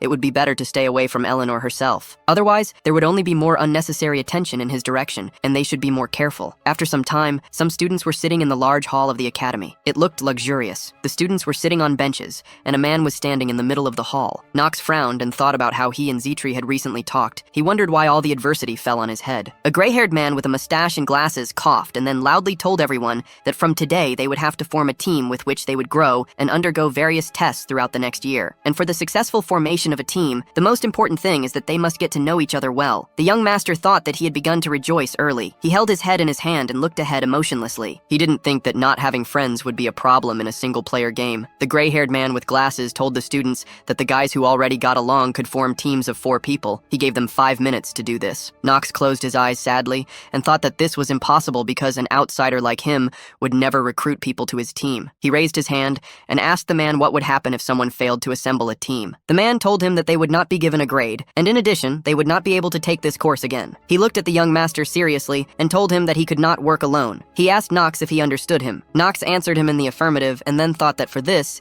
he would really get a failure from the very beginning. He thought that a lane is already not easy to graduate from. Failure in even one subject is a direct path to expulsion. He can't let this happen. All the students began to unite in a team. A guy asked the princess if he could join her team. Echidna said that she also wanted Penelope on the team. The guy with black hair asked Paracelsus if he wanted to team up with him. Knox sadly covered his face with his hands and looked at the desk. He thought that there must be a way to acquire a team, even for a person like him. A guy with blonde hair asked Eleanor if she wanted to join their team. He told her that even though he didn't look like it, he was pretty strong. The guy with short hair smiled and told him that Eleanor was already on his team. He told her that in exchange, he could give her a contract for his family's products, but Eleanor simply walked past them and approached Knox. She called him by name, smiled, and asked him if he really didn't like her gift. Knox remained silent, and she told him that she had another proposal for him because she wanted to return the favor. The young master asked her what she meant. Eleanor smiled and straightened her hair with her hand, then told him that she would take him to her team. He frowned and thought that she sounded wildly arrogant, but he immediately realized that in the end, he and she would be on the same team. Besides, he didn't finish the thought because Talia ran up to them. She told Knox that she wanted to join his team. Knox thought that another annoying girl, Talia, would be with them. She was embarrassed and therefore looked away, and the young master thought that she could be understood. Talia was a good character in the game. Whether she liked Knox or not, he was still her fiancé. She cannot remain indifferent and wants to help the unfortunate loner. Knox frowned and quietly said that it was chilling. Eleanor thoughtfully rubbed her chin with her hand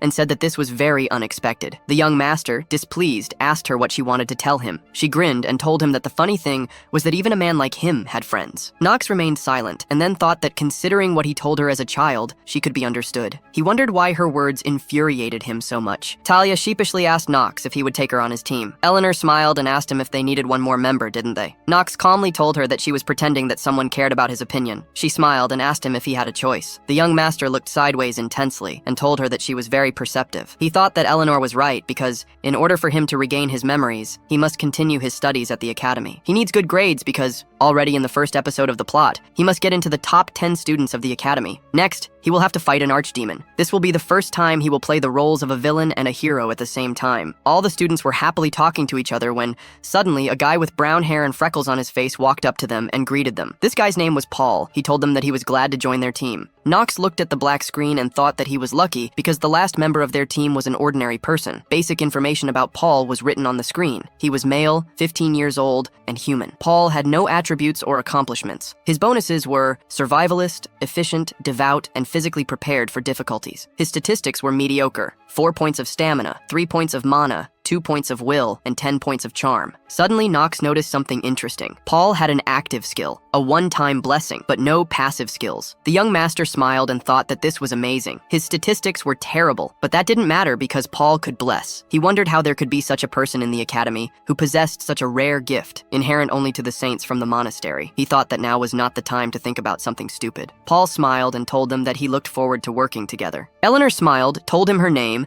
and then said that she hoped they were all ready to work. Talia blushed and also told him her name, saying she was glad to be part of the team. Knox calmly looked at Paul and asked him if he could not introduce himself. He told him that he only hoped he wouldn't be a burden and could at least do something on his own. Suddenly, the gray-haired man hit the table hard with his palm to attract the students' attention. He said that it seemed they had all successfully assembled their team and wished them well for next week. He added that they could not change the composition of the team for the entire next semester. He told them they could all go now. Knox angrily called him an old fool. Talia worriedly told him that he had said it too loudly. The young master told her that he knew it. He wanted the man to hear it. She told him she didn't think cursing at the professor was a good idea, but Knox didn't listen to her. He walked toward the exit and told her that he didn't care about it. He said that he was on the team now, so the professor shouldn't yell at him. The young master pushed the door to leave the hall, but Talia called out loudly. She looked sideways and asked him what classes he had added to his schedule. She told him that she had no ulterior motives. Knox thought that he couldn't believe she was asking him this so openly. He left the hall, and she followed him. Talia extended her hand to him and told him that she was just curious, so she asked. The young master pointed his finger at her forehead and asked her if she really wanted to know which subjects would be easiest to get a perfect score in. "Do you really think that I would just tell you this?" he asked. Talia opened her eyes wide and asked him what he meant. She told him that wasn't the issue at all. Knox went further and thought that she couldn't fool him. He wouldn't tell her such information. After some time, evening came. This was the 4th sector of the academy, where there were shops with goods everywhere. Knox was wearing a long black cloak,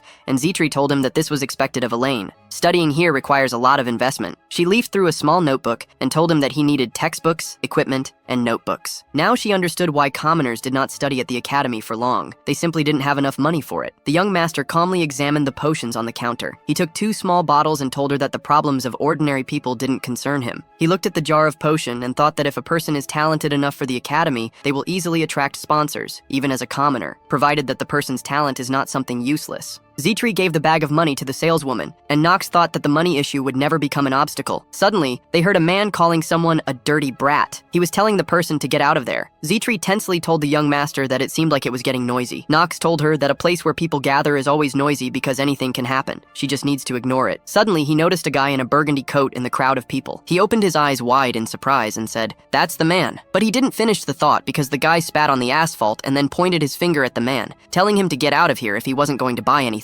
He asked the man why he was blocking the way for people with money. Knox thought that this was the son of one of the 3 families with the attribute of darkness. This was the young heir of the Marva family, Leon von Marvis. In fact, he paid attention not to the tall guy in the burgundy coat, but to Leon, who was holding a jar of potion in his hands. The young master thought that perhaps he was now experiencing financial difficulties since his family had recently gone bankrupt.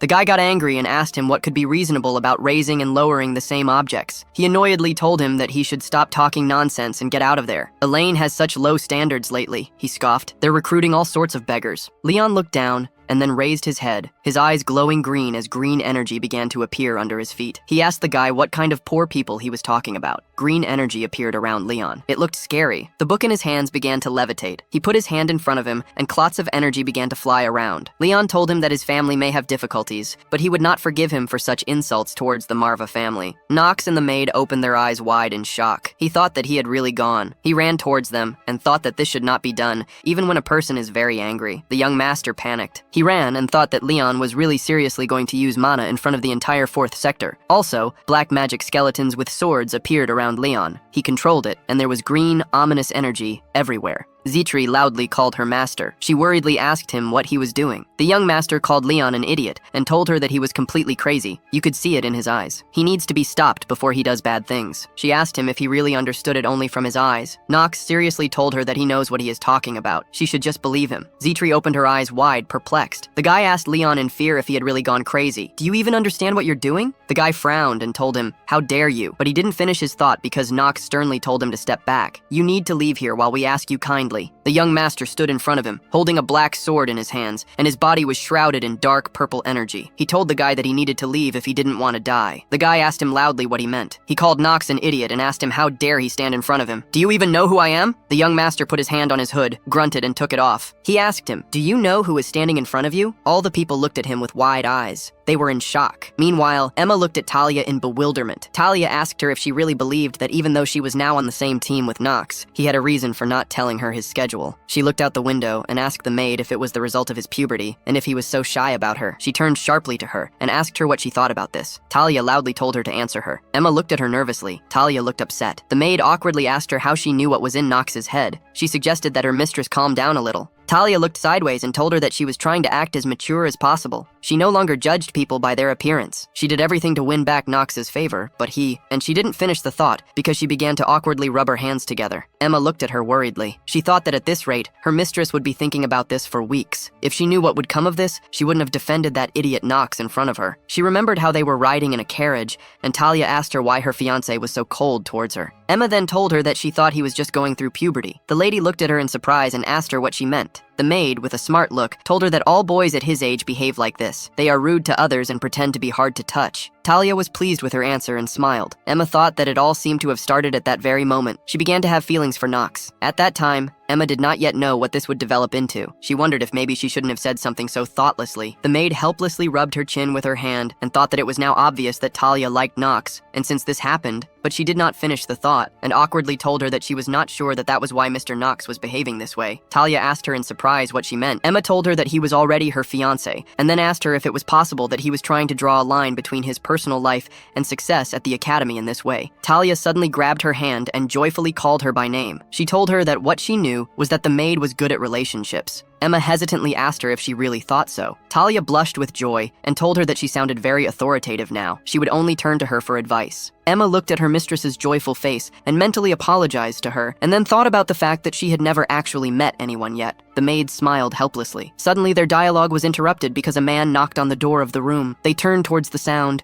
and Emma told the man that the maid of the rival family was ready to listen to him, but for this, the person must name the purpose of his visit here. Eleanor entered the room and greeted them. She smiled and told the maid her name. She told her that she was a member of Talia's team in the battle magic class. She would like to talk to Madam. Emma looked at her wearily, so Talia called out to her questioningly. The maid frowned a little and told Eleanor that if they did not have an appointed time, it would be better for her to first arrange a meeting with the mistress. Eleanor smiled and said Knox's name, so they looked at her worriedly. She told Talia that she wanted to talk to her about Knox. A couple of minutes later, Talia and Eleanor moved to another room. Eleanor told her that she was glad to see her. This is the second time today. She smiled artificially, and Talia looked at her worriedly. At this time, Knox asked the guy if he needed to introduce himself to him. The guy opened his eyes wide in shock. He thought that he really had silver hair and purple eyes. All the people looked at Knox in fear. They thought that it was him. The guy asked him if he was really the Reinhofer who was accepted into the academy this year. Knox calmly told him that he didn't like to repeat himself. The guy immediately apologized to him. He told him that he did not recognize him immediately since he was wearing a cloak with a hood, but he didn't finish his thought because the young master looked at him ominously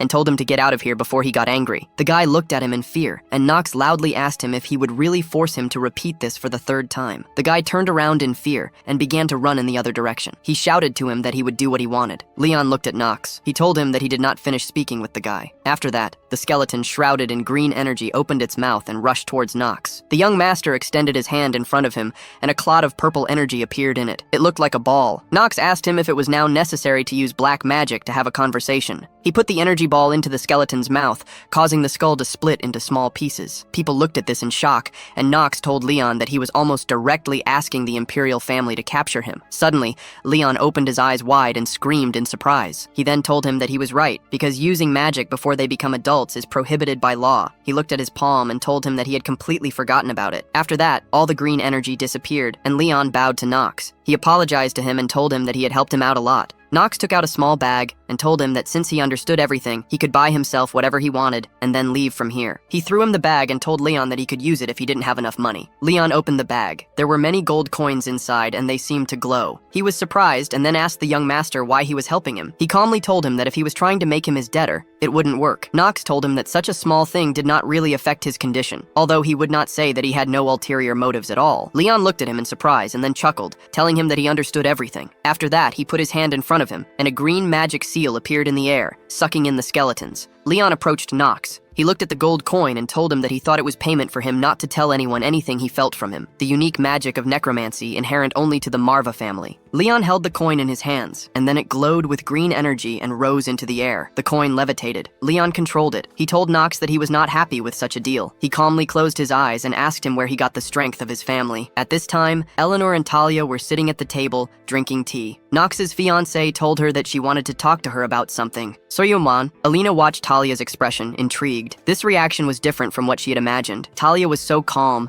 looking thoughtfully to the side. Alina wondered if she could possibly have feelings for Knox. A small smile touched Alina's lips as she dismissed the idea. Impossible. For someone like him, an engagement is just a burden. It's better to be direct. You should know, Knox is a dangerous person, Alina stated coolly. First, he's the son of a family that stands as a pillar of darkness. Second, you can't deny the sheer number of terrible rumors about his strange behavior. She calmly took a sip of tea. Talia looked down and replied, I don't think Knox is such a bad person. She looked as serious as possible, but Alina frowned in displeasure, remembering her own childhood encounter with the young master. She calmly closed her eyes. Not everyone would agree with you. Alina thought that Talia was truly strange. Why would an honest, open girl like her, even like the worthless Knox? She looked at her again and noticed that the emotion in Talia's gaze was a clear dislike for her. Talia decided to be blunt. The young master has his faults, but he is not the kind of person who would do something terrible. People just misunderstand him because he's cold towards others. But that's just the tip of the iceberg, I think. Alina looked at her displeased. I heard you two were engaged, which explains why you're so protective of him. She placed her cup on the table. But engagements between aristocrats are things that can change very quickly. Talia looked unhappy. She retorted loudly, That's not why I believe in Knox. Alina smiled darkly. People don't change that easily. Knox's fiancé admitted she might be right, but wanted to remind her of one thing. It was Knox who saved your life. If he hadn't been there, you could have died. I'm sure you understand that yourself. Alina's eyes widened. Talia pressed on, So why are you so hostile toward him? Alina frowned, then smiled, and calmly told her that it seemed she had said too much. She stood up to end the conversation. She thanked Talia for her time, and Knox's fiancé said goodbye. Alina left the room and went down into the yard where Rick called out to her. He smiled. It seems your conversation didn't go so well. Alina looked down. She asked him, What do you think is the most important quality for a merchant? Rick smiled. Of course, a keen eye and an awareness of one's surroundings. She frowned, thinking that it was her own attentiveness that made her the money fox and a star in the world of finance. She wondered if Knox had truly changed. Alina thought that was nonsense. She frowned pitifully and said aloud, After so many years, this simply can't be true. Meanwhile, Knox and Leon were still in the 4th sector of the academy. The son of the Marvis clan looked terrifying as black and green energy emanated from his body. The young master shouted to the people that they should all leave. Knox looked at him in confusion as people started screaming and running away. Green energy began to spread through the air until a dark barrier appeared around them. The young master looked around intently. Is this barrier magic? He thought that things were getting more serious. No matter how much Leon needed money, he would never accept his ancestral power being used by a stranger. A gold coin levitated above Leon's palm. He told Knox, You should have chosen something more significant for negotiations than this.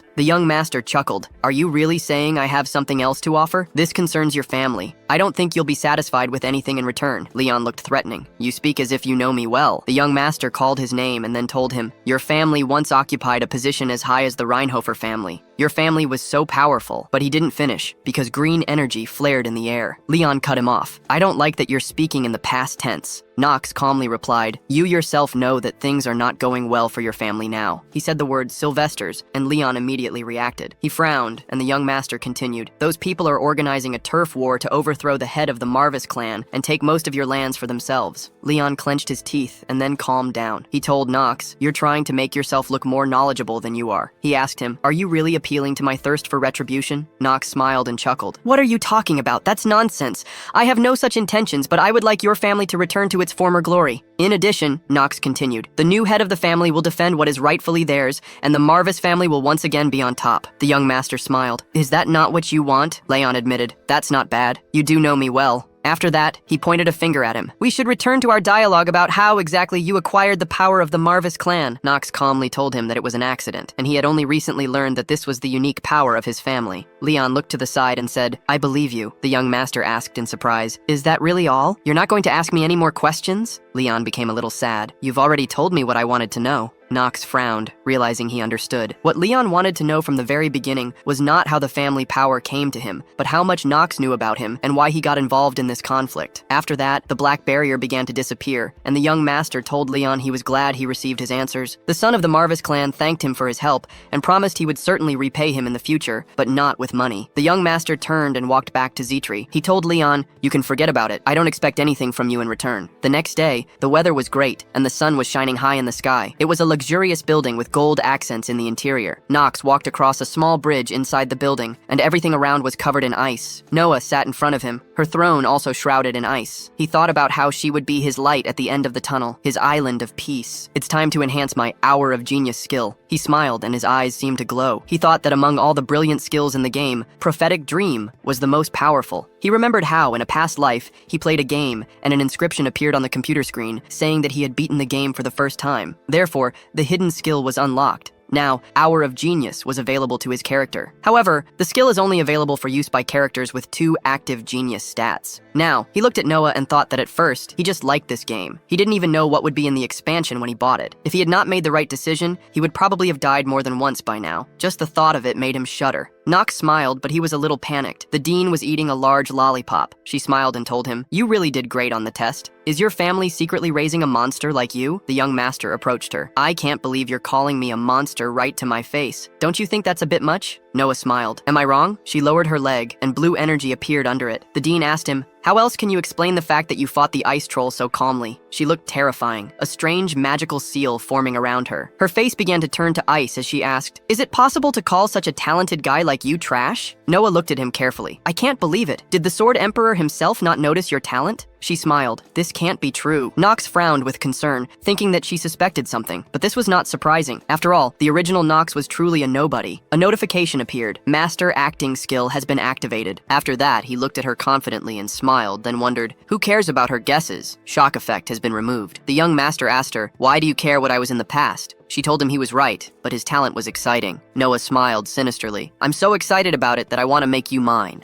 Knox calmly told her that she seemed to be thinking about the wrong thing, so he would pretend he didn't hear it. He remembered how he passed the test and then told her, "I saw you watching me disguised as a student." The young master smiled contentedly. She asked him, "You really noticed?" A scroll appeared above her hand, levitating in the air. She told him, "I want to see how much more you're hiding from me." The young master smiled, thinking that this was finally happening. She told him, "This is why I called you here." It was a skill enhancement scroll. It would enhance any of his abilities several times over. It was an extremely valuable item. Knox said, "This is the first time I've heard about this scroll." Noah agreed with him incredulously, and then told him he could have it. She pointed her hand in his direction, and the scroll flew towards him, glowing with yellow energy. He reached his hand towards it and then grabbed it. The young master frowned sharply. Noah fell silent and smiled a little. Knox looked at the scroll with concern, thinking that it was as if he had been electrocuted. He wondered if maybe he had imagined it. After that, he smiled contentedly and opened the scroll. He thought that it seemed like he was just too excited. A system notification appeared. "You have received a new artifact. Information is being downloaded." Basic information about the item appeared on the screen. It was a skill amplifier. Type, scroll, activated. Effect, increases the effectiveness of any skill by 1.5 times. The system notified him that the skill amplifier was ready for use and asked if he wanted to activate it. The young master pressed his palm to the screen and answered in the affirmative. An inscription appeared stating that he must select a skill to enhance. Knox chose Hour of Genius, after which the system notified him that the artifact was activated. The young master smiled contentedly as yellow and pink energy appeared around him. "The skill has been successfully enhanced. You have received an improved Hour of Genius." After that, only yellow energy appeared around him, circling his body. A message appeared saying that he had received the artifact at an early stage, so the effect would be further enhanced. The system notified him that the effect of the artifact would be doubled. The duration of the Hour of Genius skill increased to 10 minutes. Knox smiled, thinking that it was impossible to improve this skill in any other way. This is already a super powerful skill, so there are not many ways to develop it. One of the ways is a strengthening scroll. Getting the scroll at the very beginning of the story is the best loot. Noah smiled. "Are you happy with the result?" Yellow and red energy levitated above Knox's hand, looking like flames. He thought that it was better not to prolong the conversation with her. After that, he answered in the affirmative and told her that he would leave if she was done. Noah told him that he could leave because he must be very tired after saving his classmate. The young master looked at her seriously, thinking that she knew everything. He sighed heavily. "It was an accident, so you shouldn't think about it. I wouldn't want to attract too much attention at the academy." The dean told him that she understood. She told him that he should go and rest. Knox replied, "I'm truly grateful to you." After that, he left the hall, and Noah thought that Knox was a dangerous guy, so she needed to be on her guard. She laughed quietly. "I'm looking forward to seeing the monster Knox will grow into." She was eating a pink lollipop and asked, "Is it really that interesting?" The next day, it was an academy classroom. A professor in a white suit told the students that they needed to memorize the properties and characteristics of each element. Knox leaned boredly on his arm and thought that the subject of elementary magic of the Empire was not described in such detail in the original. But now, it's not even the lesson itself that's more important, but Professor Ras von Celestia. Basic information about him appeared on the screen. He was a 35-year-old human male. His attribute was Earth, and his achievement was Professor of Eldane. He had 3 bonuses: passion for studies, introspection, and mastery of unknown weapons. Celestia's limitations were obsession, paranoia, trauma, weak mind, and cold-bloodedness. He was the same man with pink hair and a mustache. Knox thought that the professor had a crucial role at this point in the plot. Celestia's statistics appeared on the screen. His stamina was 12, his mana was 18, his luck was 3, his will was 21, and his charm was 19. The young master thought that he was not particularly strong, but he was pleased to know his skills in advance. He was even a little surprised that with such a set, he managed to become a professor at Elaine. Celestia thoughtfully looked around the audience and told the students to start class. For now, he looked at Knox and thought that he looked very arrogant. He was already looking arrogantly at the guys around him. Celestia wondered what kind of talent he received to become like this, and what the dean, Noah, saw in him. After that, he coughed and told the students that every person, not only academy students, has a predisposition to one or another element of mana. Today they will find out what element each of them possesses and how to manifest it. Suddenly, he loudly called out the name Knox. Knox looked at him questioningly, and Celestia asked him if he already knew what element he possessed. Knox told him that his attribute is darkness. The professor asked him what he knew about this. The young master told him that, unlike the 4 main elements, darkness is quite capricious and does not fit well with the other elements. However, the power of darkness can be truly destructive when compared to the basic elements. Among the disadvantages, it can be noted that it is quite difficult to control, and only certain families succeed in this, passing on their knowledge from generation to generation. Celestia asked him what element is opposite to darkness. Knox immediately told him that it was light. The professor frowned and asked him when these 2 forces collide, which one usually wins. He smiled, and the young master calmly told him that light usually wins. Celestia's body began to tremble, either from anger or from fear. He told him in surprise that usually students deny the weaknesses of their main attribute. The professor asked him if he was special. He told him that he had to answer one more question. After that, he raised his finger, smiled, and then asked him what he would do if he suddenly encountered representatives of the light attribute in battle. Knox smiled and told him that he would try to find the right moment and kill the enemy before he did anything. Then, he would make sure that the enemy would definitely no longer interfere with him. The young master smiled ominously, and all the disciples looked at him in fear. Celestia opened his eyes wide and thought, what is he? What is Knox saying? Now, in the dormitory area of maids and servants, in Rick's room, Eleanor's butler, he sits on the bed deep in thought, holding a syringe containing a terrifying red liquid in one hand, while trying to tightly tie a band around his arm with his mouth. He then proceeds to inject the red liquid into his body and emits a satisfied moan of desire. As the needle pumps the liquid into his body, dark and eerie veins begin to surface around the injection site. The liquid gradually spreads from his arm throughout his body, and Rick's face displays a look of satisfaction. After the injection, Rick walks over to the mirror, admires himself, and wickedly smiles. A demonic tattoo appears on his chest. He mutters to himself, now I just have to put in a bit more effort, and I'll be able to become a real demon. Suddenly, a demonic hand emerges from the mirror,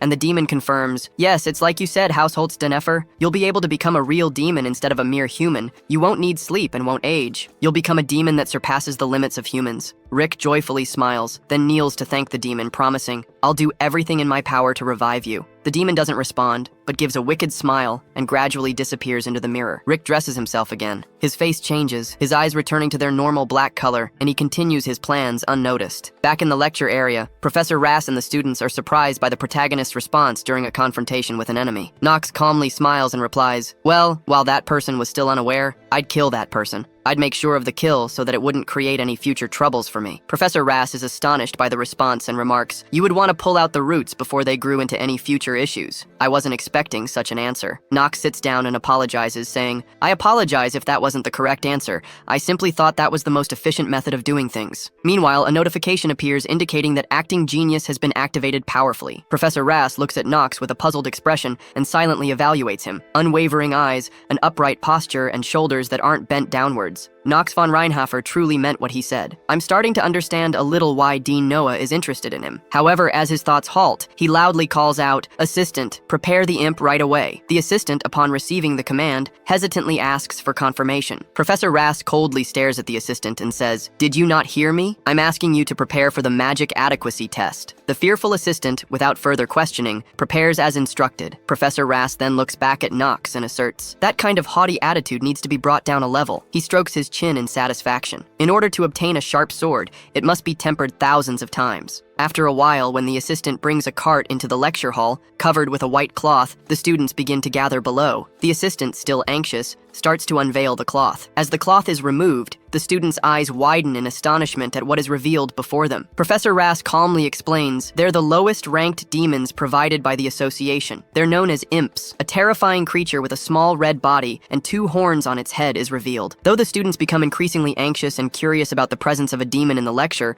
Professor Ras reassures them. While it's very aggressive, it's not that threatening. Because it has low health, cadets can easily kill it. Despite the professor's assurance, the students remain apprehensive and fearful, because after all, it is still a demon. The students below also express their concerns. This is only the first class, though. I guess this is the level of Eldon Academy. Professor Ras interrupts them, saying, Now, stay focused. You guys are the elites that got accepted into this academy, aren't you? You must remember this. Your ultimate goal isn't to become a knight or a mage. It is to subjugate all demons that exist in the world. For you to do that, you all will need to get used to the beings known as demons, of which we still know very little about. Listening to the professor's words of encouragement, some students began to show their determination. The professor then instructed them on the task they needed to do. All of you are to infuse your mana into the caged imp to force it into submission. Meanwhile, Knox looked at a demon with disdain for this action, feeling that something was out of place. According to the original storyline, this lesson should only take place in the 2nd year. Something's off. After condensing mana into your palm, let it flow into your target. Before a student could follow the professor's instructions, the professor, holding a pocket watch, announced that the test would end in 15 minutes. In his mind, he murmured, no matter how incredible the Reinhafers are, there's no way they'd expect to see an imp in the first lesson. A new student would definitely fall for the deception of the imp and end up drooling uncontrollably. I'll teach you how things work here, Reinhafer. Suddenly, when Knox stood before the caged creature, the professor's expression turned puzzled. He looked at the creature in the cage, which was terrified, trembling with fear, its eyes tightly shut, refusing to face Knox. This made the professor wonder what had happened while he wasn't paying attention. Knox looked at the bewildered little creature, wondering why it was so scared when he hadn't done anything to it yet. Looking around, the other students had been mesmerized by the creature, causing them all to hallucinate except for Knox. At the same time, Talia was also mesmerized, holding the creature's cage and claiming it to be her maid, Emma. She promised Emma that she wouldn't do it again. Other students similarly felt something strange in their bodies that they couldn't describe, or they felt as if they had just eaten a delicious cake. Talia continued to cry and apologized to the cage. Suddenly, Knox interrupted the chaotic atmosphere and said to the professor, Professor, I'm sorry, but can you change my imp? I haven't done anything, but it's already trembling in fear. The professor, now sweating and breathing heavily, looked at Knox with confusion. Knox wondered who would make such a sound in the sacred classroom. When he turned back, he caught the professor's face shining like crazy. The professor had completely changed his attitude towards Knox, eagerly asking, Hey Knox, how did you force that imp into submission? Knox reiterated, Wait, I just said that I haven't done anything yet. The professor, even more excited upon hearing this, praised Knox. Great, I can't help but feel foolish for not noticing that great talent within you. Incredible. I'll give you a chance. The professor then turned to Knox and declared, Please listen up. I'll give you the chance to become the best student. Knox was surprised and internally confirmed, the best student? This is what I think it is, right? In his mind, various illustrative scenes appeared, and he expressed the kind of thing in dramas that you must never do, being an assistant. Hearing the professor's announcement, the other students were half delighted and half apprehensive, saying, I'm so jealous. He gets to become Professor Rass's best student? Wow, he has to accept. Suddenly, Knox raised his hand and declared that he refused that title. He bluntly expressed his thoughts. It's being the best student in name, but isn't it just being a slave? Hearing Knox's blunt refusal, the professor was extremely shocked and couldn't believe it was true. The other students also wondered what Knox was thinking. Meanwhile, the outstanding students in the class were cramped after trying to resist being mesmerized. Observing Knox with uncomfortable glances, especially Echidna, she silently evaluated Knox. I can't believe he's the only one standing up normally. Who the hell are you, Reinhafer? A few hours ago, on the academy corridor, Professor Burnham was following Professor Rass, eagerly exclaiming, I'm telling you, that filthy-looking white-haired bastard is freakishly strong. I guarantee you that Knox kid is a crazy bastard. Professor Rass appeared indifferent, replying, Even so, he's just a new student. It's too hasty to make any conclusions just because he made some achievements. Don't put such high expectations on new students. Professor Burnham expressed, Rass, your problem is that you're too close-minded. Dean Noah also asked us to watch out for him, didn't she? He's definitely talented. What more is needed? We're talking about a student whose talent is recognized to be the best by one of the 4 sages. Professor Rass disregarded this and stated, I'll need to see him with my own eyes. You don't need to care about this anymore. Professor Burnham still tried to catch up, saying, You and your obnoxious attitude, hey, wait for me. Returning to the present, Professor Rass, now with a completely contrasting expression, was shocked and couldn't believe that Knox had rejected his offer. He stuttered anxiously. asking Knox for the reason behind the refusal. Meanwhile, other students shared similar sentiments expressing, "Is he crazy?" That was a chance to assist Professor Rass with his class. He's the biggest authority on magic education. There are mountains of people queuing up to be his top student. I can't believe he just threw that chance away. That's exactly the kind of thing the good-for-nothing of the Reinhafer family would do. He literally threw away an opportunity that was served to him on a silver platter. That's why good-for-nothings like him shouldn't be allowed here. Hearing the gossip about himself, Knox felt a bit puzzled, but remained resolute in his thoughts. "Say whatever you want, I won't change my mind anyways." Knox also felt annoyed and remarked, "Eleanor is already giving me a headache. Why is everyone around me creating trouble?" At that moment, another student spoke up to Professor Rass. "Professor Rass, I have a question." Professor Rass, with a mournful face, allowed the student to speak his mind. The student then looked at Knox with unfriendly eyes and wondered, "Why are you giving this chance to Reinhafer? There are many more outstanding students than him, aren't there?" He then turned to Princess Penelope and stated, "Moreover, your strength is magic, right? I think the princess and Echidna are worthy of being considered for the top student position as well." Knox looked at the student and confirmed he was an asshole. He expressed, "Look at how hard he's trying to leech off of a rising family. Smart asshole. He knows who to butter up. I better remember him." Professor Rass, hearing the student's proposal, raised his voice and said, "The professor is the one that decides who is the right person. But if I say that, you guys might not be convinced. There could also be negative rumors to say that I'm biased towards the talent of Knox. So let's set the record straight." His gaze turned serious and challenged the students. "I'll tell you right now why he's the right person to become my top student." Then Rass turned to Knox, his eyes softening with affection. Knox sensed the discomfort and silently expressed, "Crazy bastard, I told you I'm not doing it." Professor Rass then announced, "Firstly, let's start with how he subdued the imp's mana." Knox at this point falls into contemplation, thinking that, a summary of Rass's opinion would be something like this. Number 1, I don't know why, but I was able to subdue the imp quickly. While it might be a low-rank demon, it's not easy to do so. It's not surprising that Rass is fascinated by it. Number 2, the talent I have. Mana sensitivity genius. Then Knox's thoughts shift towards Professor Rass and suggest that Rass has studied magic for a long time. Someone like him would be able to easily tell who has a talent for magic and who doesn't. Interrupting Knox's thoughts, Professor Rass continues, "For that reason, it's only fair for Knox to become my top student." Knox bluntly refuses, saying, "I already said I'm not doing it." Getting a straightforward rejection from Knox, Professor Rass, bewildered, says, "Knox, you can take your time to reconsider." Then he looks at Knox with a somewhat creepy gaze and says, "You're rushing your decision here." Knox feels disgusted and says, "Please speak after you wipe your saliva." Knox then decides to leave the classroom and says, "To begin with, there's a more suitable candidate, so I'd be grateful if you would give up on me." Leaving Professor Rass saddened, he continuously calls out to him to try to keep him. All the geniuses in the class witness this, each having their own thoughts. Princess Penelope expresses, "He's different from the rumors I've heard." Echidna also agrees and admits, "My apologies, my information gathering ability is lacking." The princess says, "It's all right, Echidna. I think I've just gotten a little curious about him." She also remarks, "Knox von Reinhafer, whether he'll become a light to the imperial family or a dark cloud that hovers over us." Back to Knox. By now, he has left the classroom, and now he's breathing a sigh of relief. He complains uncomfortably, "Why is Rass suddenly acting like that? He was looking at me like I was some food covered in honey or something. Why aren't there any normal characters? Inner lunatic. But I've managed to get him off me, so I should be able to live in peace for now." A long day passes. Now it's also night. Knox is in his own room with a gloomy face. Zetri notices Knox's weary expression and asks, "Did something bad happen in the academy?" Knox replies with exhaustion, "Yeah, something horrifying." Then he remembers the memory from this morning after leaving Professor Rass's classroom. Wherever he is, Professor Rass's presence bothers him. Trying to persuade Knox to become his top student, whether it's in the classroom, the canteen, or even in the restroom, Professor Rass doesn't give up on him. He even sticks his head into the restroom to persuade Knox, "Become my top student." Knox leaves the restroom with a disgruntled and angry face. However, Professor Rass still tries to ask, "Knox, are you done considering? Become my top student." Knox responds with a disdainful expression, "Professor Rass, please stop it, you crazy bastard." Professor Rass doesn't know when to stop. He persists. His face appears excited as he says, "I like how you're rough with your words. I like it." Knox recounts the whole ordeal to Zetri and expresses his discomfort and helplessness. "That bastard Professor Rass kept asking me to become his top student." Zetri is also puzzled hearing the story and expresses, then she wonders, "But by Professor Rass, are you referring to the person known to be the best in magic theory?" Knox confirms that it's him. Zetri, puzzled, expresses, "That's strange from what others say. I remember him being a good professor. Why would he do something like that?" Knox reveals, "I know he's an alright person as well.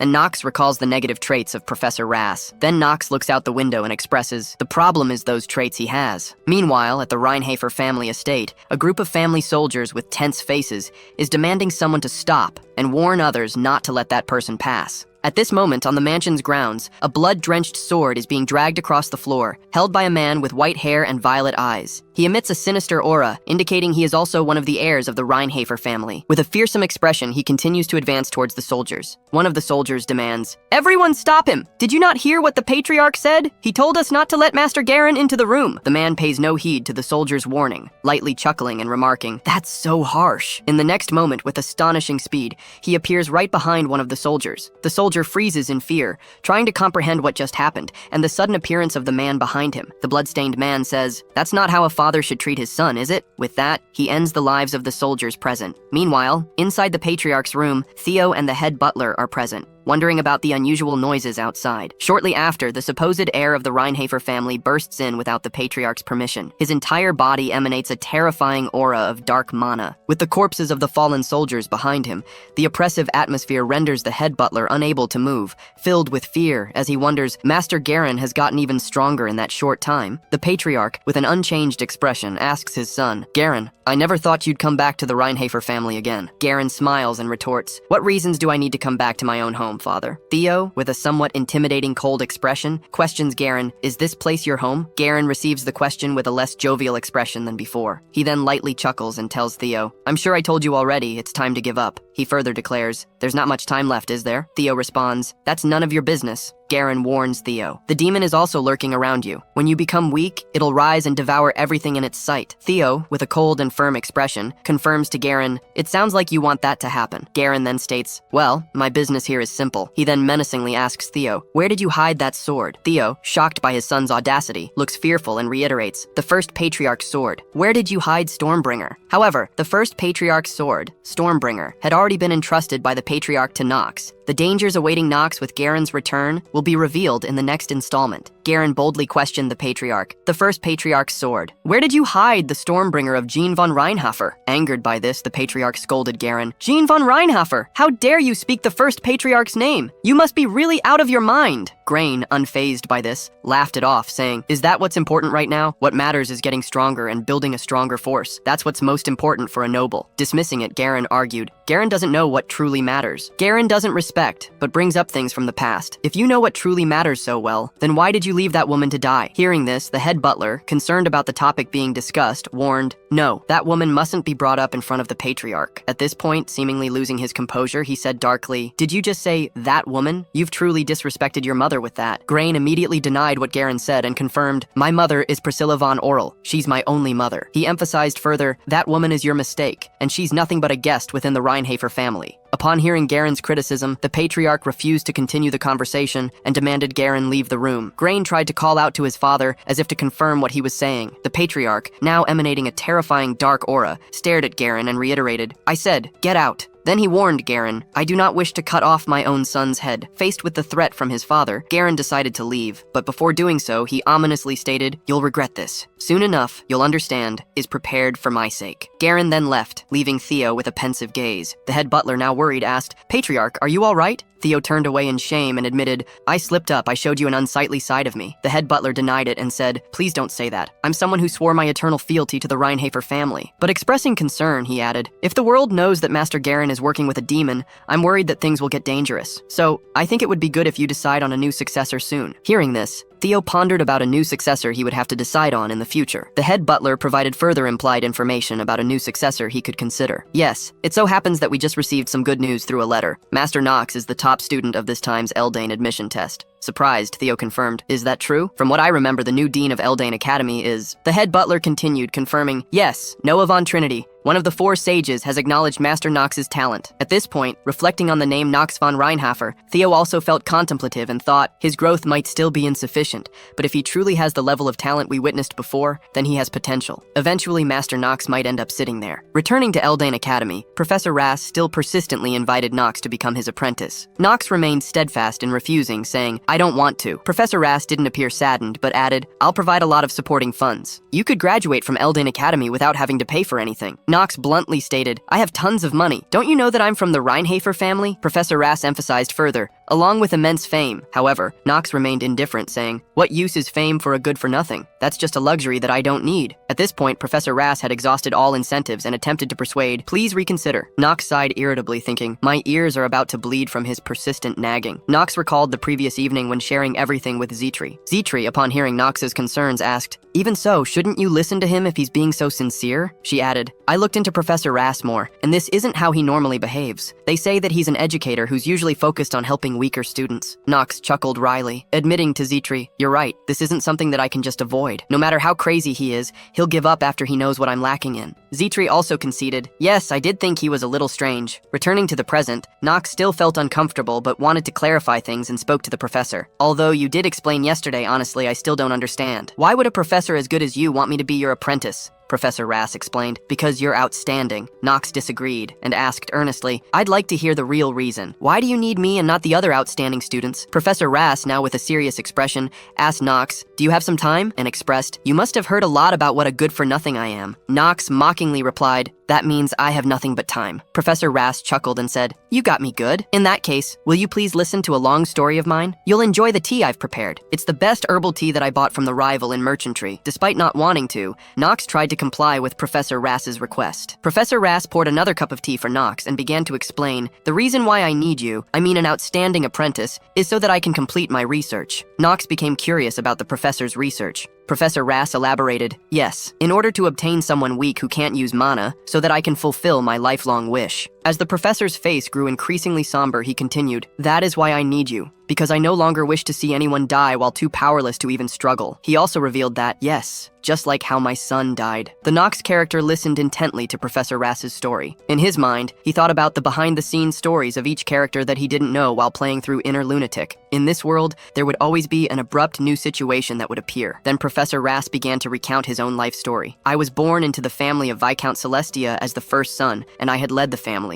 I had no outstanding talents, but was able to be admitted into Eldane Academy with just my theoretical skills, and became a professor. I always received poor results in practicals, and my peers would look down on me. No matter how good I was at written tests, it wouldn't take away all of the contempt that they held for me. I always overcame my low confidence with my research. After constantly working hard, I was able to become a professor, and even got married to a woman. Despite that, there was not a single person who'd completely acknowledge the achievements that I'd made as a professor. The achievements I made and my theses were published under another person's name, and everyone looked down on me. Even with everything that happened, I was able to have a son with my wife. My one and only child grew up and was admitted into Eldane Academy. He was able to successfully overcome all hardships and graduated from the academy. He said this to me, "Father, I'll work hard so that people will be able to speak highly of you." I was so happy hearing that. My son joined the squad that was directly under the Emperor and joined the battlefield at the forefront. He wanted to obtain victory so that people would speak highly of me and to raise the reputation of the Celestia family. But on that battlefield, my son died. It wasn't even long after the war started. He died after being struck by an arrow that only had a touch of mana in it. Now, does this explain why I would be obsessed over this thesis and my research for the sake of the weak? After listening to Professor Rass's tragic story, the Knox character silently evaluated, "This story is nothing significant. In the merciless world of Inner Lunatic, there are hundreds more of such stories. But I wonder why. The back of the professor that I saw through the monitor and Professor Rass's back right now, they seem different. I think I'm able to understand the depth of his loneliness just a little." The Knox character then told the professor, "I'm sorry, but I'm more certain after listening to your story. There's someone better suited for this than I am. Someone that would listen to your story better and more seriously than me. I think that's the kind of person that you truly need right now." Afterward, the Knox character decided to leave, and before doing so, he said, "I will see you at the next lesson." Professor Rass watched the Knox character leave without stopping him. Then his gaze fell upon a photograph of his son on the desk, filled with fond memories. He smiled faintly and remarked, "There's a resemblance between them." At this point, the academy had returned to the night in the dormitory. In the Knox character's room, right at that moment, he received news that was nothing short of disastrous. Anxiously, he asked, "Say that again. Who came back?" Zitri, with a serious expression, replied, "The first son of the Reinhafer family, Master Garen, has returned to the family. Because of that, several bodyguard knights have died so far." Upon hearing this news, the Knox character worriedly thought, Garen von Reinhofer, the first crown prince Louis, and the #1 bad ending maker of Inner Lunatic have finally started moving. After hearing that bad news, the whole room gradually fell silent. In Knox's mind, he thought, the worst bad ending maker. He then looked up at Zitri and asked, "Zitri, you've been to our family estate recently, right?" Zitri confirmed, adding, "Head butler Rodwell summoned us, so I went there with Rona." Surprised by this information, Knox thought to himself, that guy despises Theo's second wife, Knox's mother, whom Theo truly loved. loves instead of his own mother. I don't know if he hates Knox, but if that's the case, then he might even harm Zetri. Knox sighed and complained, "Why did I have to make so many enemies?" He then asked Zetri, "Did Garen do anything?" Zetri recounted with concern, "Come to think of it, Knox, when I heard this, I was angry. I clenched my fists silently, evaluating. That asshole. Did he really cause some trouble?" Immediately after, Zetri elaborated, "Master Garen tried to scout me." Knox was taken aback upon hearing this. Zetri, with a troubled expression, began to recount everything.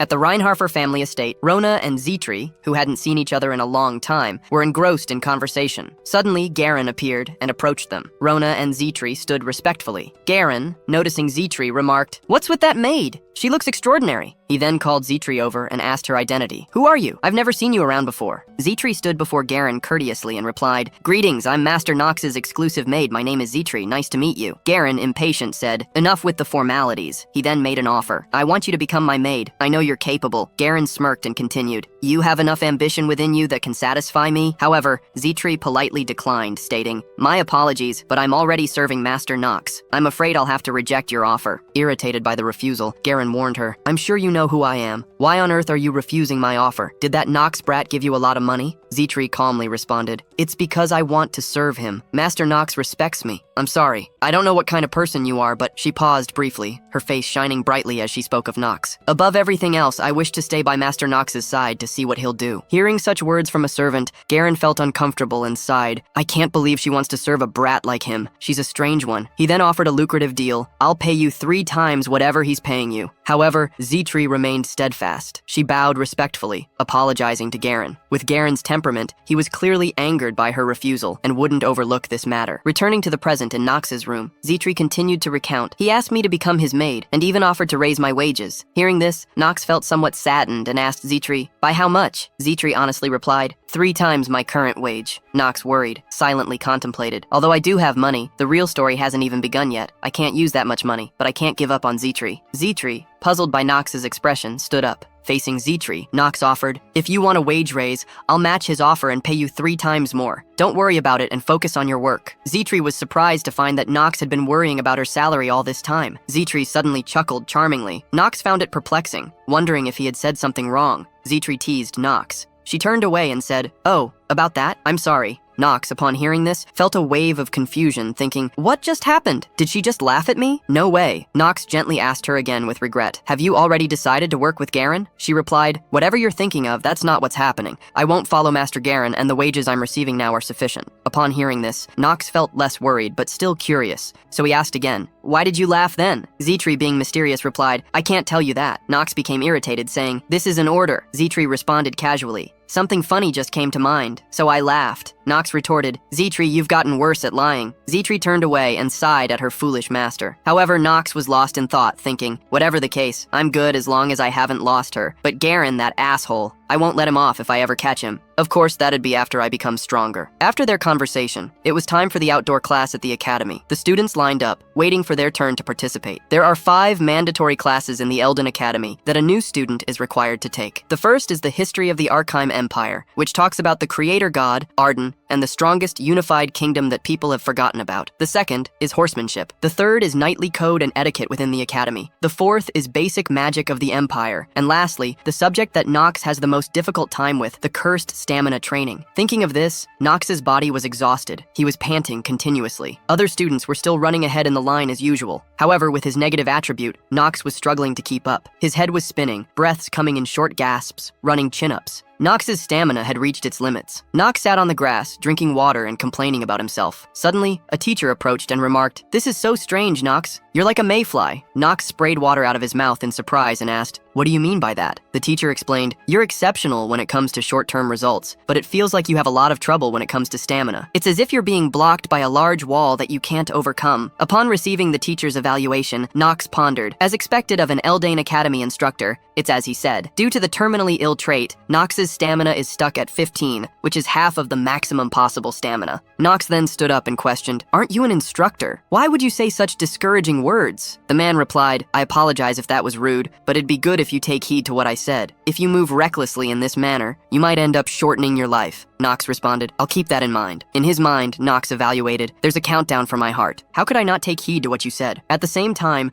a notification popped up reminding him, because of the trait, terminally ill, your lifespan is decreasing at a fast rate. Knox grumbled, this is so darn annoying. Paracelsus stood nearby observing Knox's actions. Knox seemed like a fool talking to himself and staring into nothingness, which made Paracelsus suspicious. He stood there and loudly remarked to Knox, I can't figure him out at all. He did all that stuff at the admission test to get first place, but he's hiding his stamina now. In his mind, Paracelsus thought, this is definitely related to him acting like a good-for-nothing. Paracelsus's constant staring and comments annoyed Knox, who turned back and replied, that annoying bastard, if we fight again, you'll get it good. The scene then shifted to the town next to the academy. Knox, dressed in a black cloak, walked through the streets discreetly. Suddenly, someone behind him spoke up. I didn't expect to meet you in a place like this. Reinhafer's youngest son? It was Rick, Eleanor's servant. Knox, recognizing Rick's presence, internally grumbled, why the hell is he doing this to me? This freaking game destroyer. Knox looked at Rick with wary eyes, seemingly questioning his intentions for appearing here. Knox added, Rick? His real name is Household Stennifer, the worst bad ending maker that's on par with the first prince, Louis von Arkheim. He belongs to the demonic humans. He has several abilities like negotiation, exceptional eloquence, talented with hidden weapons. Along with that, he is cunning, skilled in bat, Gumal Northern sword art, a traitor, and a con artist. His stats are Stamina 4, Mana 4, Luck 3, Willpower 5, Charm 12, Passive Skill, Negotiation Revision. Knox, recalling the story's events, became worried. Later on, he'll attack the rival in merchantry and betray Eleanor,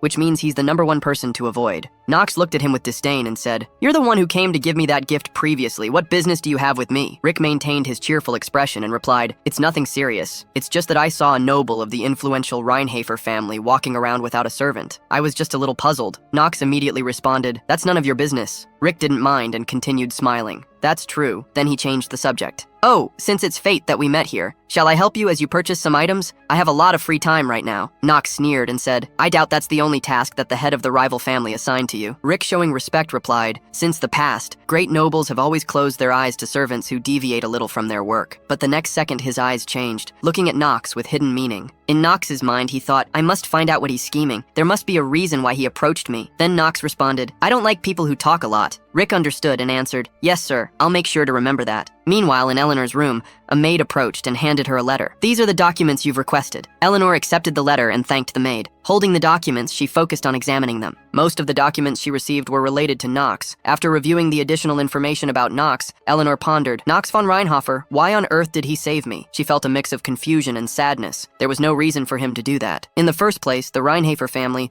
has pretty much no interaction with the rival family. If he wanted to gain something, he should have accepted Professor Burnen's proposal, but he rejected it. The youngest son of the Reinhafer family that I know doesn't have that kind of personality. What's for sure is that he started behaving differently, starting from resolving the missing child's forest incident, but I don't know the reason for the change. Upon thinking about it, she sighed deeply, and it seemed she also sensed Rick's mysterious and shady nature. His recent movements have been strange. He's also gathering people within the merchantry. Well, he probably can't accomplish much anyway. After a moment of contemplation, Eleanor quickly organized her documents and information. Her gaze slowly turned towards the window. She pondered deeply. When she closed her eyes, the image of her father filled her with fear. He continuously interrogated her. That was so foolish. Why on earth did you do that? His face was furious as he spoke. If it was needed, you should have given everything you had. Eleanor's eyes were filled with fear, and she cried a lot. At the same time, her childhood memories resurfaced of attending a funeral at the church. The maid at that time was very sad and crying. Eleanor was very young then. The little girl stood before her late mother with a crestfallen face. But that experience made Eleanor stronger. She remained determined, swallowing back her own tears. The image of a strong, yet lonely woman looking towards the future emerged in her mind. Returning to the marketplace, Knox and Rick were now buying some items as Rick had mentioned. As they passed by the shops, Rick explained, There's no need to buy a high-grade orb to use in magic classes. When you become a second year, you'll be given an even better orb for free. For the pot and ladle that would be used for alchemy, you need to buy one that's made with a special type of iron. Items will usually be made in the empty chemical room. You just need to meet the minimum requirements. After shopping for a while, the purchased items piled up into a mountain. Knox continued to follow without saying a word. Rick added, The store that you see further in has connections to the Eleanor merchantry, so you can get items at an affordable price. Let's see what else there is. While Rick pondered what else to buy, Knox contemplated, while I don't want to admit it, Rick's talent is the real thing, the con artist trait and passive skill, negotiation revision that he has. If he weren't a demonic human, I might have considered recruiting him. After tallying up the items to be bought, Rick approached Knox.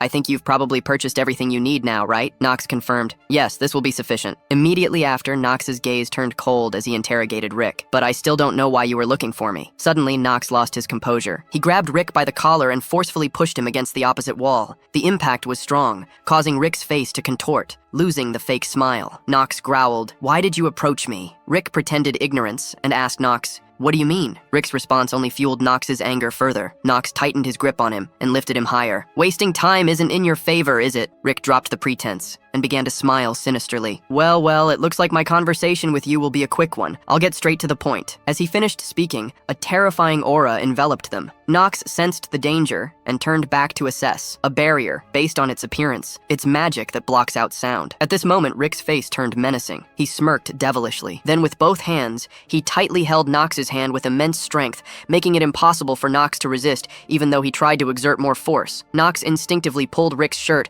revealing the demon tattoo on his chest. Knox's eyes filled with anger, and the dark aura around him intensified as he interrogated Rick. "The one you serve isn't the first prince, but a demon, right?" When Rick heard Knox revealing his own secret, he was taken aback. "You really do know a lot of information." Immediately after, a sinister aura enveloped Rick. He then smirked triumphantly, stating, "I don't think my master will like that." This ominous aura made Knox uneasy, and he began to sweat. Behind Rick appeared a terrifying red-faced demon, its eyes glaring at Knox. Rick's eyes also changed to a yellow hue, seemingly merging with the demon's power. Despite facing this intimidating presence, Knox remained calm. He coldly spoke to Rick. "Do you really think your master will grant your wish?" Rick remained confident, confirming, "Of course." After a while, they both let go of each other. Knox warned, "I hope you don't end up regretting that." Rick, still composed, buttoned up his shirt and returned to the appearance of a friendly servant. Knox then turned and left. But before doing so, he issued a final warning to Rick. "Oh, just in case. If you dare to insult me and my family again, I'll kill you." At this point, Knox's eyes and face truly showed anger. This warning was the last Knox would give to someone like Rick. Hearing this, Rick understood the gravity of the situation and cautiously acknowledged, "I'll bear that in mind." Knox then left the marketplace, leaving Rick alone. The scene then transitions to a forest near the academy, where an outdoor class is taking place. Professor Vernon is in charge of today's lesson. He begins the class by addressing the gathered students. "All right, now that everyone's gathered, we'll start the class." One student whispers to another, remarking, "Isn't that the crazy instructor from back then?" Another student wonders, "The bald head?" Suddenly, a bespectacled figure interjects, warning them, "Be careful. It's okay to call someone who's not bald-headed a bald head, but if you call someone that's bald-headed a bald head, then that's very disrespectful." Hearing the lengthy explanation from the bespectacled student,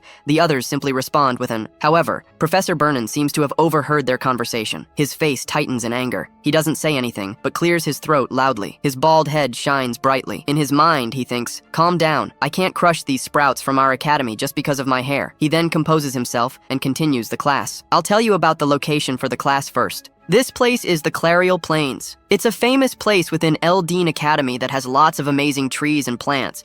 You'll be learning the basics of horse riding here. Behind the professor, assistants arrive with horses. Professor Bernan encourages the students, "All right, try riding your assigned horse or the horse that you brought here." Many students below begin to feel apprehensive about today's lesson. One complains, "I haven't had a chance to take a good look around this place yet." A woman nearby asks, "There are people who have their own horses?" Others express their concerns.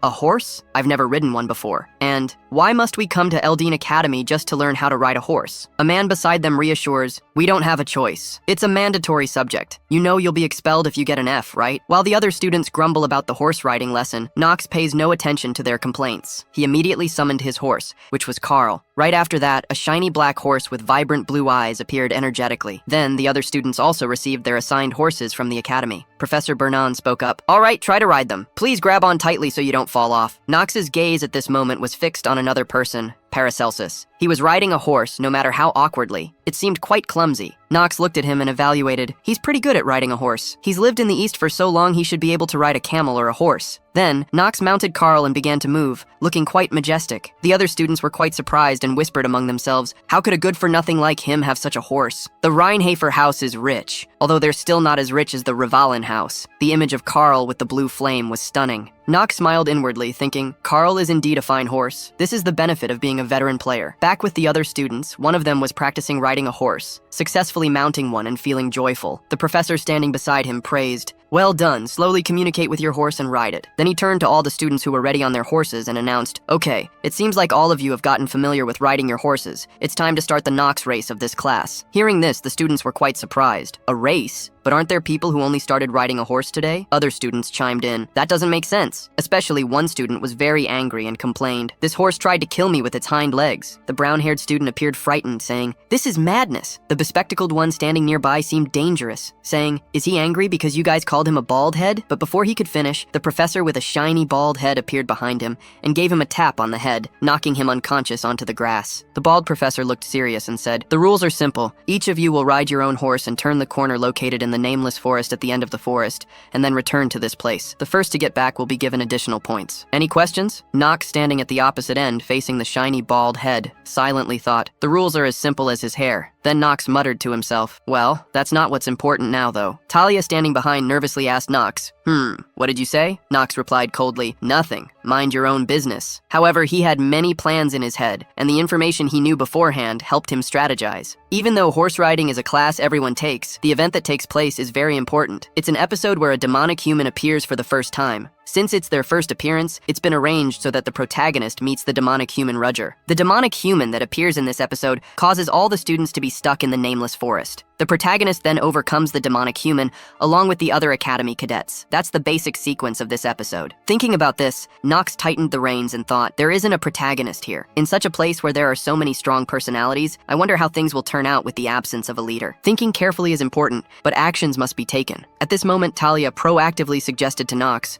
Knox, do you want to go with me?" Later, she hesitantly explained, "I'm not scared. It's just in case something happens. The forest is quite a dangerous place after all." Eleanor was also there at that moment and chimed in to disrupt Talia. "I guess you're confident enough to worry about others in a race, huh?" However, as soon as Eleanor appeared, Knox's gaze turned hostile. He stared directly at her and uttered harshly, "Can you not bother me and just go on your way?" Misunderstanding Knox's intention, Eleanor was driven away, speechless. Her face was thoughtful as she walked away, returning to her horse. Now only Talia and Knox remained. Talia, now sincere, admitted, "Well, I guess this is indeed a race. It's best to come back as quickly as possible. Knox, go on ahead first. I'm not that good at horse riding." Hearing Talia's self-doubt, Knox coldly remarked, "The race isn't what's important." He then left, leaving Talia perplexed by his manner. Talia stood there pondering, if the race isn't what's important, then what is? Soon, all the students returned, and the professor announced, "The race has begun, get going now." Immediately, all the students raced off at full speed. Knox was among them, riding Carl on the far right side of the group. Each student tried to take the lead, urging their horses on. A confident boy boasted to others, "I won't lose to commoners who haven't even ridden a horse until today." Suddenly, one student's expression turned fearful. Carl seemed to sense the danger ahead. The blue flames on him intensified, his eyes alert. Knox, sensing what was about to happen, restrained Carl and said, "Carl, I know." Suddenly, an announcement appeared. Due to the effect of mana sensitivity genius, the circle has been revealed. Beneath the students' feet, a large magic circle appeared, enveloping the entire area and all the students present. The other students were terrified, wondering what was happening. Knox kindly explained, "It's teleportation magic." He then advised them, "Everyone, just stay still, unless you all want to die here." Immediately after, beams of blinding light emanated from below the magic circle, causing all the students to shut their eyes. In the next moment, all the students vanished, leaving only lingering shadows and murky dust. The surroundings returned to a quieter state, with only the sound of the wind blowing across the grass. Suddenly, a sinister foot with long claws appeared, surrounded by a terrifying aura of bloodlust. A man, or more precisely a demon, had appeared. Surrounding the demon was a dense and frightening aura of bloodlust. The demon silently sensed the long-hidden power surging within it. It was ecstatic and whispered to itself, "Finally, my opportunity for revenge has come." This demon seemed to be the one Knox mentioned, called Rudger. Let's see what Rudger is seeking and who he's searching for, which might just be our unfortunate Knox. Knox at this point sensed the unusual situation and quickly warned all the students. "Everyone, just stay still." His eyes gradually turned serious as he said, "Unless you all want to die here." Immediately afterward, Knox decided to dismount and urged Carl to leave the magic circle's area, saying, "I'm counting on you." Just moments later, while all the students were still confused about what was happening, the magic circle activated and transported all the students to another place. At this time, in a different location within a forest. All the students had been teleported here. Some students were still shocked after being suddenly transported elsewhere. A black-haired woman held her head, complaining, "My head hurts. Where on earth are we?" The man next to her speculated speculated that they were in a forest. A nearby girl overhearing this denied it. Lies! We were just on the plains. Each person had their own opinion, causing the students to become increasingly confused about their whereabouts. Many believed this was just a test. Knox stood silently among the crowd, his eyes seriously observing the surroundings and silently assessing, this is definitely teleportation magic. But this is different from Dean Noah's. The formula itself seems unstable. In moments like these, Knox was also quite a respected figure. The princess noticed his demeanor and approached to inquire, do you know what's happening? Knox, although aware of what was happening, still responded coldly, I'm trying to figure it out. Then he added cryptically, but one thing for certain is that there are outsiders that aren't with the academy. Echidna, with an arrogant attitude, stepped forward to interrogate Knox. What are you talking about? If you know something, then tell us the details. However, Knox did not hesitate to put her in her place. Know your place, Echidna. You're not the princess. He believed he had no reason to say anything to Echidna. Echidna, being reprimanded by Knox, was left speechless,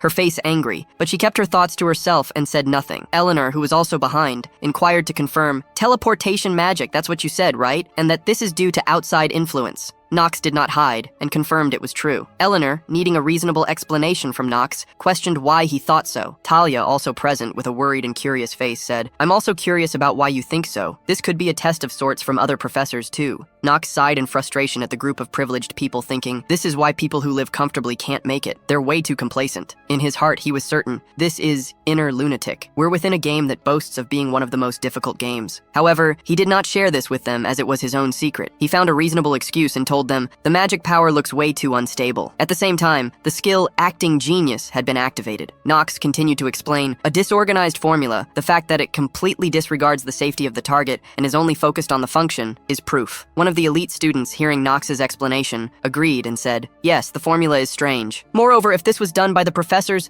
they wouldn't want to endanger us, and there's no reason they do that to this many children from reputable families in Eldane. Hearing Leon's words, the other students began to trust Knox a bit more, but no one spoke up. Leon continued to ask everyone to confirm a common opinion. I think Knox is correct. What do you guys think? It must be acknowledged that Knox had experienced all of this before, which allowed him to easily make this assessment. Leon, on the other hand, was experiencing this for the first time, yet his evaluation was not something an ordinary person could make. The princess, hearing Leon's additional explanation, silently praised him. I don't want to admit it, but he's right. The formula is definitely unstable. It's right to think that an outside influence is at play. She began to feel uneasy and speculated. Could this have been done by Brother? The other students did not worry as much. One of them spoke up. In any case, we need to get out of here quickly. Others heard this and also agreed to leave the place. At this moment, Leon warned everyone. I don't think it's a good idea to stay in this kind of mana for long. Echidna, not understanding and raising her voice, questioned. You dark families are trying to take things into your own hands, huh? You need to prove what you're saying first. Immediately, the princess beside her demanded that she stop. The princess confirmed. Echidna, everything they've said is correct. If we stay in this vortex of unstable mana for too long, we'll be as good as dead. The princess's words made Echidna pause, and she dared not speak further. After hearing the princess's confirmation, the others hesitated but then agreed. Come to think of it, the way the magic circle is deployed is indeed strange. Yeah, it's way too inefficient. Others chimed in. The princess is indeed sharp. She learned magic earlier than we did, didn't she? Paracelsus, standing nearby, listened but did not comment. However, his eyes became vigilant. He turned in one direction, drawing his sword and readying for battle. He signaled everyone to be quiet. Echidna, with her limited abilities, noticed nothing amiss. Paracelsus coldly asked her, can't you smell the stench of blood? He added, this is a monster that's intermediate rank or above. Its location is above us. What Paracelsus mentioned also alerted Knox, and he detected it too. Above them appeared a bird-like monster, with a large body and 4 wide wings. The wind from its wings made everyone below cautious. However, before the bird could make a sound, Knox swiftly leaped up. With one move, his sword slashed multiple times across the bird's body. His expression remained cold and composed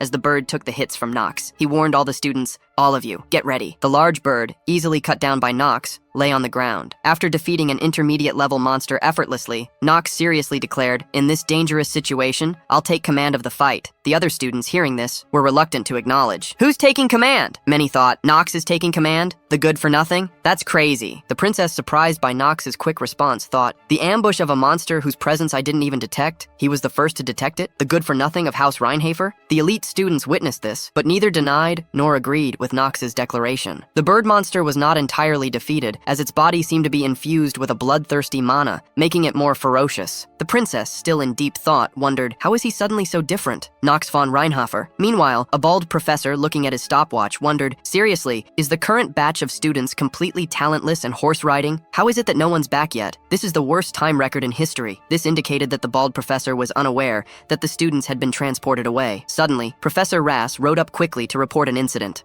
The bald professor, seeing Rass, asked, Rass, why are you here? Aren't you supposed to be having a class with the second years? Professor Rass quickly replied, that's not what's important now. Where are the students? The bald professor, still unaware of the situation, responded, they're having horse riding lessons in the plains, but he soon sensed something amiss. Wait a second, this feeling, what's wrong? Professor Rass explained. A person that uses demonic magic has been spotted in the academy. 3 hours ago, a huge magic circle was activated, and we tracked it down to these plains. The bald professor, now angry, exclaimed, of all times, it had to happen when Dean Noah wasn't around. Damn it, we need to get going now. Suddenly, Carl, Knox's horse, came running alone toward the destination. Attached to Carl was a letter written by Knox. The bald professor, seeing Carl, recognized him as Knox's and quickly took the letter. The letter mentioned that a demonic human had appeared at the entrance of the nameless forest and immediate assistance was needed. The bald professor read the call for help with some concern. Knowing the nameless forest was a dangerous place, he and another person hurried there. It'll take at least 2 days to reach the nameless forest. It's too late to use more teleportation magic. I hope they'll all be safe. Meanwhile, in the nameless forest, Knox had just finished thoroughly defeating the bird-like monster. Looking relaxed, he was cleaning his sword. Echidna, having witnessed Knox easily slay the monster, could no longer maintain her haughty expression and had to admit, I don't want to admit it, but I will. Your judgment was the correct one, Reinhafer. The princess approached, but before she could speak, Knox coldly interjected, forget it. I don't need forced apologies, princess. The princess was puzzled by Knox's words. He then bluntly stated, this incident is an extension of what happened previously. Please give me the authority to take command of all the students by the law of the imperial family. The princess hesitated and responded, but it could get dangerous. I, the princess, will take charge of the students personally. Knox felt annoyed and troubled by her response. He quickly called for a young man named Pell. When Pell stepped forward, Knox asked him, tell me the manual that needs to be followed in emergency situations. Pell hesitated, but then complied with Knox's order. The top priority is to protect a member of the imperial family, and the authority to take command will be given to the most exceptional knight or mage. After Pell finished, Knox addressed the princess. Princess, you're the only member of the imperial family here, and you're also one of the most powerful individuals needed to defeat the demons in the future. The lightning mana and power of punishment you possess are passed down only within the imperial family, Knox added. And so, even if everyone dies here, we must protect your life. That's the law of the empire. The princess, hearing this, hesitated and remained silent. Knox continued, also the person who made the fastest judgment during that ambush was me, so please give me the authority. Knox's face slowly formed a cunning smile as he extended his hand toward the princess, concluding, authority over the life and death of everyone here, including you. The princess felt a mix of emotions, unsure whether she was moved or frightened. After hearing Knox's speech proving himself as the suitable leader of the student group, Talia's face began to blush. He wants to become the leader with everyone's life on the line. Incredible. She stared intently at Knox, assessing him. I was indeed right. Knox is the true knight role model. Sensing something behind him, Knox turned to see Talia gazing at him with sparkling admiration. Puzzled, he thought, what the hell is wrong with her? Knox then addressed the crowd. Anyways, if there aren't any other opinions, I'll become the leader and take charge of us. If you don't like the idea, then prove your worth with your abilities. With a confident smile, Knox added, if you can do that, I'll gladly give up this position as the leader. None of the students voiced any objections, however. A clever-looking young man thought to himself, if something bad happens while he's protecting the princess,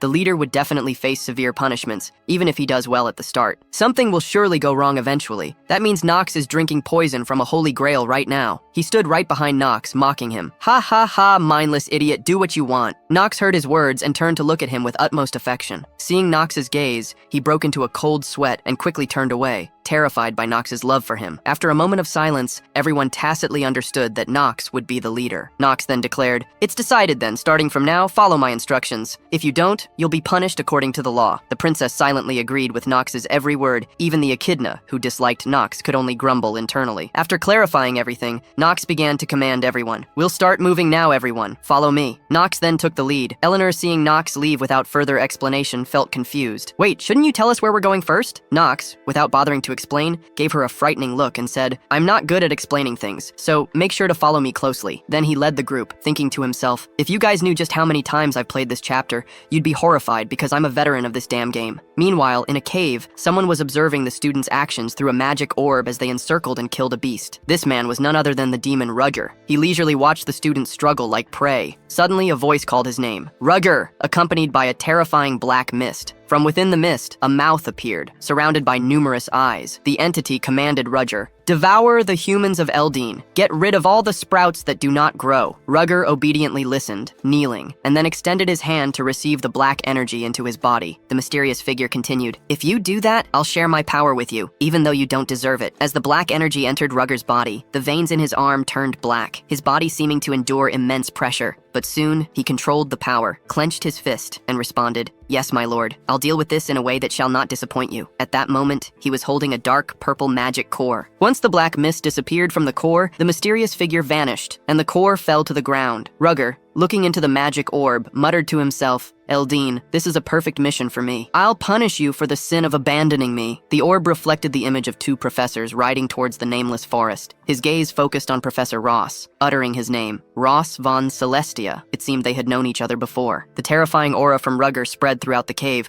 causing birds to scatter. The evening began to set in. Under Knox's direction, the students quickly subdued the beastly boars. Knox then spoke, "From here on, we'll need to assign roles." He looked at Leon and Paracelsus, saying, "You and you help me." Paracelsus, though slightly displeased, reluctantly agreed. "It's a fact that you defeated me, so I'll play along for now." Leon, however, responded differently, bowing respectfully. "I'm probably lacking in skills, but if I can be of help, I'll do my very best." Knox looked at the two geniuses in front of him, following his orders, and silently marveled. "Good. With this, I've got the strongest new students on my side." Then, his gaze shifted to another place as he thought to himself, next up would be... Knox gathered some elite students and said, "There are two ways to get out of this forest. Someone has to break the barrier from outside, or to kill the caster that used the teleportation magic within the barrier." The princess, upon hearing this, asked, "In the case of the latter," Knox explained, "indeed, it could get dangerous, but we don't have any other options here. It'll take Professor Bernan about 2 days to reach this place from the plains, if he travels in a straight line. Our best option would be to try and survive as best as we can while killing the caster." Though he said this, Knox also thought to himself, "Actually, I already know, this event can't be resolved with the first method. If we want to get out of here, we must kill the caster. The caster is Rugger, the demonic human that lives in this forest." After explaining the situation to all the students, Knox spoke up, "We'll first gather some food. We should be able to last 2 days with this much." Hearing this, Paracelsus feared that Knox was referring to something they had killed, and quickly asked, "Oi, Mr. Noble, what are you asking us to eat?" Knox nonchalantly replied, "This is a pig. Any problems with it?" Paracelsus sighed and said, "Hey, I know you're pretty skilled, but I think you've got the wrong idea. You must think this is the back mountain of a noble that they use for hunting. We can't eat demonic beasts like this, they're poisonous." Knox looked at the pig's carcass and confirmed, "I'm aware of that. I also know that the plants in this vicinity can't be eaten recklessly." Paracelsus, even more puzzled, asked, "Why are you asking us to eat it if you know all that? How are we supposed to eat demonic beasts? No matter how starved I was in the East, I never went this far. Do you know how long your stomach would be in pain for?" Saying this, Paracelsus wore a disgruntled expression. Knox, seeing him, thought silently, "This lunatic. He only got stomach pain after eating demonic beasts? I better not get too involved with him." After thinking for a moment, Knox sternly ordered him, "Shut up and be quiet, I have my ways." At this point, Knox picked some herbs and told Leon, "Leon, summon undead and ask them to protect the students from the monsters." Leon quickly agreed. Knox then turned to Paracelsus with a sigh and requested, "I want you to protect the princess. Except for that cheeky mouth of yours, you actually have pretty good skills." Being insulted like that, Paracelsus was quite angry, but endured it as it was an order from the leader. "I'm definitely going to beat you until you're half dead in the future." After the two of them left to carry out their tasks, Knox began his own work. First, Knox found a large flat stone to use as a table. Then he used various available ingredients from the forest to cook. Finally, the Knox ingredient, a piece of purple demonic pig meat, was separated. Just looking at it, no one dared to eat it. All the students who witnessed it were terrified and wondered what that disgusting thing was. "Look at that color. I think we'll die if we eat that." After grilling the pork for a while, Knox placed an herb on it. From the herb, a golden aura spread and gradually infused into the meat. After a while, the meat changed from a dreamy purple to the color of normal meat. The students who witnessed this were surprised surprised. Knox then explained, I simply used this plant to neutralize the poison the meat had. The Crimson Rake plant is capable of neutralizing poison of middle-rank monsters and below, and the horn boar is one of those. The other students reluctantly acknowledged this. Is that so? I think I've read that in a book somewhere, but the Reinhafers have no reason to starve. How would he know such information? I don't know either. Then Knox turned to the princess and asked, so then princess, do you like it rare or medium rare? He thought to himself, I'm boldly excluding the option of well done. There was once a mention within the game that well done meat is thrown away. At this point, the pork was almost done. All the students having moved all day were very hungry. The princess, despite being royalty, also eyed the meat hungrily. At this moment, hunger had no place for dignity. Meanwhile, at the two professors' location, they were riding horses hastily towards the nameless forest. The bald professor was using a device to contact the academy's principal, Noah von Trinity. On the other end, he began reporting the situation. Dean Noah, can you hear me? Yes. This demonic human is at least intermediate rank or above. The academy has determined this to be a grave matter. I'm on my way to rescue the children with Professor Rass. In response, there was only a sound of munching. The bald professor continued. The other elite professors are already out on other dispatch missions. Contrary to his worries, Principal Noah was still calmly eating, the sound of her chewing clearly audible. Shocked, the bald professor thought. What was that? That sounded like someone was eating snacks. However, he reassured himself. Nah, I know she's crazy, but there's no way she'd be casually snacking in a situation like this. But Professor Rass beside him bluntly questioned, Dean, are you eating snacks right now? Caught, Principal Noah nonchalantly asked, Oh, you heard that? Her question left the two elderly men speechless. Seeing their silence, Noah reassured them. There's no need to be so worried. She confidently asserted, they'll come back without any major issues. While she was sitting in her ice chamber, leisurely eating snacks, the two professors were still very worried about the students. But if they were second-year students, this situation wouldn't be as dire. But they're first years. They haven't even been studying at the academy for that long. They're basically dunces right now. Professor Rass beside him also shouted in agreement. Their expressions were far from calm. Sweat ran down Professor Rass's worried face. They haven't even learned basic defense magic properly. However, to their surprise, Principal Noah cut the connection without bothering to listen further. The two old men were left helpless. Damn it! It can't be helped then. I'll just do as much as I can. The bald professor was no longer calm, urging his horse to run faster. Professor Rass behind him called out, Bernon! In his mind, the professor worried. My top apprentice, Knox. I will never let you die in a place like this. What are your thoughts on the story? Drop a comment below and rate it from 0 to 10. Can't wait to read what you think.